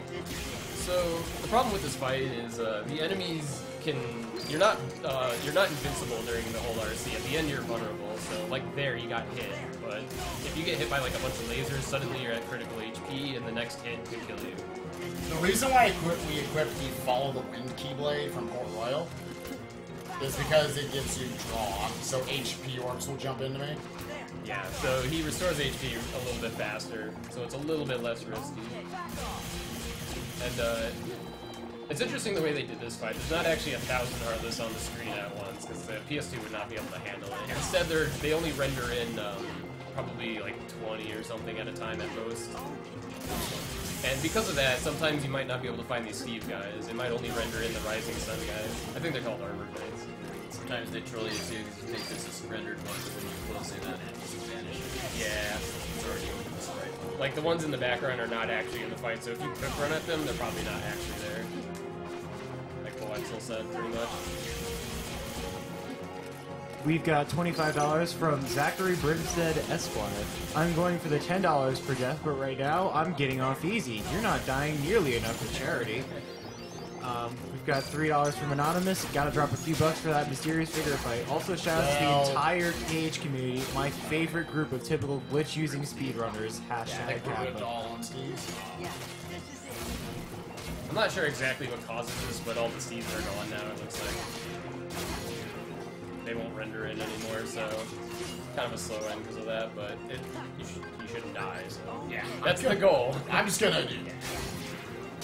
We've got another $20 donation from Anonymous. Great job with this marathon, guys. It's been We really got fun to all watch that all shit week. through, dude. Had to donate during one of my favorite runs. Good luck to Spike, Bizkit, and Adam on their Kingdom Hearts runs and all the other runners this weekend. We had like The 1,000 Heartless, That was until the good. very end, Steve's just jumped into my arms. Yeah. We had enough heart attacks. Now we get a little bit of a breather, but then again, I'm doing an AS fight real soon. Oh yeah, so I get a breather because he's gonna hold the controller. So this is the second of the 5 absent silhouette fights that you guys donated for, coming up after this next fight. Yeah. It's Marluxia. Do you want to explain about Marluxia while the next fight's pretty simple? Pretty straightforward. He's gonna kill him with Trinity Magnet. Yeah. Marluxia's he has like a Doom counter that he puts on you at the beginning, and every sight that he does lowers it. Fortunately, we're not level 1, so it won't kill us in one hit. But Your starting Doom counter and your max is equal to your level, yeah. So basically, we're like level 30 or 20. 28 right now. Yeah, 28 probably. 28. So we can get hit 28 times in the fight if I don't restore the count, and that makes the fight pretty reasonable, but he does have death pools that I have to try to avoid if I fail to loop him, and those one-shot me. And ducking in and out of the study there was to open it up as a warp point. Yeah, we will be returning here later. All the save when you do the revisits, all the save points get locked down until you actually enter the room where they are. Yeah, a lot of people when they see us go to Beast Castle 2, they're like, "Oh yay, Zaldin," and it's like, not quite yet. So for some reason, when you magnet and do Major Drive and Trinity, it actually deals damage. So we do that, and then it just helps kill everything. The way I know Riz explained it, where Magnet does damage as you're getting knocked in and out of it, which we're constantly doing there with Overdrive. It's knocking them in, out, in, out, in, out, over and over again. He's gonna do a bulky bender trick, found once again by a Hiran who finds all these things. If you go from like a hard reset on the console and get to this point, or from a save load, if you enter the bulky vendor room, where one of them where they spawn, you enter them a total of 3 times, and every bulky vendor except for the one you're in will be available to be grabbed now. Yeah. Like they'll all spawn. So we're abusing that now so that we can get all the other bulky vendors that we need. Like the Halloween Town and Acrobat one are the only ones we really grab now. You could get one here, but it's not common. Yeah. Bulky vendors, if you grab them, they give you a bunch of experience. Yeah. Yeah, they also give you synth items, so they're always good to find, but again, they're supposed to be rare. So it's a cool thing that we get to manipulate them in that way. Yeah, it's really cool casually to manipulate them because they drop Serenity items in FM. So. Right. Did you want to do the menu, or...? No, you do the menu. Okay. I'll just revert the camera, or you can do that. I can revert the camera. You have Ether customized, right? Not yet, no. I will do that for you real quick. I just because I care about you. I shouldn't need it for this fight, but... I don't want to be put in a weird spot again. What am I doing? Oh yeah, I'm guard break. Yeah. Damn. Try to think. This is not my menu normally. Okay, you do that. Oh, are you good? You gotta customize Ether. So, I tried to make Marluxia later on in the run, but as it turns out, it's not even really faster to fight him later, because then you have to re-enter, and he has like a lot of HP, as you'll see. Like, he's a pretty HP-heavy super boss. He's definitely my favorite of the ESs and 2FM2s because of how wide his moveset is. Yeah, so right here he's putting on the Doom and he's going to attack immediately, but because I know that, I'm going to just guard it. Or 27. You died to the Doom counter, sorry.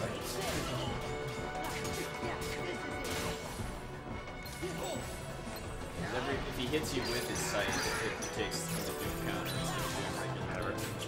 So he does have attacks that do regular damage. That was not the RC I wanted, but I didn't get close enough to him. Yeah, there's 2 different RCs that they do. That one actually replenishes your counter. I think like 10 numbers. 13, I think. 13. Clever. And again, for these, he actually wants to make sure that the reflect damage goes off before he uses the reaction. And which RC you get is based on whether you're targeting his sight or his body. Yeah, that one did over a bar of damage, by the way. That's how good that RC is with reaction on. Alright, so now he's in the next phase, and I am going to loop him, hopefully. Yeah, normally he's going to spawn a bunch of pools there that are one-shots on you at this level. They're pretty hard to avoid without, like, double jump or the growth abilities. So he just times it, knowing when to throw up a fire there to stagger him. Yeah, I'm cutting it a bit close with those. It's different than the data fight. The data fight, you have to be much faster with this if you want to loop them. And yeah, this should skip the death pools. If I whiff it, he's going to be invincible, though, so I gotta be careful. Because then I could die at random if they spawn above me. Because I don't have dodging.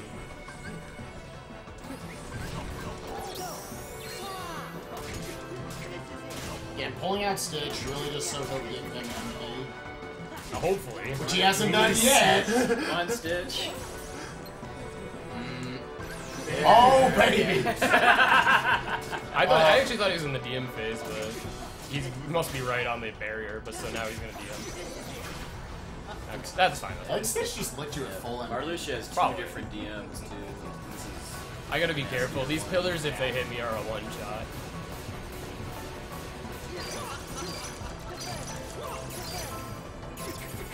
So I got double damage from those finishers because they both were triggered.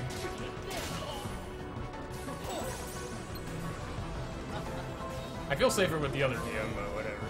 Yeah. Yeah, that's unfortunately what the end of this fight becomes, because you don't have access to a lot of damage output. You have to survive a bunch of these, which is terrifying. If he's nice, he'll do the other move, but that could still hit me too, but it won't kill me.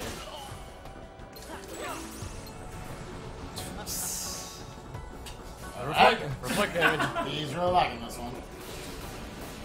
Yeah, at least this one has a pretty good punishment, so...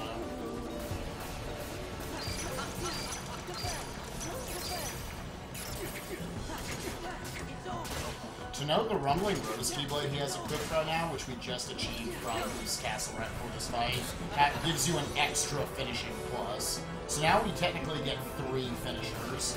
So your combos can get extended to 5, whereas if you wanted to use like 5 reflex here, it could.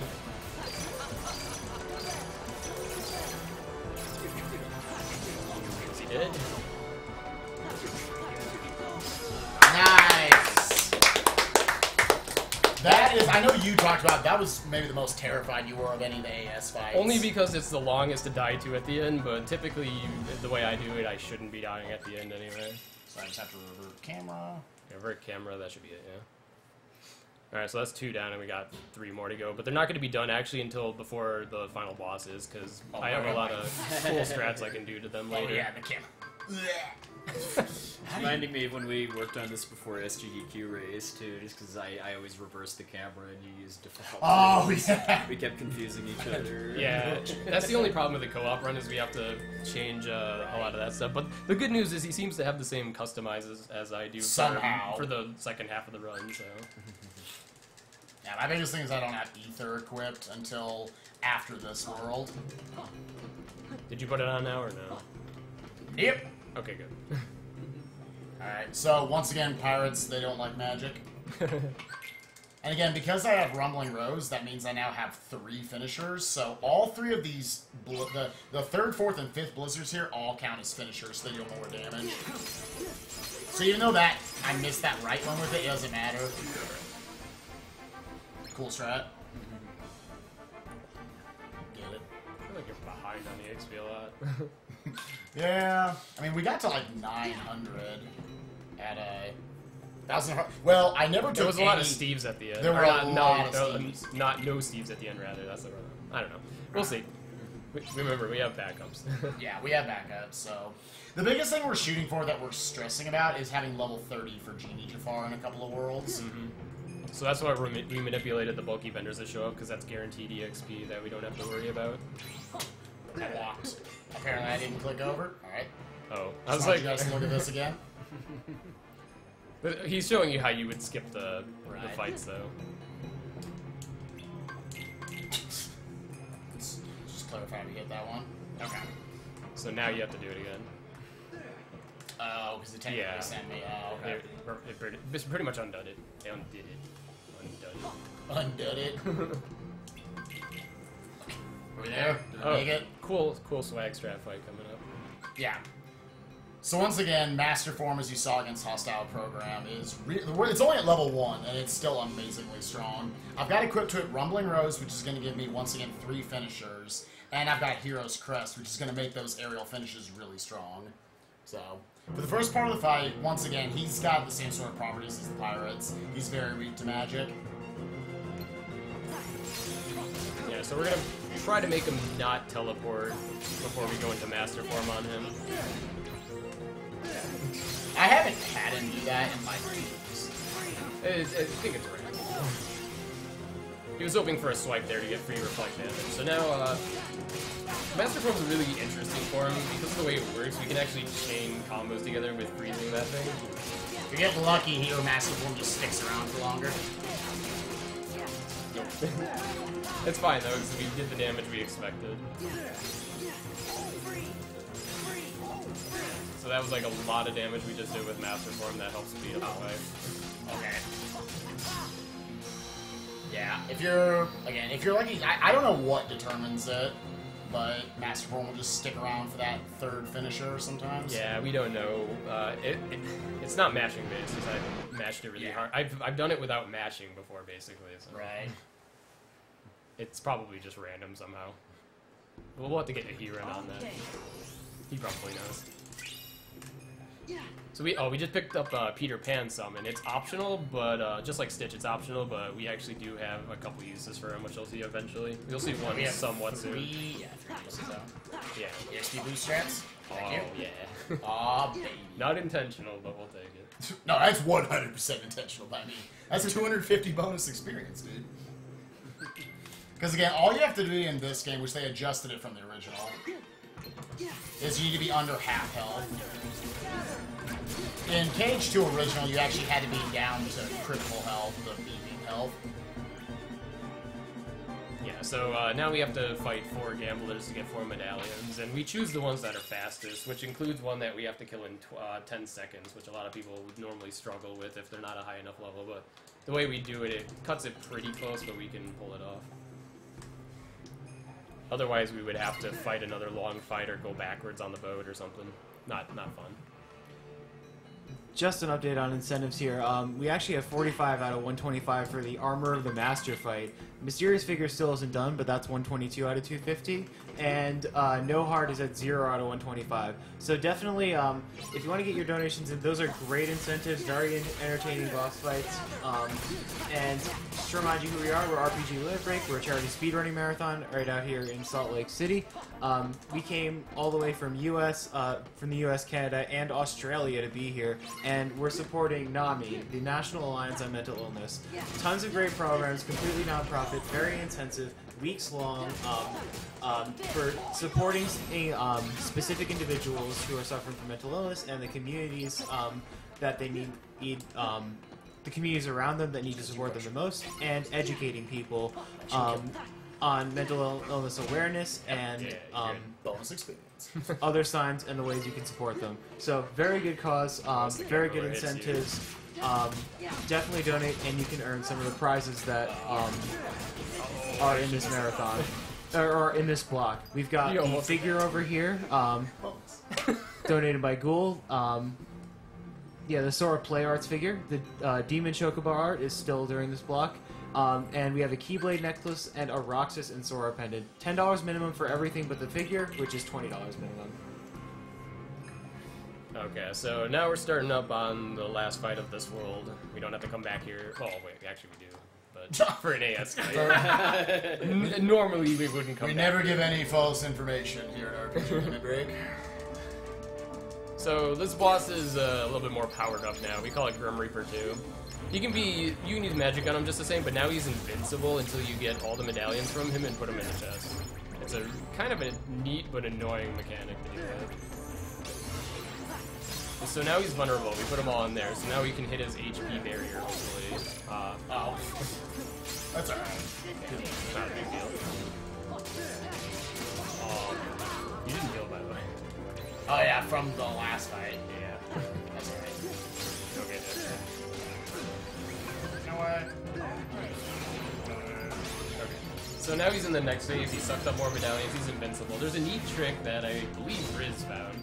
We can hit him with thunder in the air after this and knock all the rest of the medallions out of him. So now we don't have to wait for him to appear to grab the rest out of him. You do not want to get hit by that tornado blue. That is... He steals 25% of the medallions that you have. Yeah, I don't think it one-shots you, but it might be barely. It's a lot of damage. It's a lot, yeah. Yeah, because you can combo these. You're just gonna keep the MP for safety. Yeah, so now we're in the last phase, and he's gonna do a little desperation move. We have to keep our party members alive, which he's gonna do, hopefully, and so we can use Master Form, because both party members need to be alive for that. So we got it. And now, since we're in Master Form, we can spam Thunder on this guy and knock like a billion medallions out of him. I love this grid so much, but this used to be such an awful part of the play here.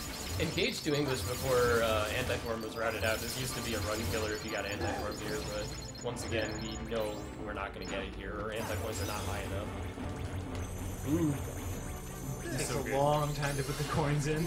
Yeah, which is scary. So that's why I need to make sure I got all the coins before I started throwing them in. Yeah, a lot of people will try to do it right away while he's still running around, and he'll hit you out of it and kill you. So now he pretty much has the kill now. Cool. So that was a pretty good War Royal. Other than sailing to the wrong place for half an hour. It only wasted like a week. We apologize to everyone's sleep schedules that we just messed up. But yeah, no, again, this whole second Triple Worlds goes by a lot faster than the first trip.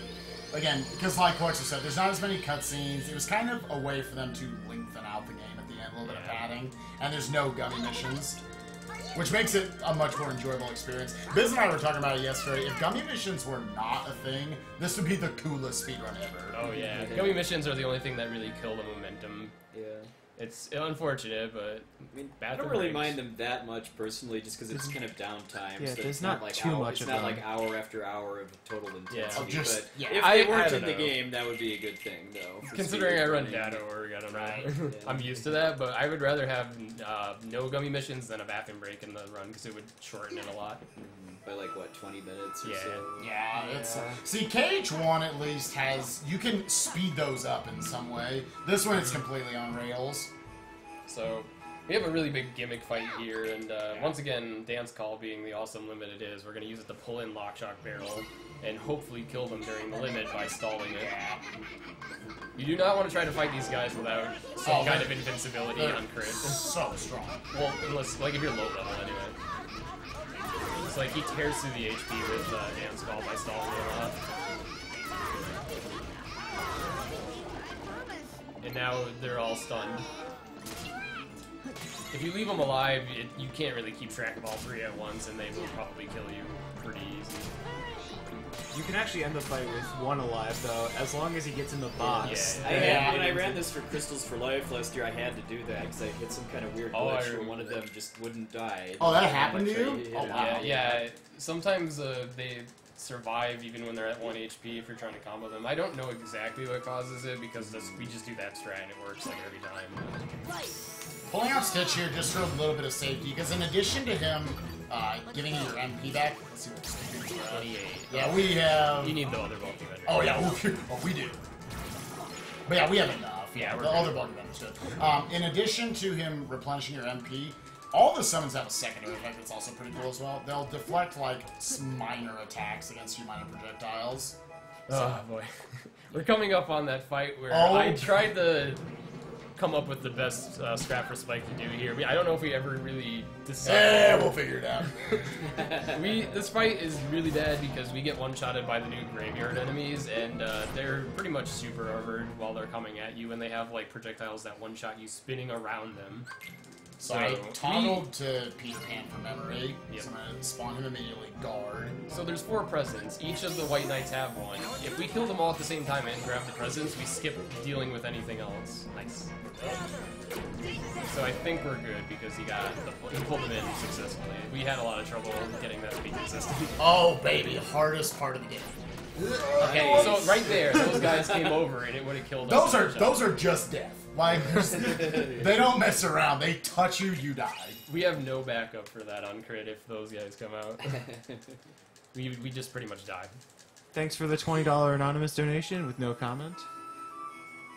You can start reading donations, and we just have to do a really random mini game that we have no control Yeah, over. Yeah. This This is is one... actually I know no- this mini game hates Spike too for Oh. some reason too. I always, never see brown he boxes. always gets trolled by it. Alright, let's see how long it is. We actually don't have anything to read now, but I will plug, since I haven't done it once this run yet, the Yeti t-shirts. We have several really cool t-shirts. You know, for the event specifically, you can go on www.theyeti.com, YETEE, /RPG Limit Break. They're $15 shirts and $3 shirts. I think I got the price right. They're $11. $11. My apologies. Okay. That's unlucky. $11 shirts. $3 of each shirt goes donated directly to Nami as if you donated it right here on the stream. You can also subscribe to the channel RPG Limit Break. Get a bunch of cool emotes to spam in the chat. RPG Jerkbirds, RPG what, etc. The revenue from subscribers and ads goes directly towards supporting the cost of the marathon. I think that was 40 seconds, I think. We wouldn't have a marathon without great hosts like these really and good. without Almost people like you helping subs, so thank you very much for that. We're not gonna crash the game. And now the experiment. Okay, I can crash the game if I do this wrong. I'm just saying. yeah, we do have, do we have a save? No. I won't do it. Okay. If I take a hit, I will just die. Okay, he will intentionally die if he has a chance to crash it, hopefully. If you do the RC to throw it back together when it's separated, if you get killed before you land, it crashes the game. Yeah, you just hang in air indefinitely. No, it just crashes. Oh, it just straight up crashes? It goes to, let me see, what happens? Oh, when you die, actually, yeah, it goes white screen and then you're stuck there. It doesn't even go to, like, continue.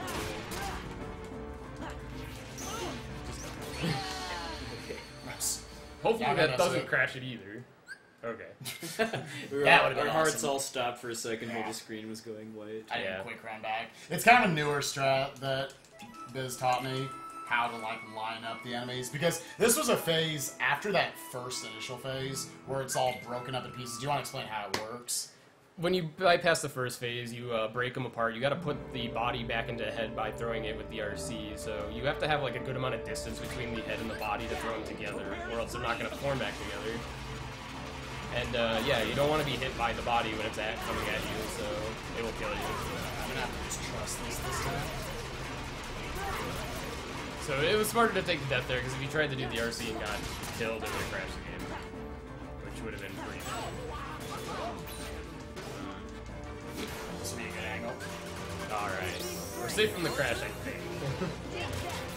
So now we're using Peter Pan for the second time, but now you're seeing his other ability, which is helping you stun lock certain bosses to death. This boss...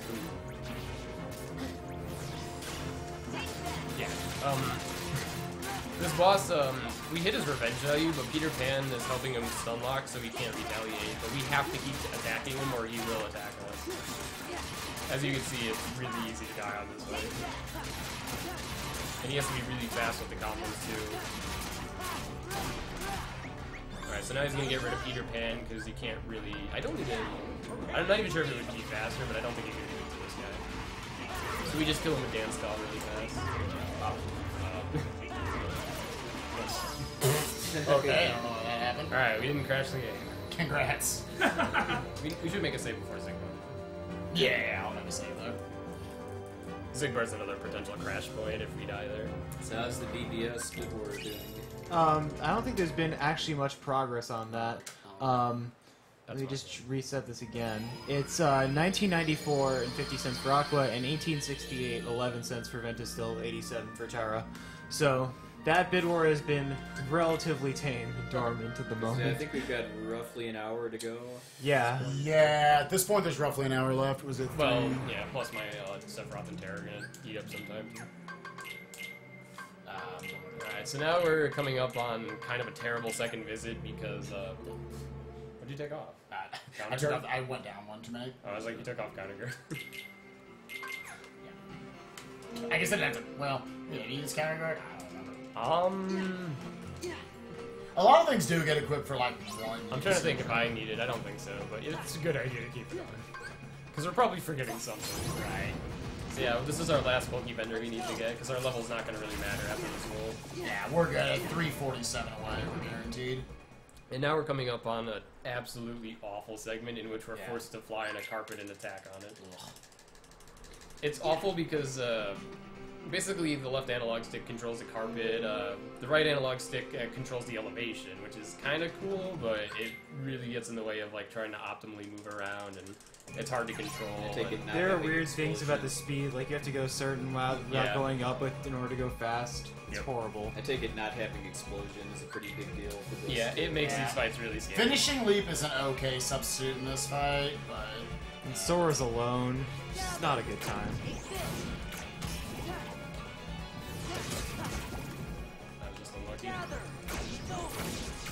might have to waste some here going to save. We have a $20 donation from gonna Fuzzy use it. Circles with no comment. Thank you very much. Nah, man. I ain't about that life.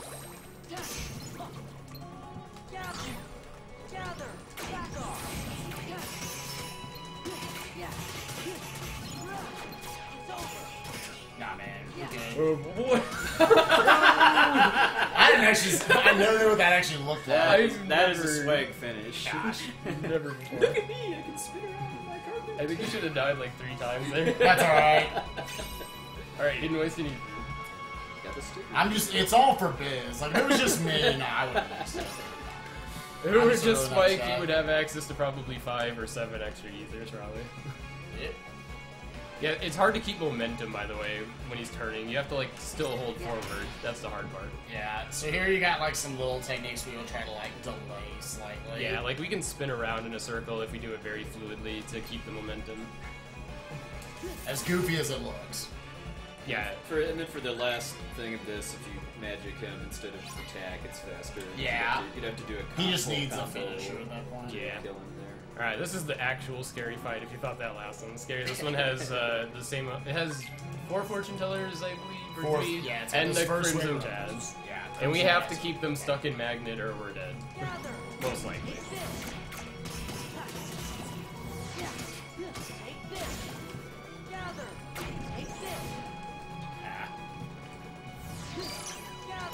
This one might need to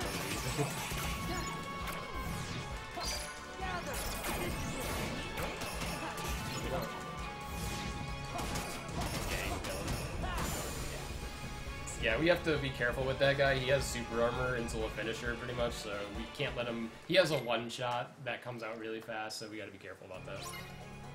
To know about aerial finish, it's more so on, not because of its DPS, but because it has, like, stun capabilities on almost everything. So, like, so we take it off for certain chunks of the run, we put it back on. You really want it there to get its stun ability on the Crimson Jazz.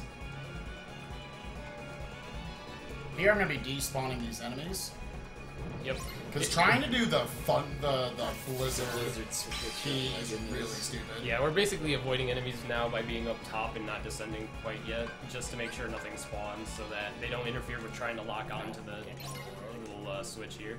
Because if you ever tried to do that casually and there's like 50 enemies floating around, you'll notice it's like almost impossible. I was one of the idiots who would YOLO that on Gauge 2 Beginner, but that's also, there's no death threat there, Yeah. so... But yeah, but if you ran out of MP, you'd be waiting running there out of for a while. you lose so much time on the switch puzzle if you Yeah. have MP. And then we've got this one thing where you think there's going to be a cutscene here. But No! Yeah, a lot of us have paused after this thinking Yes. it was a cutscene, but nope, immediate movement for some reason. I guess we were just gonna guess how they got in there like that. Yeah. So here, this is always where we wish. I always get explained to me, I never remember. Why is it we can't EXP boost here? It doesn't work. It just doesn't work, yeah. I think it's because Riz told me it doesn't count as Sora killing it because I crash into stuff. That's, I believe, what he said, but I don't know if that's like actually the reason. But yeah, we can't EXP boost here, so... Huh? Does it work in Light Cycle? They don't give you experience in Light Yeah. Cycle. Oh, that's right. Yeah, so this is an auto-scroller. We can't speed it up, but we do want the kills to make sure we hit level 30. He has enough EXP to probably be fine, but Yeah, there's no way. the faster you kill the enemies, the more show up, so... We gotta kill them fast if we want the most EXP. There's also, subtly you'll notice some enemies in the background, like there's a couple of fat bandits coming up. I can kill one of them. One of them's impossible to kill from what we've seen. It doesn't matter because we're still good on EXP. Yeah, we're You have to really tap good. that, right, to kill that enemy? Yeah, they give a lot of EXP too, so they're nice to get, but the first one is the only one that's like practically consistent. The second one is like incredibly uncommon to kill it. See, we actually just hit that enemy in the back. I've hit him twice, and it doesn't kill him. Yeah, I don't know what triggers them surviving, honestly. theoretically, he shouldn't be any better than the other Fat Bandit. If I had hit him one Yeah. time, he would die. Yeah, the other bandit always dies.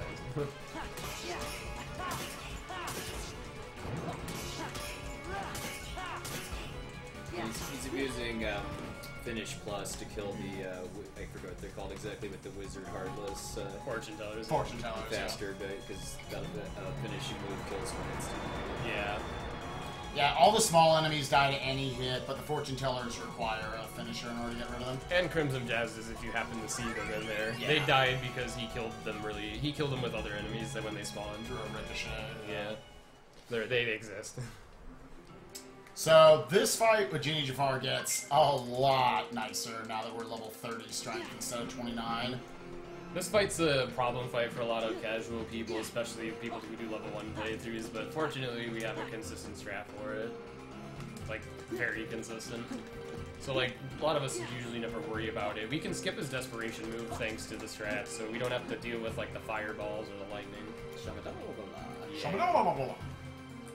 Yeah. Or him sending you into the Dark World. Yeah, you know, if you go in the Dark World probably won't kill you, but what's immediately after is ridiculous. You would have to get really crazy reflex, double reflex to get out of that. Also, Genie Jafar is very red.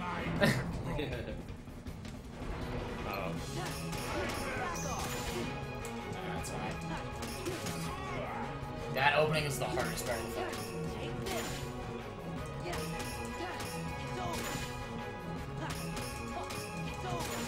And he's using the slap shot ability whenever he backs away from him and just charges forward to get a little bit of extra damage in per combo. So Yeah, well, it's a far away slide dash. We don't actually have slap. Yeah, it has different properties on the carpet. Genie Jafar has some HP triggers that he needs to Yeah, hit. it's like Just the right hits on his combos to avoid wasting finishers. Right there was one. Yeah, right there he did a thunder because it broke the HP barrier for the next part. So otherwise, that finisher would have done no damage. And, interesting thing about the fight, the bypass HP barriers. He has 2 HP barriers. The reason why I did an extended combo earlier was to get past the other one. And this one I should. So yeah, Genie Jafar is nice because he's completely consistent if you do it correctly. Yeah, it's pretty much all player skill, which those are the best fights. Give us more, please.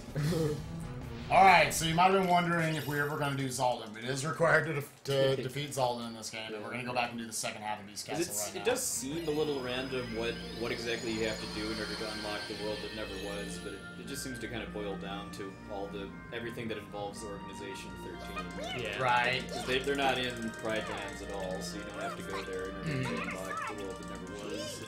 Yeah, so we skip Pride Lands, we skip the second visit to Olympus, we skip 100 Acre Woods, Atlantica, and Space Paranoids too. Yeah. Those are all optional worlds to progress the game, so naturally we don't need to do them.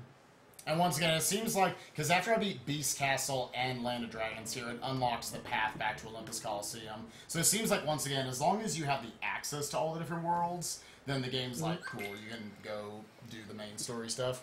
Great new enemies, by the way. Well, technically they're not new, but now you actually have to really interact with them. And they've all been new.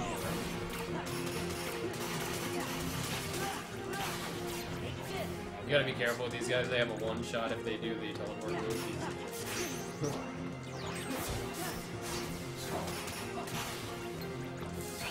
I fell right into it. I was debating if I should have warned you about that. I didn't see him beneath me. Alright. The dots do hurt a lot, so... it's a fast death, so it's whatever. Does that put us at like 5 or 4? I put 6. Yeah, that's 6 plus the 5 real deaths. Yeah, 5 real deaths. 5 real deaths, okay. I don't know how to keep going. Oh, and now you get perfect luck. Alright, so that's alternatively how that could go. Just gonna put a ground combo blast. Yeah. We have to be careful because as soon as we spawn or kill that dust, this happens. So we don't want to be standing. Those are one-shot moves.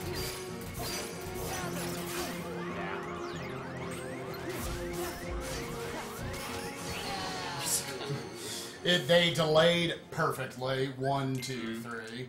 I could have gone reflect 1, 2, Yeah. but the other one was a little off camera, so I wasn't sure. You can reflect the drop down here too. Yeah.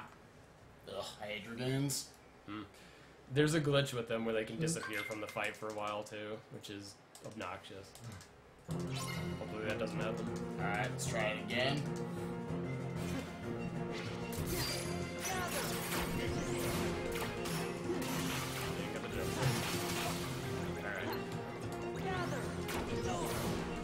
Yeah, we don't want to be caught in the air killing both of them, or else we might fall into death.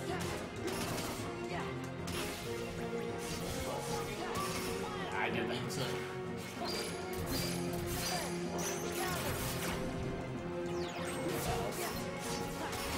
I think I hit like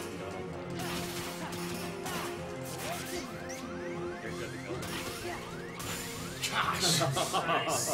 That's crazy. I've never seen that fight. Well, that was once more that Prevented the death, yeah. You basically can't get combo kill. The good news about the Dragoons, though, is they don't like successfully attack like really fast in a row. So like once they do an attack, they kind of have like a good amount of cooldown. So Spike was pretty safe there to go for the kill at 1 HP.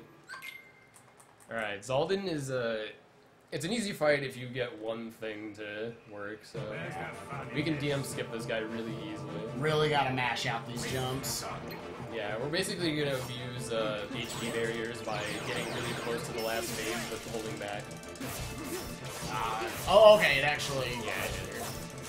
So he's gonna stop right before, or right under 3 bars, basically. And then using drive does increase the damage. Yeah, using Master Form increases it. Now he's gonna get an aerial dodge, hopefully, to parry this. And he got it perfect, so this should be a kill. Fastest. Dude, sick puzzle. This is definitely the fastest orc fight if you do it like this. A lot of people, this is where a lot of people casually get stuck for a long time. And that would be why they saved Zaldin for now instead of when they came here to get the Rumbling Roads earlier. It would have been slower and riskier. Spams it a lot. The reflect upgrade would have been nice, but it just isn't worth it to do it that soon. We've got an anonymous $25 donation, by the way. Yo, here is some money. Make people better with it. Shout out to my KH community. I've missed you guys, and I'm coming back. Something tells me that didn't want to be anonymous, but all right. We're excited for your return. We've got a whopping $150 from S17 Master. Happy I made to see the KH2 portion of this. Always happy to donate to a good cause. Something for my chat. Remember, guys, you can donate towards incentives. Thank you, S17 Master. What do you donate it towards? Nothing. Oh. We should just put that towards No Heart. Yeah. Let's just put that towards Aqua, too. Yeah. Maybe I don't wants to feel make safe. people work for it. Toggle over to limit. If he's in the chat, he probably, which he is, he could tell you what to put it towards, right? That's true. I don't have the chat open because Oh, there have been internet problems. Someone else might, though. It's like the same thing. So This fight can be a little annoying just because you can't stagger him. yeah, he doesn't stagger, and because of that, we have to be really careful with our combos because he does hit pretty hard. And this should end it. You can also whiff attacks against the Jet Thruster Heartless too. You have to really react to what Riku does. There's no set strat for that fight. You have to decide if you're going to do a combo or go into like a limit right away or limit form or a limit in limit form. We've got a $60 donation from the Sid. Hey guys, thanks for all the support as I am one of the many that suffer from bipolar disorder. These events, GDQs and Limit Break, has made my illness much easier to deal with. All of this goes to naming Kane and FF4 after my brother who lost his personal battle with bipolar disorder. Much love to the speedrunning community and the entire crew running these event planners, volunteers, runners, and even just the casual attendees making these a success. Thank you very much, Sid. He's been doing tech for us for quite a bit. Shout outs to all of our volunteers and to that personal story. Yeah, definitely. To know we also manipulated that bulky vendor, but we don't need it at this Yeah. point. Alright, so we're coming up on a fight that hopefully just gets won by using Trinity. Yeah. Once again, we're going to throw out Magnet, we're going to throw out Mega Drive, and it will hopefully do a ton of damage. It adds a lot of hits is the thing, too. Does normally you're not supposed to be able to do any damage with the actual face as a training with finisher. Yeah. But 300? Magnet abuses that. 281. This might kill. Nice cleanup. Hey. Nice. Yeah. Yeah, because sometimes one or more of the assault riders could barely survive that. That fight would actually be scary if we had to fight everything like manually. Because Magnet doesn't quite work that well on Bolt Towers. Like, you'll whiff a lot of hits, and Assault Riders are just Assault Riders. I always just like these fights because of getting to get revenge on the Assault Riders. And Yeah. what jerks they can be in Land of Dragons. I have become so powerful since you last killed me. Alright, so now we get to see snipers, and hopefully, if we're lucky, they won't actually do an attack. Yeah. There's a little bit of a benefit to doing Marluxia, because now I have Chicken Little throughout the whole fight. Yep. He doesn't actually have to dismiss him now. Normally you would have to dismiss him here if you want enough for Genie on Storm Rider. And good fight. Cool. We just kept the there was another wave, but it spawned into the magnet, so you probably didn't really easily catch that. Yeah, because normally we'll be 1 bar short, so I need to dismiss him in order to get back to 3 bars so I can use Genie. Yeah, like if I didn't find Marluxia, he'd be at 2 right now and wouldn't be able to summon Genie. So We want Valor Genie, but we actually have a bit of a cutscene in the very beginning of the fight where I can swap to him. Yeah. Yeah, good. This is somewhat of a new strat since like maybe not even half a year where we use Genie. We used to not use Genie. And he's going to use Valor Genie to deal damage but not do the finisher, so he stays on the back. Because this guy's all about staying on his back. It's really easy to get thrown off. I meant to think it's the Hydra. Yeah. Like, and he doesn't stagger, which is a bit rough. Okay. That's the HP barrier where I want him at. He's going to do this twice, and then I have to be careful not to attack him too fast. Otherwise it completely screws up the fight. Yeah, if he does this well, he'll go into the next move at, like, sub 2 bars.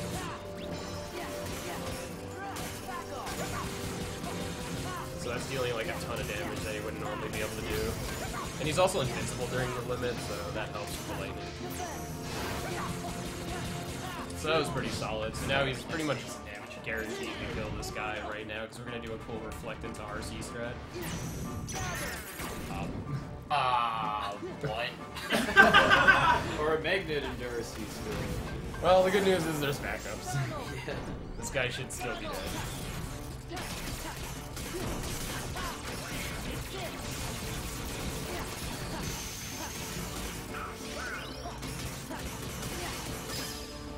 Alright.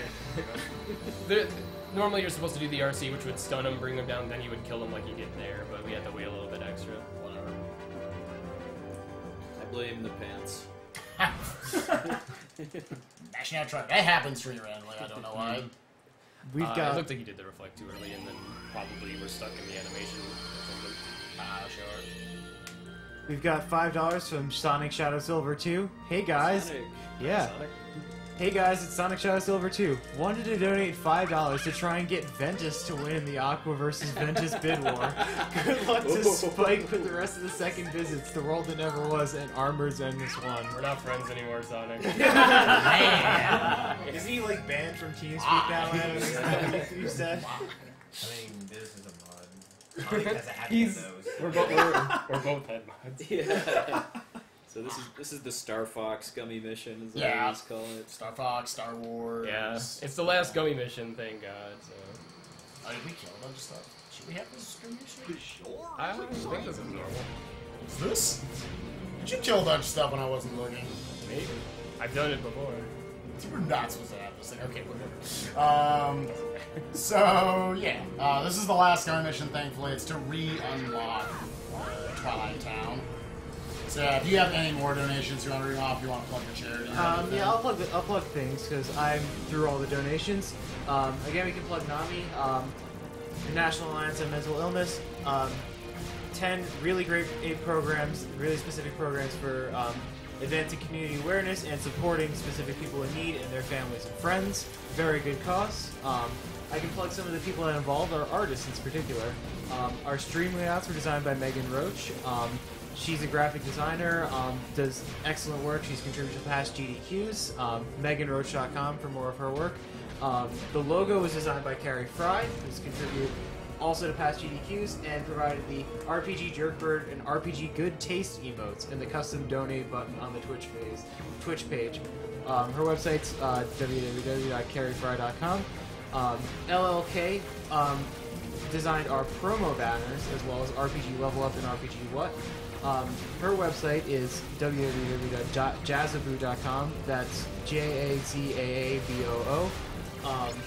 So yeah, definitely during this last part of the run, we're definitely gonna get hype over final bosses and stuff. But you can still donate for incentives during Birth by Sleep. There are lots of great super bosses to donate for. We're about halfway into Mysterious Figure and about a third of the way into Armor the Master, none of the way into No Heart. If you donate $10 or more during the entirety of this KH block, you'll be eligible for the Roxas pendant, the Sora pendant, the Keyblade Aid necklace, or the Demon Chocobo art. If you donate $20 at a time, you will be eligible for the Sora figure, which is a Play Arts brand figure. And if you donate $25 at any time throughout the marathon, accumulated over all your donations, then you're eligible to win the banner, which has every attendee of the marathon signing it. So it's really cool, really worth donating for. Lots of great stuff going on here. Huge grats to chat. Like, you guys have been, people have been donating a whole lot during this KH Marathon, and I can't thank you enough. Either over the crazy bid war that's been happening or over the other incentives. Like, we got 2FM done so quickly, and I can't thank you guys enough for that. What else? We've still got a bit of this demolition left. I can plug the Yeti again. We've also got quite a few unique t-shirts, specifically for the event over at theyeti.com/RPG Limit Break, YETEE. You buy a shirt, $3 goes to a charity, just as if you donated yourself.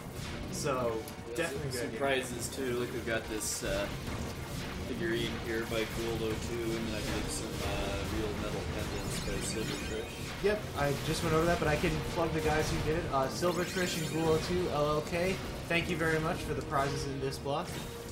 Really appreciate your contributions. Alright, so... See if we die this time. You guys can donate. What's the minimum bid for that? Like $20? Yeah, $20. Yeah, that's an amazing deal on that. Oh gosh, we got $100 from Anonymous. Hashtag Ventus Runs Matter. $10 from Anonymous. I think the only downside to watching Spike speed game KH2FM is that we don't get to hear him sing Disney songs. Yeah, we thought about throwing in Disney songs. We wanted to make sure all the super boss fights get met. We've generally been a little sillier with Kingdom Hearts runs in the past, but I don't know, Biz and Adam put in so much work, we really want to see those. Alright, so now we're approaching like the last stretch of the game. Now there's no more like big downtime, so it's pretty much fight after fight. So, just want to sneak one in. Sneak one in on the elevator before Zigbar. Yeah. We haven't. We still have 3 AS fights we haven't done yet, which would be Larxene, Vexen, and Zex. So those are going to be done right after Zemnis one. So right now he's going to the what we call the Mickey fight, where he's the true boss of this fight. Yeah, you pretty much have to work around him. He doesn't actually help you. He does nothing but ruin the fight slowly. Kind of like Leon way back in the Bailey fight. His damage output is terrible, and he can knock things out of your magnets and stuff. So that's cool. Yeah, he has really extended combos and swings around like crazy in the air, and will knock everything out of magnet if he wants. That dancer was real scary, by the way. Oh yeah. Dancers, they are terrifying. Stitch parries those sniper shots, by the way, so we don't insta-die to it. That's another, once again, good side effect of pulling them out there. We use them for this fight, though, for the free MP, though. We need it. Yeah, always a fan of having Stitch stuck to the loading screens, too. They suck here.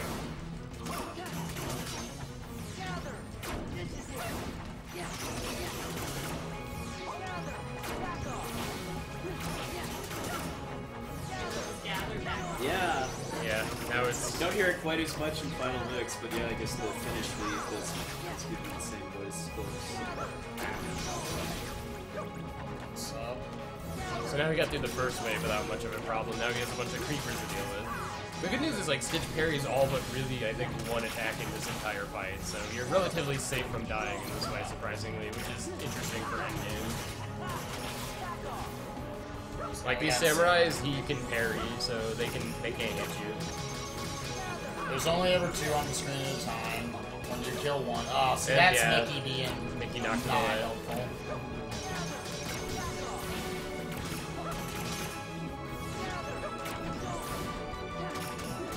Got an anonymous $20 donation with no comment. Thank you very much.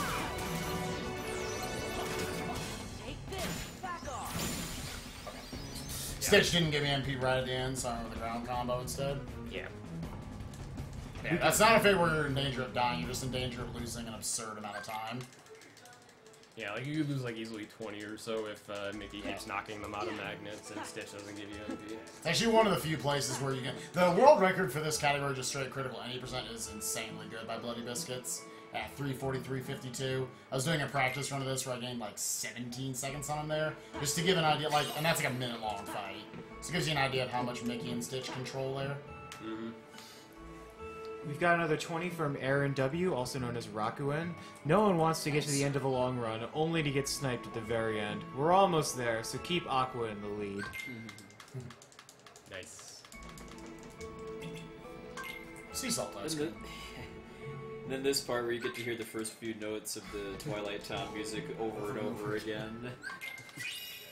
Got $25 anonymously from, hey everyone, Da Dark Drake here. Shout out to my men, Spike, Vegeta, and Bizkit. Always great to see the Kingdom Hearts series. I'll let this fight happen. This fight you can okay. let happen. My favorite video game series of all time, represented at speedrun marathons. Keep up the awesome work and good luck and have fun with all the upcoming runs. Greetings from Germany. Thank you. Pretty simple fight here, just magnet finishing leap on them.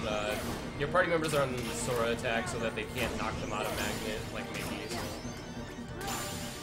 You shouldn't ever really have a problem with this fight. The next fight, however, is a nightmare. There are a ton of assassins that one-shot you, and they have super armor on a lot of stuff, so you gotta keep them stuck in magnet the whole time, or you're dead. And the problem is, Axel is trying to help you, but he's doing probably the worst possible job usually. And he can knock them out of magnet and get you killed for it. So you have to hope he doesn't attack right when you do a magnet. Like, that was good timing on his part not to ruin it.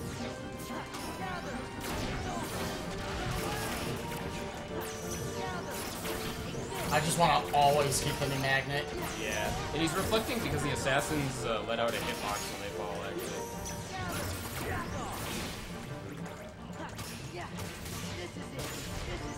Okay. Nice. That was good luck overall in that fight. Axel really never screwed things up. So, he got through the scary fight. Yeah, because then you'd have to redo that first fight, and as always, it's a big time waster to do multiple fights again. We've got a $5 anonymous donation. Hey, Spike and Biz, GL with the rest of the run, and GL with Sephiroth and Para 2. Putting this towards Aqua because Ven is worse than Rucksack. P.S. Bitchin' Beard Adam. And a $10 anonymous donation with no comment. Yeah. So, new to FM is now you actually get to fight Roxas instead of watching a cutscene. Yeah, we don't get a super cool skip like we do in Cage 2 Original. A lot of people consider him to be the hardest story fight, like, of any percent especially. Well, not in a run, but casually, because, like, you have to do something very specific in any percent to consistently beat him. If you try to, like, wing this guy, you die, like, instantly. Especially at this level. So we have a very specific strat we have to do to not die. And we're going to be abusing revenge value by forcing Roxas to attack, and it's pretty interesting how it goes. So he's going to try to add a lot of revenge value and damage here, and then he's going to slide dash into a Thunder and then reflect, but then because we have finishing plus, we get to do a guard break there, and that breaks out of his counter. And he needs to continually do this throughout the fight to beat them, so he's going to throw an Ether there. And now he starts doing blizzards because the revenge value is starting to shift a bit. It doesn't quite go down all the way, because that's the way revenge value works, it slowly goes down. So now, he's playing it safe there, did a reflect into Trinity, and now we're gonna hopefully end the fight with Limit Form. And now you get to see your, I think, first crazy Limit Form combo where you chain R's into another Zantetsuken R's. Or if you're English, it's called RAS, or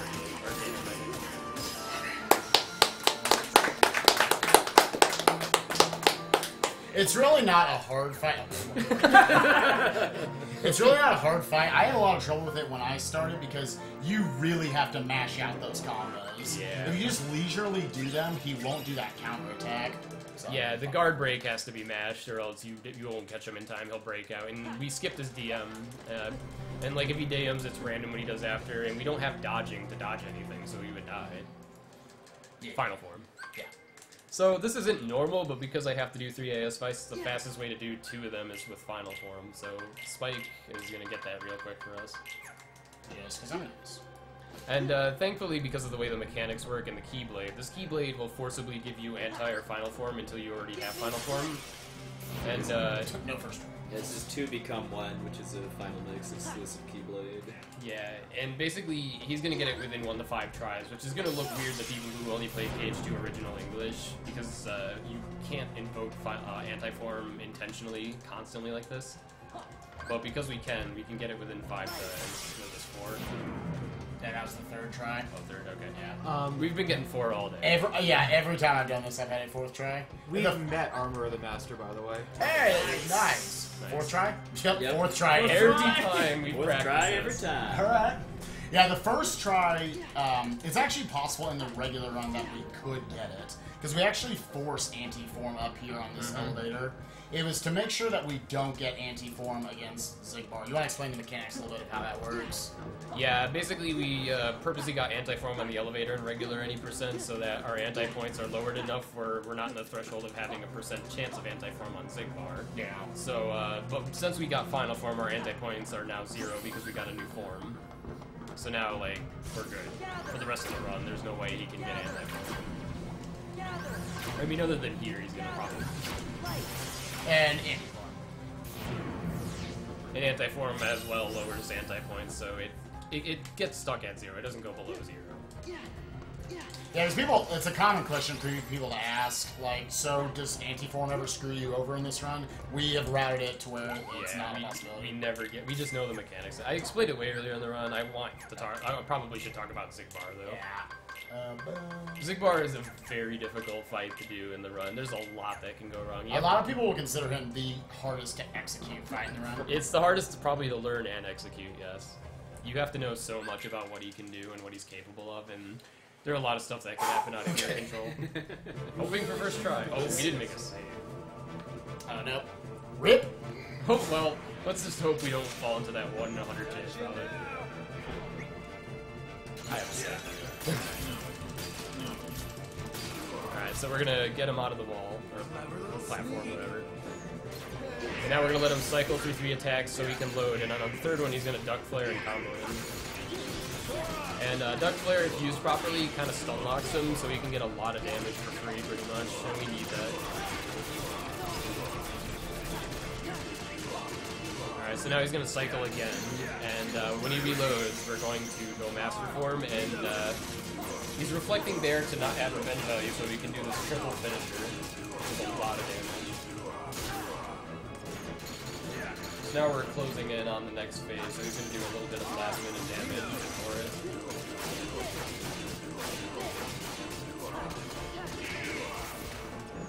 Alright, so he's right on the trigger for the next phase.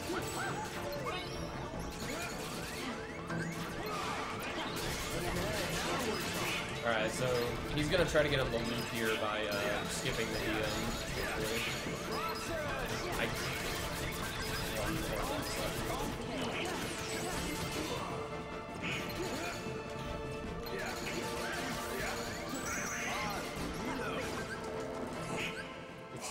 Okay. Hit him. We're still on it. Yeah.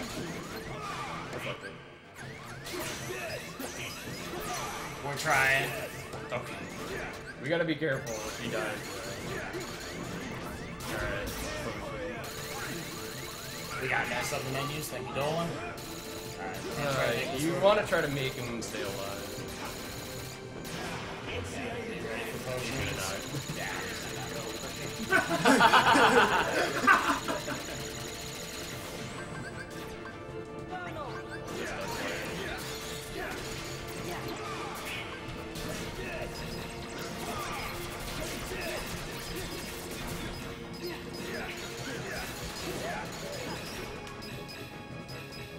Ghost rats. Yeah, this is really iffy. During the second phase, he barely reloads without manipulation. Yeah, like he's not gonna really reload often now, so we just have we don't have the dodging tools to easily survive. Hit him. Okay, he's dead. He's actually open when he does that walk. Gosh, alright, we survived it. That was. You used 2 ethers? I used 2 ethers, yeah. That was unfortunate that I ended up having to throw in the potion there. I didn't throw up my guards fast enough. Yeah. This fight is so crazy. So many terrifying fights. Oh god, yeah. We got a $125 donation from Feral Pigman. Turns out I had 25 escapes in my Lufia 2 run, so here's the promised $125. Please put 25 for Kobahi as Maria in FF6, 25 to name Setzer as El Magus, 50 towards the FF6 palette swap, and $25 towards naming Demon Chocobo. Oh no, it's Towers. Towers naming Demon Chocobo on. I'm having a great time here. Thank you. I couldn't really explain the end of the fight because it kind of like went off Also track. rafts. You should be able to kill him with Duck Flare at the end, but once you fail the loop, you kind of have to improvise like Spike did. There's no like set backup. You just have to react to get lucky, pretty much. So we didn't die there. He used Chicken Little in the room before to get full drive back, because as I said earlier in the run, it auto-reverts you and gives you your drive back nicely. Alright, Luxord's, he's not like he's not nowhere near Zigbar level, but we still have to do it pretty specifically if we don't want the fight to go terrible. Yeah, in Final Dix, unlike English, you can actually skip its DM too. Yeah, limit form, since we can do the form in this fight now, we can skip the DM.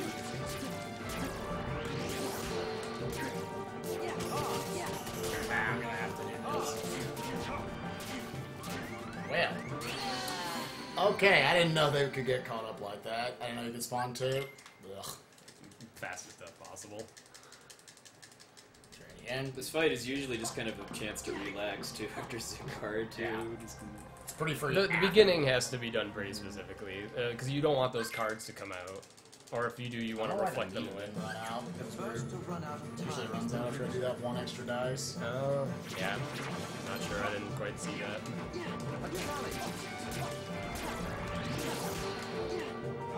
So like there he failed it, so he's just going to reflect kill the cards and go into Trinity on him.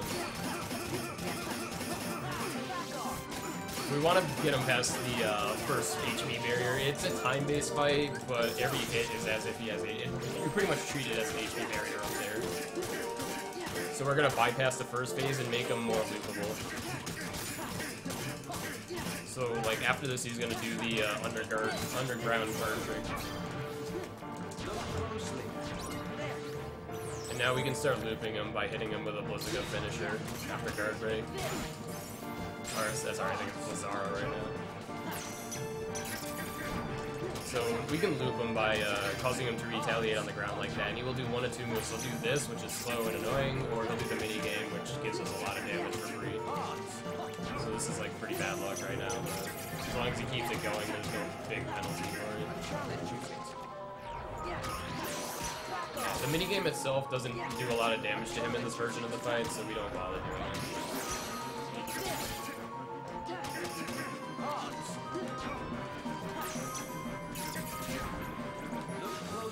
Sometimes that happens, yeah. But since it's the second phase of the underground cards, you can still loop them. Just have to restart it. So now we're getting close to the HP barrier for his last phase. So this last one he's going to have to start setting up for it if he wants to get the DM skip. Yeah. So he's flashing red, so he's in critical. So DM skip, if he doesn't miss it into it, would be guaranteed. He's gonna he threw an ether there so that it filled up his MP completely as he used the limit, which is not normal. Normally you would already have half MP. I could have actually skipped using the ether there, but it's safe. Sometimes he jumps out at the end, and you don't want to lose all your drive at the end, which would have happened if I didn't kill him there. Yeah, we actually don't know why he can break out, because we haven't explained this yet, but ours does not add revenge value until the final hit, so that's why we're able to chain those long combos.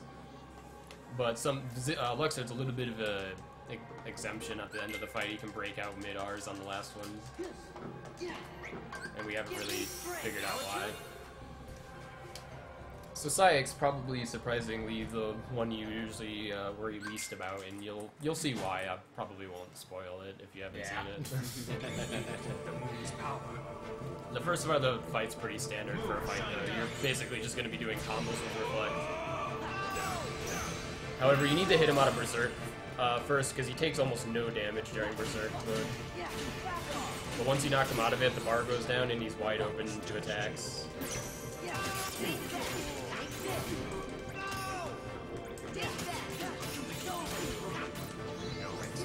We want to kind of wedge ourselves into the wall there so that he can't get away from... Because he can slide along the wall, but if you put your back right up against it, he usually gets stuck there. Like that.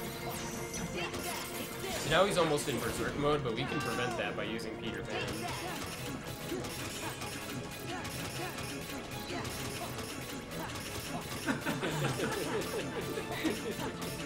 So what's happening here is just like Experiment, we're stun locking him, and even though his revenge value is way past the value where he should be attacking, Peter Pan is breaking his counter. You have to help him attack though. If you don't help him, he will break out. This was found once again somewhat recently, like a half a year ago or so. We didn't used to do this. All right. Good job, Peter. We got $50 from Mr. Cab. Where is the RPG Good Taste Support Brigade? And 15 from Bulgin's Minion. Time is getting close. Ventus must prevail. I mean, come on, do you really want to see Vulgin cry? I mean, his tears might be tasty, but that is no way to treat him. Poor, non-troll Vulgin. We must band together to make him smile. Ventus is life.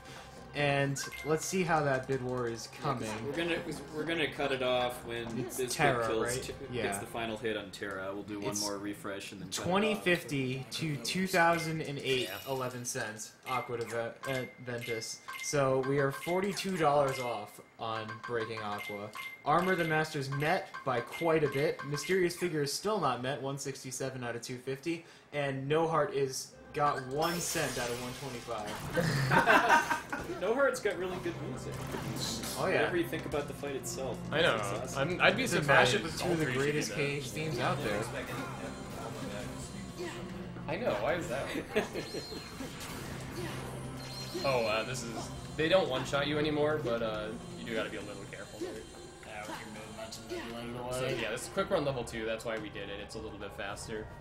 And we're gonna get auto-reverted before Zem this one anyway, and anti-forms do not matter anymore. I don't think we can get anti-form anymore on the run now. Probably not. Yeah, I'm gonna do Armor Zem Zemnis is 1, but we don't use drive there. Yeah. Zemnis 1 here, and then Biz is gonna do the other 3 ASs. And then Spike will close out the final bosses. Don't forget Terra and Sephiroth. Yeah, well, that has to be done on a separate file though. We can't get to them on this file.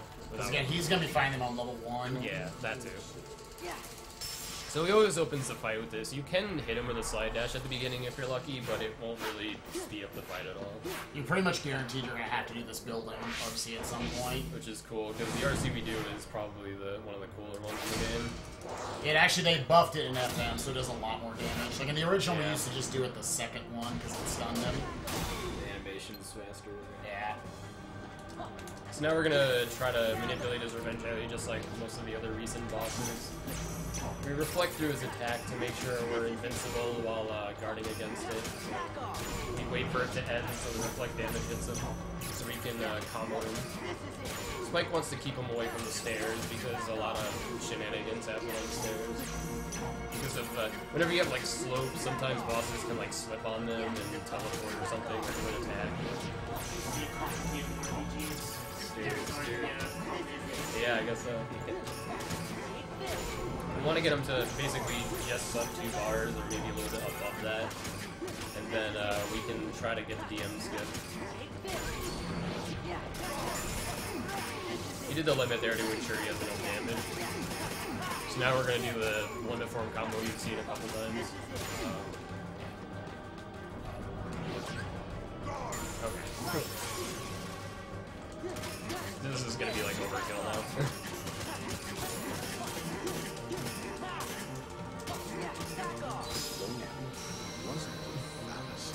Alright, so that's, before we go to final bosses, I still have 3 AS fights I skipped.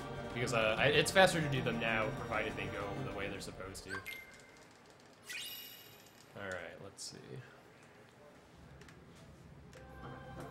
Camera. Mm-hmm.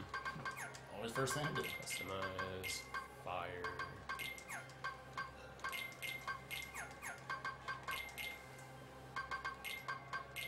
Alright, so...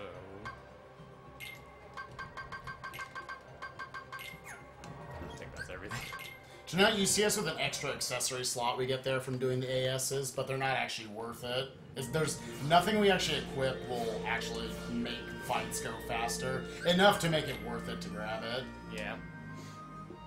Because of how scaling works in this game. I'm doing Larxene first because she gives me an MP boost, which will help against Vexen. The bad part about doing Larxene now is I do have to do a boat ride, but considering how fast the fight should go if I get good luck, it's worth it. We've got 25 from Emmy Pup. Roxas is a weenie, therefore Ventus is by extension. Go hashtag Team Aqua. Aqua, please. Please. Okay, what's he gonna get on just how much that the other thing is we can actually commentate Aqua well. I have no idea for Ventus. So if you want this kind of commentary for BBS, He's going donate to for fight Aqua. this bus now. Don't worry. He's using a D-Link that does something. Yeah, Voligin's gonna commentate Ventus. That's his punishment. That's his requirement.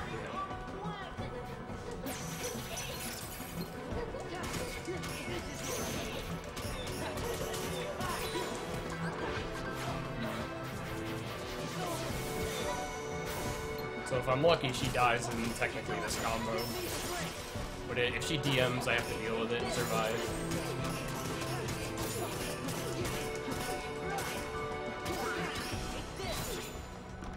Nope, not lucky enough. No, Thundaga. Alright, I'm gonna be a little risky here.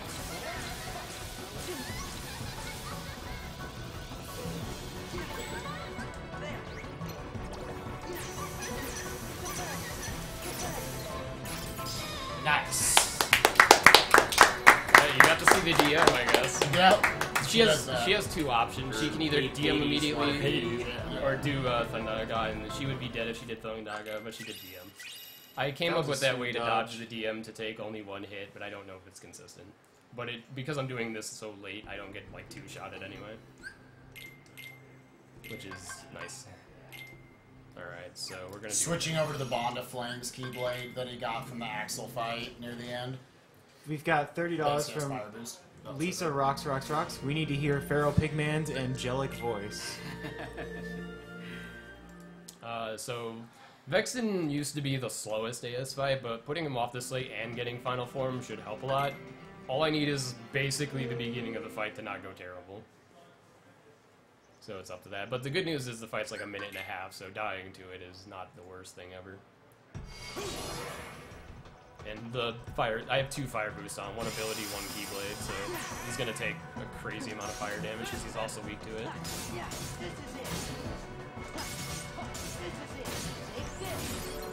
Nope.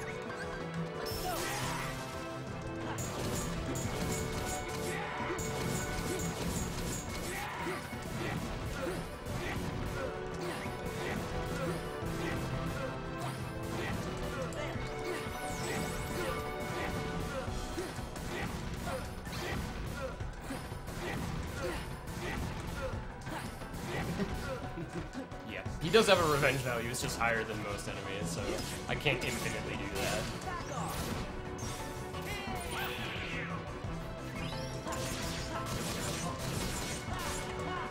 Oh god. Yeah. Anti-Sword is very deadly. And there's I the didn't way get hit there.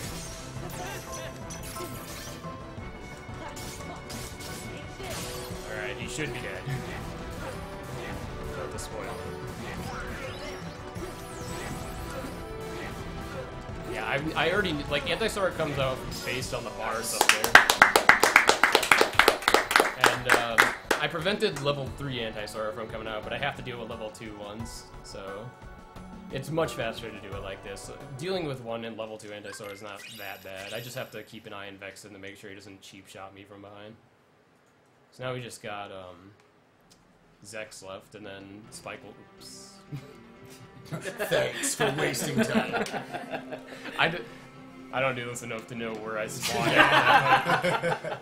It's this is not a real category, just No, you know. yes. This is very much. You usually don't do these in any kind of run, unless it's like a full 100% type Journal run. 100% or something. Yeah, journal 100% or something. For the most part, we want to do something just a little bit different from HDQ, since there we did the all of data org. Normally you don't come here in an any percent, so we have to skip a cutscene, but fortunately that's all we have to do. Right. We can go right to Zex now. And just these are really different too, just because you don't have all of your maxed out like drive form growth Yeah, abilities. like the data fights I would have like glide and quick run, and all I have is level 1 quick run right now, so I have no iframes, and I have reflect. I guess we manipulate those as well, technically. It's all of them, yeah.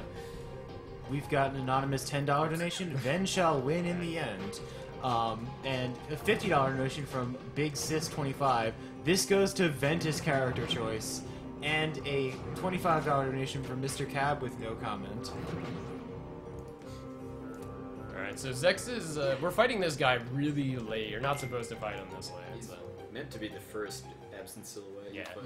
On crit, though, you wouldn't want to fight him as soon as you can anyway, though. Right. Just like I Lurks, still couldn't winning by be about at this- at 150. the first others one you can catch fight as before soon you- as you like get to them. Like Zeus is debatable. This one, you're not supposed to do this late, so... Alright. One of the trickiest parts of this fight is it needs to catch Sexy and deal with the explosion. It's a little nice to him there.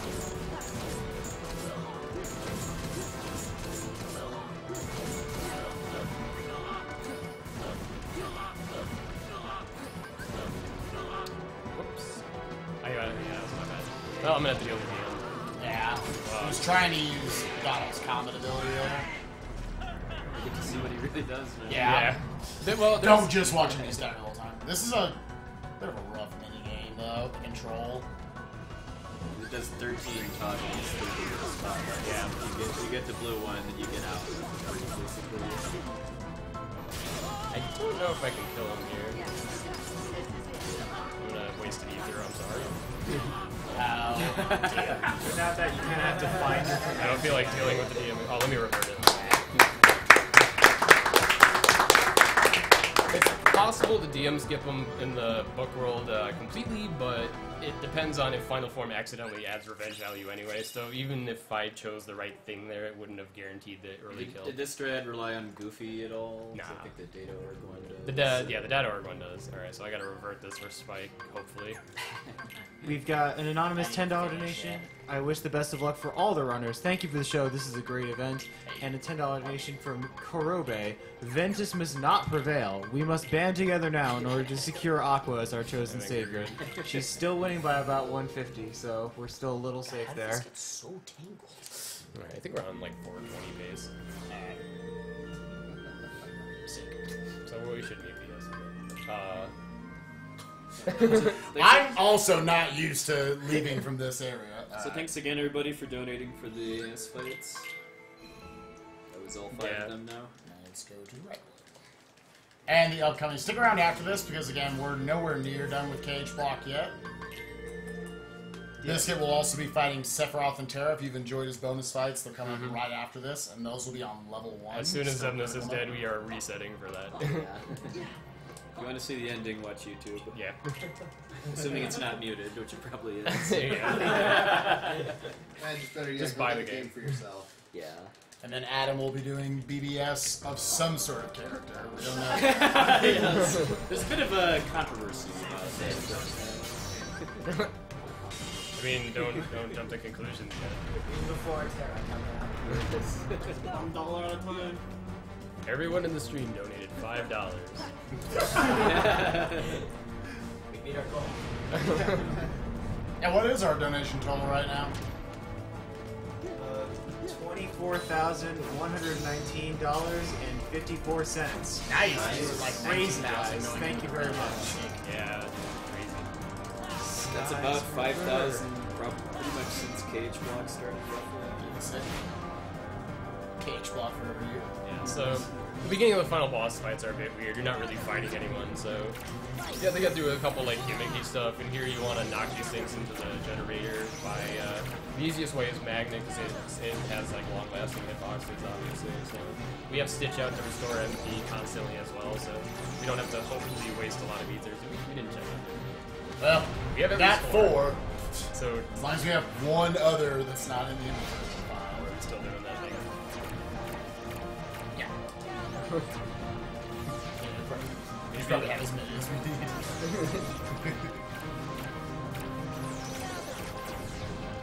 I would say Yeah, we're you make-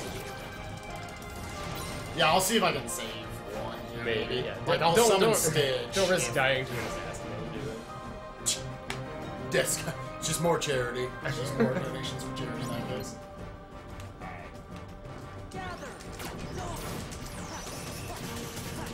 Yeah, so it's really difficult to explain what he just did there. Yep. But normally, normally you can't do that. But the magnet kind of like adds a weird effect to the gate where you can hit the HP barrier without actually damaging it like that much. As He much wants as to be able to kill all of the nobodies as early on as possible, so they won't interrupt him killing the door. As you can see, even creepers can kill you pretty fast now. The assassins are definitely one-shotters here, and we're about to fight a ton of them. And then we have a berserker to worry about as well. He basically wants to keep Magnet up the whole time so that assassins can't like shoot, like surprise you from behind and kill you instantly. Oh, baby. That one was coming to kill me. The thing about the assassins is sometimes they're not affected by Magnet and they'll come at you and kill you.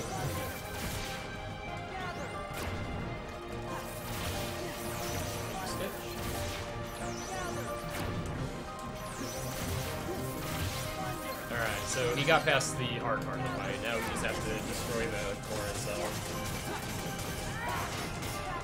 It has another HP barrier that you were supposed to already hit in the last phase of enemies we just did, but we kind of skipped it doing that magnet trick.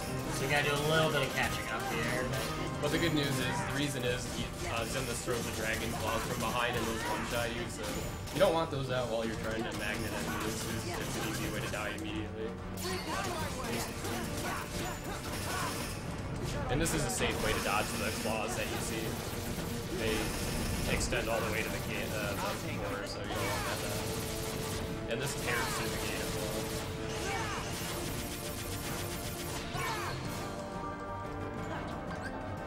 So he's gonna summon Stitch here in hopes he gives him MP. Just wait a minute. We're good. There's a chance he can give it to you in this cutscene here, but that's a huge gamble because the strat is completely ruined if he doesn't. Gotcha. You like restored 1 point of MP. Yeah, this strat has to be done very specifically. That swipe he does is a one-shot. The shield is a two-shot. And now he summons like stuff behind you to attack you, so you have to like know what's there so you don't get hit. So he can't like hit his revenge value during guard break and do a second finisher. If he does that, and it's not reflect, he's guaranteed dead.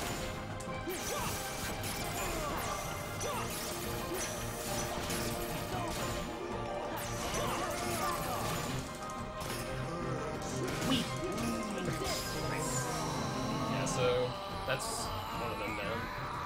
Oh, if you want to know what this guy does, if he actually stands up to donate for no heart. Oh yeah. Now you see my true power. Stand.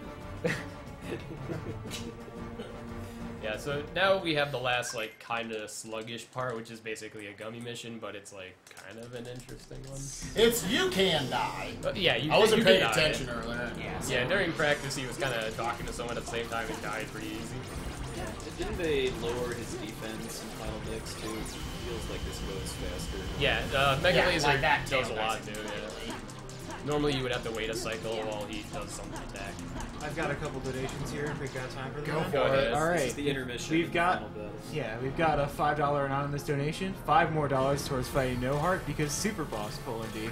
P.S. donation people, thanks for adding my bid suggestion for MJ as Cecil's name. The 30 I put in my previous donation is towards that. Please and thank you. Don't die, Maurice. Smiley face. We've got another 2 from Sephiroth1277.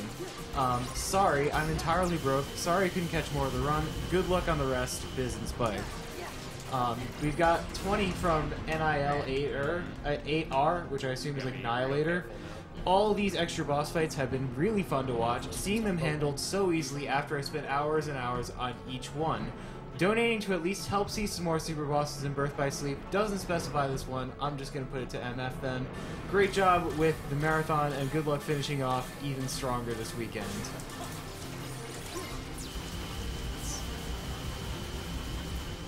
So yeah, coming up we've got the super bosses for KH1. Really cool to see would be the super bosses for Kingdom Hearts Birth by Sleep. As far as progress on that is concerned, we are done with Armor of the Master. We're 187 out of 250, or I guess 207 now for Mysterious Figure. That's all you need. Or maybe not, that actually seems like it's been bumped up. And $5 out of 125 for Fighting No Heart. Don't forget, if you donate during the KH block, $10 or more nets you a lot of prizes. You get the Roxas and Sora pendant and the Keyblade necklace. And $20 or more nets you a play art figure, or chances of drawing for all these. Thanks to Silver, Trish, and Ghoul for donating these prizes, and we also have the Demon Chocobar from LLK all the way through Final Fantasy VI.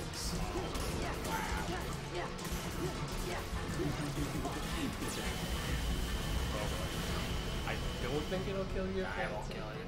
But then that's really risky, so... Yeah, this little section where like a ton of missiles close on you is kind of scary. Yeah, I don't They think can just hit you at random. We're here for NAMI, the National Alliance on Mental Illness, grassroots organization, completely non-profit. Tons of very intense programs they provide entirely for free to help bolster education, advocacy, support, and research on the national level. They're very good cause. This money is definitely going to the right place. If you want to learn more about NAMI... Why did nothing get absorbed? Steve. What happened? If you want to learn more about NAMI and how to get involved, go to nami.org, N-A-M-I. It's possible the enemy hits you because they can crash into you. All for charity. I've never seen that. It looked like just nothing. No, I got no energy out of that. To survive the fight. The BVS bid war, by the way, is at Aqua is at $2,216.82. Ventus is at $2,068.11, and Terra's at 87. So Aqua is handily winning, but this bid war has been crazy as far as like the amount of money that is raised. So thank you guys for the support on that. This has definitely been successful. And hopefully we'll get to see Bulletin's sweet tears at the end of this run. I don't know what you're talking about, man. We're raising over $4,000 for Nami. I'm not gonna cry one way or the other. Very true. I can also plug I know. the Yeti again. We've got several great t-shirts from the Yeti, YETEE.com.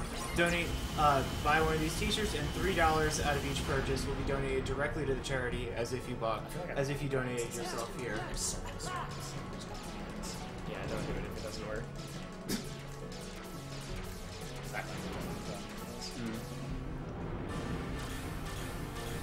Subscribing to the channel gets you tons of great emotes like RPG Jerkburst, Level Up, What, etc., and directly supports the cost associated with the marathon. So if you want to see more, like, we're going to see more marathons like these in the future, so that definitely helps us out with that. It also gives you a lot of great things to spam in the chat. Give us a lot of good support here, as you guys have been doing. Gotta thank chat for this. You've been incredibly like to show which side you're on for FF6.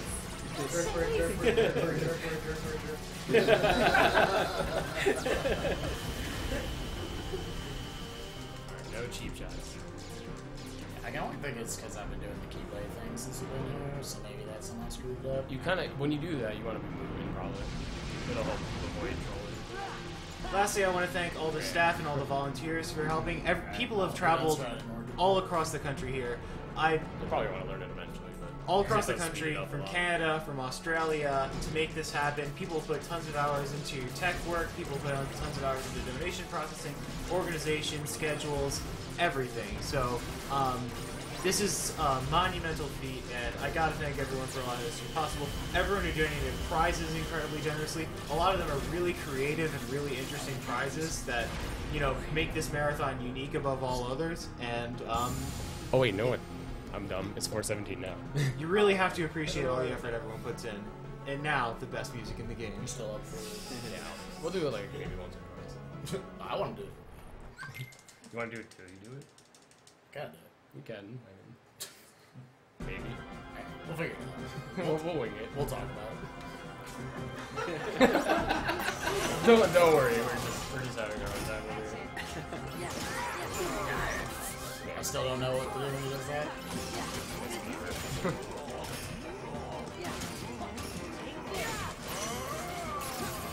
Yeah, this is just like the first fight, except for it's a little bit more dynamic. You get thrown off the dragon thingy now. We also have all of the growth, drive form. Yeah, they just give it to you.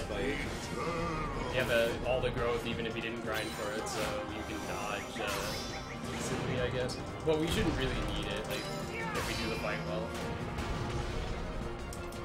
Because the gravity of this kind of like messes And then that with jump it. into a glide there was to skip his snowflake lasers that he normally spawns after you break his shield.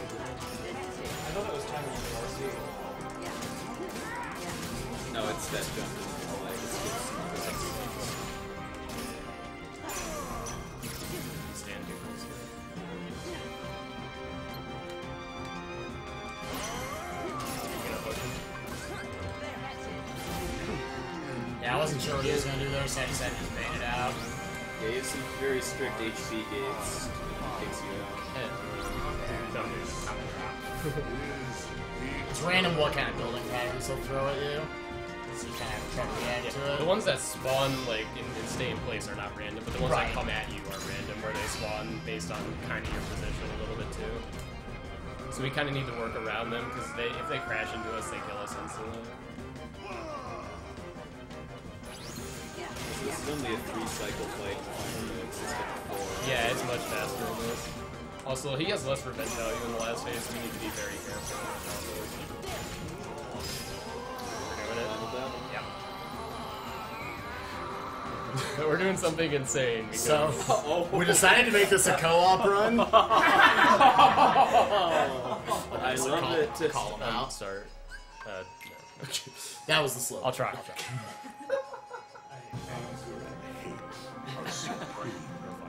Worst possible time. Reflect. Never mind. Reflect. Okay. Maybe we'll. Will you reflect on the No, second never one? mind. I won't do Oh, that. okay. I won't do that. That's what I do, but I remember you. It's all for charity, people. Reflect. Reflect. Reflect. Reflect. Reflect. Go to the limit. Reflect.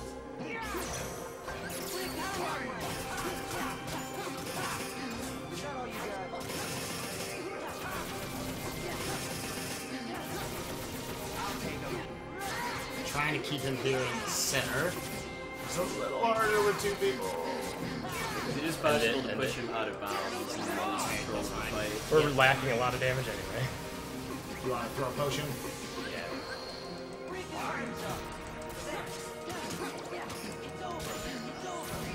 Get ready for that. Done. Ours. Oak. Move over. Ours. I'm not gonna do the guard break.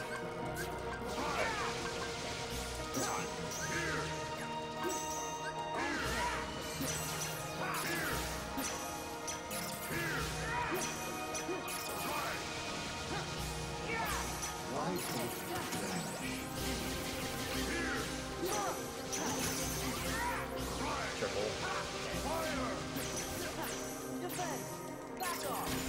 Guard. Got him. Yeah! Wait, we're not done yet. We're not done. Yeah, you got that one. I got that one.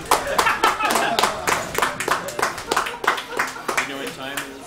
It's when he, it's after this mini game here when he lightning is, This is harder than what 2v1. I know. It's alright, I'm the one. If either one of them die, then you die. Unless the controller slips out of our hands. I gotta go there. I'm the one We got that's... 4 hands on it. The pressure's on me, I'm Sora right now. Yeah, I just got Riku. Gotta go.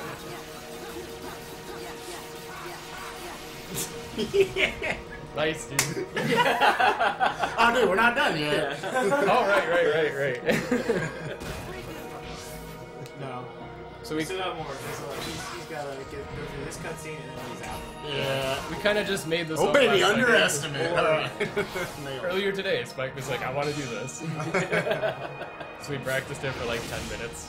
Looks good. And we were like, we'll probably get it. Yeah, it's really, we have to like, because we get to hold L1 a lot, we have to like, call out when we're reflecting. Basically, I was in control of moving Sora, moving around the menu, and getting to the hotkeys. He was in control of attacking, using the magics and stuff, and the camera. So it was actually pretty evenly split. Yeah. Oh wait, you gotta lock on. Time. We met estimate. Okay, we gotta restart immediately to do it. We did it!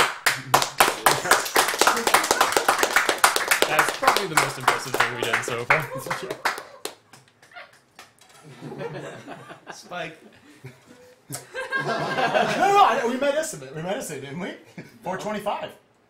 Was it not actually put on the thing? Oh, I forgot to update. Oh, they didn't update it. His fault, not mine. They were supposed to My update fault. it. He's good. You're Fortunately, this thing remained closed. The estimate was actually supposed to be at what, 425? Yeah, because of all the AS fights and everything added. Yeah, his 414 was, or 415 rather, was from the regular any percent. Right. And now I have like 15 minutes to beat up 2 boss fights, hopefully. We've got $15 from Sprays. Oh, yeah, I wanna use Come my on, controller. guys. My bid's for Ven Newman. It's fixed now. Remember, Yeah, guys, you as see soon it kind as, of, Biz kills Terra, that bid war is over. So, yeah, just keep that in mind. We've also got $10 from Yagamoth. Where's the stinger? And then 2 O's, one with a circumflex on it. Put this next to the unreached incentive. I guess that'd Which be a is mysterious MF. figure, yeah. Yeah. Alright, so everyone donated for me to do Sephiroth and Terra level 1. I'll be doing it off the same file. A lot of people like to say fights like Sephiroth are easy, but at level 1 I don't have second chance once more Leaf Bracer. I don't even think I have elixirs on this file. So I'm working with like just ethers. I do have ribbons equipped, which are pretty strong armor. Yeah, having those 3 abilities you just named makes it pretty hard to die if you know what you're doing. Mm-hmm. My menu's already set, but I think I accidentally have Revenge Slash on, so I'm probably going to take that off. Because that will get me killed, probably. So, there's a loop for Sephiroth, but it works best in the first phase. After that, it's hard to do because he can just break out of it and kind of do his own thing. So instead I just do full combos and hope he doesn't teleport right next to me and kill me. That's the only, like, really problematic thing with not looping Sephiroth, is he can teleport right next to me, slash and kill me. That's enough. I'm only doing it once. That's such a tiny optimization. He basically recovers on the top. Like that. He teleported right next to me, and it was a little bit worrisome, but he wasn't that close. The unique thing about both Sephiroth and Terra is they're the opposite of consistent. You have to react to everything, you can't predict it. Yeah, I can't like predict this fight that well. He does whatever he wants.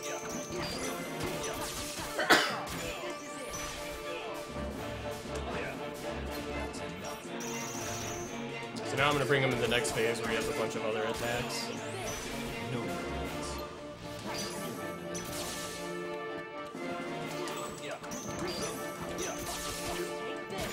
I wish I could explain more, but yeah. It's too easy to die.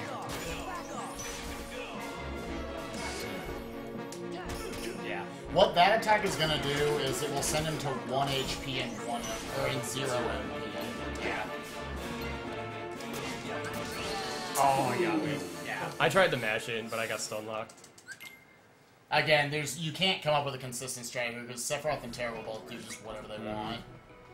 There's a loop I could do, but he can break out of it pretty easy. So Like I said, it's only really effective in the first phase. yeah, and even then, I believe the reflect plus explosion damage is faster anyway. Said that once. Speaking of the fight. Yeah, so I pretty much have to hope he doesn't teleport right next to me, or else I have to hope I don't get stun locked into death. Like that. So I have to do this to be safe, and that's just also not exactly safe. Sephiroth just doing whatever he wants to do. Yeah. That was a problem I also had, is he can, sometimes Trinity won't catch him in time. Again, if people didn't catch this, he's on level 1 right Yeah, now. that's why he loaded a separate file. This isn't the couldn't- run yeah. file, it's a level 1 critical mode file. Yeah. So everything still kills you really fast and even faster. With music, take it down. This is awkward. No. No. This will be the best way to win. Sephiroth on music. Now you can really focus. Yeah. Reduce lag. We don't know why this happens sometimes. In general, the background music in this game is really finicky. We have a lot of times. I don't think it really happened in the full 80% run we just did. But sometimes it just background music just kind of wigs out. There's gonna be weird patterns, but he's not teleporting next to me. This is so weird. Not gonna lie, it's almost cooler without the music. It's actually pretty scary. I don't know. No, This is like really real. Dude, shouts to know your place while he's getting bodied. Know your place. Ow, ow, ow. I want to be at full HP.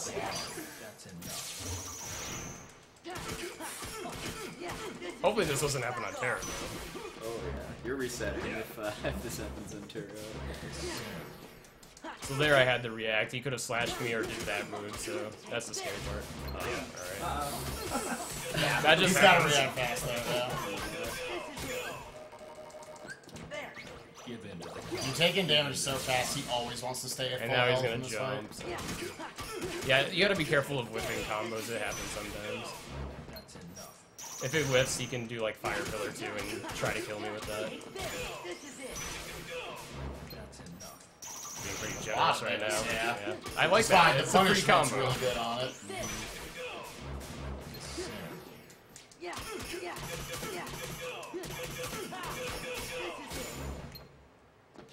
All shall be one with me. So he's into his final phase, you can tell. Biz obviously times that to where guard break hits provided this. That's the scary move you can do in this phase, is that combo. It can go behind you. Did you see that reaction? Yep. Fire pillars are death, if you couldn't really tell here. I tried. Yeah. Okay, Tried yeah. to punish him a little bit with your collector. Heartless. Yeah. Back off! Back off! Okay. Time has come. DM. Let us. I've never heard this without sound before. It's just really weird. He has to take his descent on this. Oh, really? Yeah, he's had his Darkness. Take this. This is it. Perish now. I think he's dead.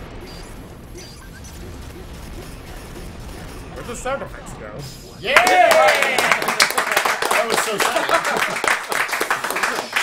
I knew that's why I didn't die. I knew that would be the win. You can't have the music playing. Yeah. God. No music. Out of all the times I fought Sephiroth, I've never had that happen. That's crazy. And this guy, he did so much practice, particularly these Oh, I didn't two even use a fights. drive. And still got it, that's never happened before. Yeah, I didn't use a drive. He did so much practice. He did so many like times 10 runs. I think my party members have ethers. Yep. Sick, good job, boys.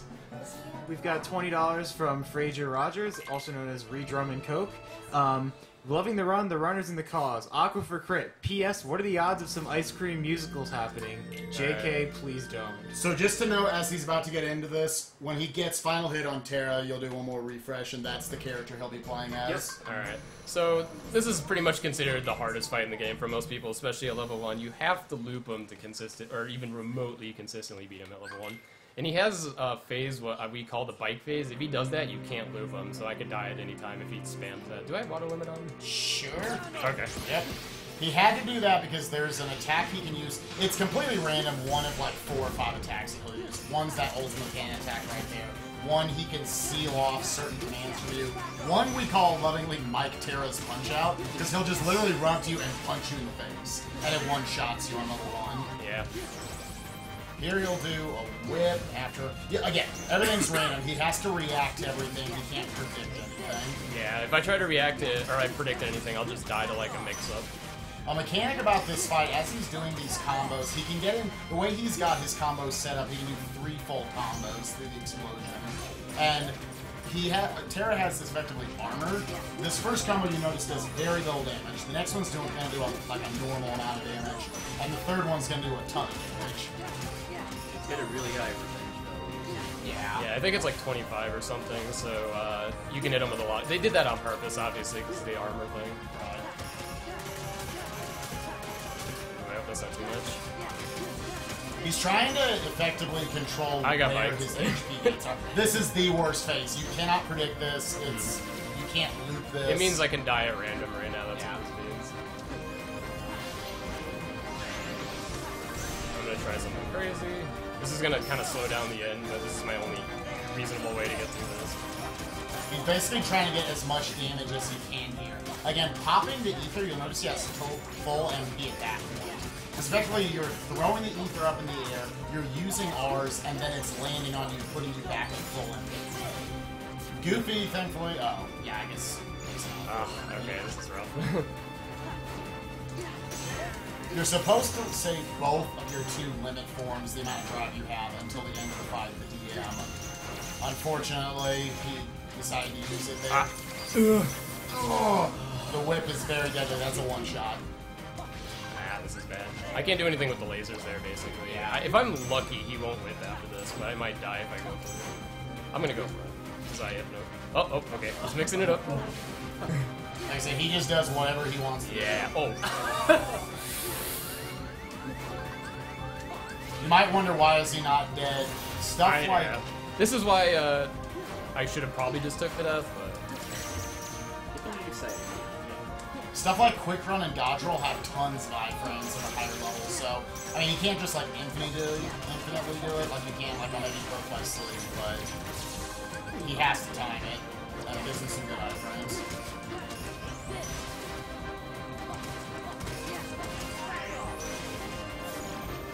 I don't know if... I don't think I hit the barrier. I don't think you have either. He's trying to get into his last phase, where he'll go through this and then beat down. I'll find out in a second. No. Oh, no, what? Yeah.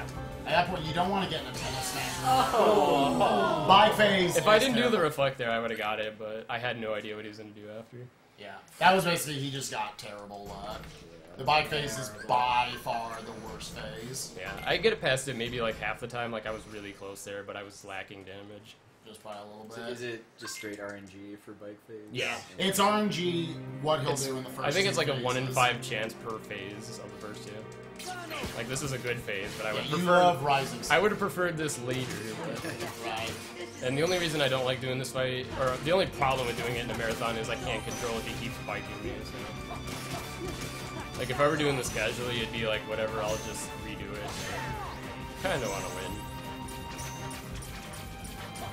It's random. Sometimes he'll use a second whip there, so you have to react to that as well. Yeah. Fortunately, that's easy to react to. If you're Biz, it's easy to react to. I think Biz has put more work into this fight than like every other Kingdom Hearts speedrunner. Yeah. Combined.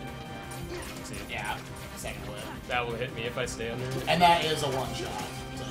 Well, it has to combo you to one-shot you, but I don't know how I survived earlier. That was like luck. Yeah. That should have been a death right there.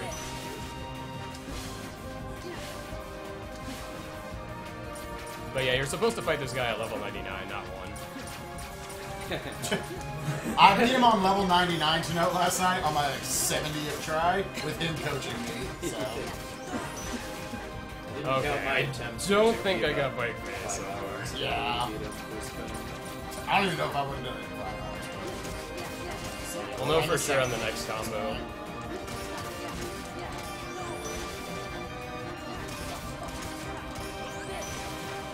Please no. Nope. Alright. Cool. This is what I was hoping for first time, but no such luck. But yeah, it's possible to get past bike phase at level 1, it's just random. Because you can't read what he does. You can only guess. This is a little bit more readable. He can only do like a certain amount of moves when I hit his revenge value in this phase, or this pattern rather.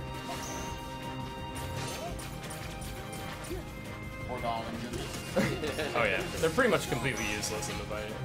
You actually want them dead because it removes any. I mean, his anti-form is at 0, but if they're alive, if your party members are dead, you can't go into anti-form. Alright, we're about to get into the last phase if I get this combo.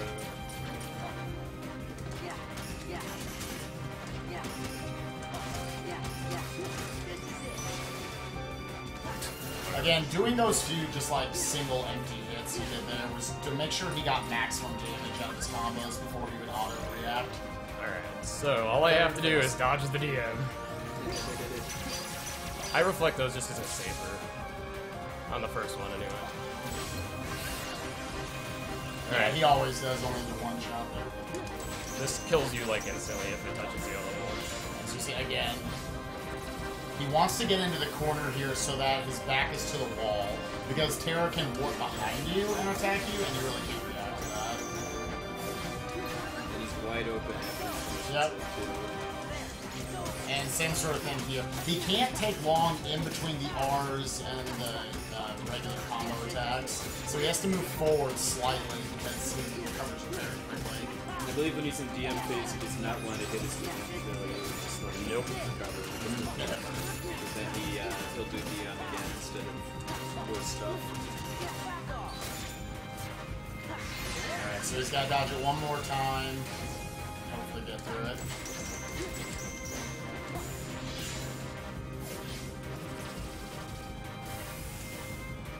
Oh, Yugi's so dark here. Yeah.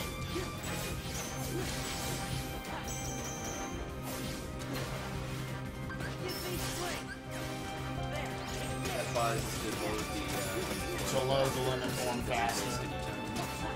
Because this one is very tight.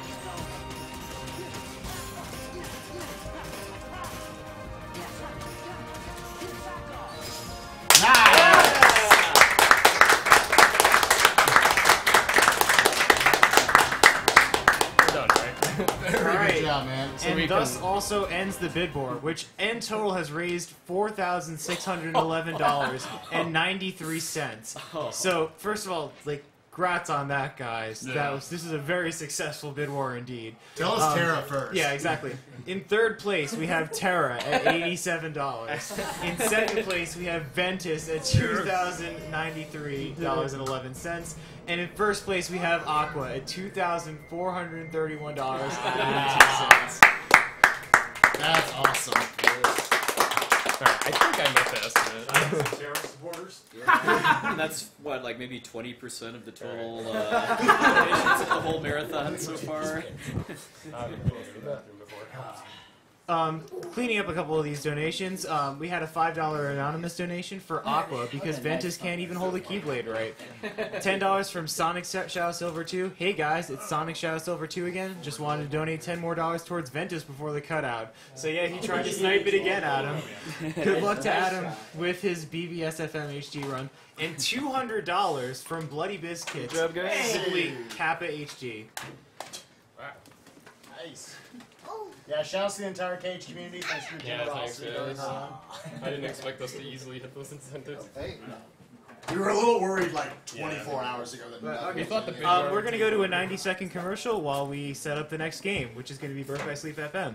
I hope you guys enjoyed it. Congrats to everyone, to the FM crew for Sneak some food quick. this run. Are we doing on-site donations? yes, if you have PayPal. Oh. Not doing a Dropbox. Alright. No. I'll get, Adam, do you want a bigger TV than this? Little baby TV here. Okay, I'm fine with that. You're fine with this TV? Yeah. Okay. Alright. Yep, that's right. It will be. Alright. This is the input. So this will go to your PS2. Okay. Are we just putting it on the table? That's fine if you want to do that, or you can find space on here. Either one's fine. Sorry. And then, Everything good or what? Not everything. Host and games. your general Of just course been you keeping, can. 2 and 3 unmuted the whole time. Thank you. Thank you for asking. Have you been on tech yet? Nope. Okay. Don't worry. Yeah. Did you do, I think we're going to start doing now on a fixed schedule. It's the same thing we did at AGQ with the internal schedule and adjusting the setup time. You're plugged in. So, Alice is looking at me. just adjust that. Alice was looking at me. And then the tech log up there just has Not paying useful things for you. You might want that. Might help. Might, a little. Just yeah.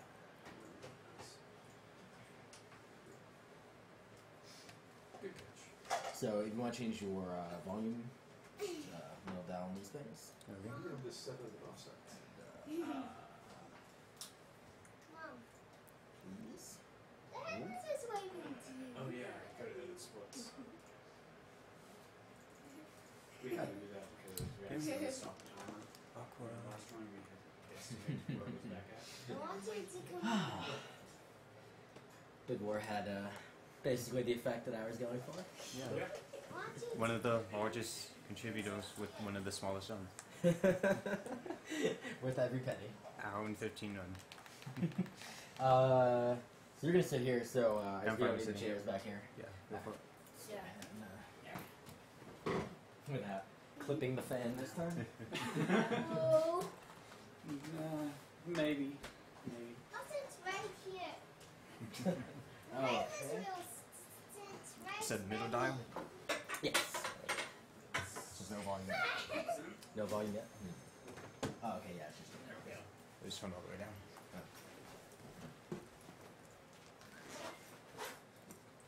You can put it as loud as you're comfortable with because I mean the mics will pick it up. Yeah, it's sitting by me. You're not gonna get a chair over? I can sit on the couch. Oh, it tipped over. Please don't tip over. Are you gonna have to I redo? got him to stay Are you gonna have to still. redo the mics? No, shouldn't have to substantially. It turns out the sensor works pretty well no matter what. Okay. Alright, so You get a commentate. I know, I'm so happy. I actually can help out. I'm fine with you guys like having full control over it. I'll just pop in with what I need to say. Sorry, I forgot you're doing that. Yeah. I forgot to.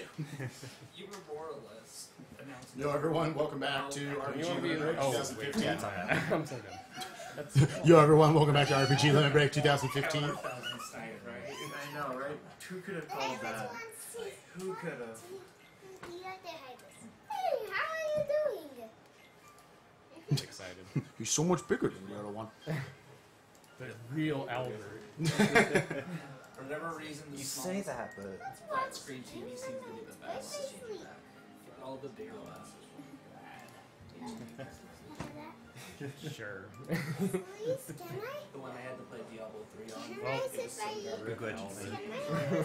I've got a $5 donation from Asa. Mike Terra's Punch Out, boys. Also, it's right Thanks, Ace. This is the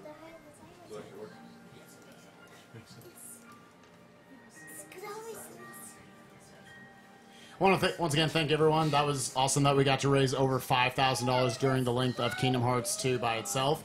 Kingdom Hearts block is not over yet. Again, that's awesome. We get to say Kingdom Hearts block. Next up, we have got Adam Timothy Zero doing Kingdom Hearts Birth by Sleep. And I don't know, do you guys want to say anything about the run before we get started as we're setting up? Thanks for donating for Aqua. Yeah. The most interesting category of the And genuinely, thank you. We had to sweat a little bit, but thank you to Vooligen for getting that started. Because whatever came out on top, that raised over $4,000 for charity. So that's really awesome. Let's remind you guys before we get started again, as we're setting up, RPG Limit Break, that is what we are, is a charity speedrunning marathon being held in Salt Lake City, Utah. Speedrunners from across the US, Canada, and Australia have gathered to crush role-playing games and support charity. RPG Limit Break is partnered with the National Alliance on Mental Illness, a US-based charity with advocates for the mentally ill and provides support services for individuals and families living with mental illness. NAMI, the National Alliance on Mental Illness, was founded in 1979 as a grassroots organization focused on making better lives for those with mental illness. Through the use of education, advocacy, and research, NAMI aims to raise awareness of mental health issues and bring hope to those in need. And just to give you guys finally one quick update on our Super Boss fights. We will be fighting Armor of the Master at the end. That has been met. Thank you for the $125 for that. To fight Mysterious Figure, which I know was actually Adam's preferred of the three, if any of them got in. That is at $207 out of $250. So we need $43 throughout the course of this run. I'm sure you guys can do it. And we still need another $120 to get No Heart in there. So with that, I guess, are we ready? Made a countdown. Cool.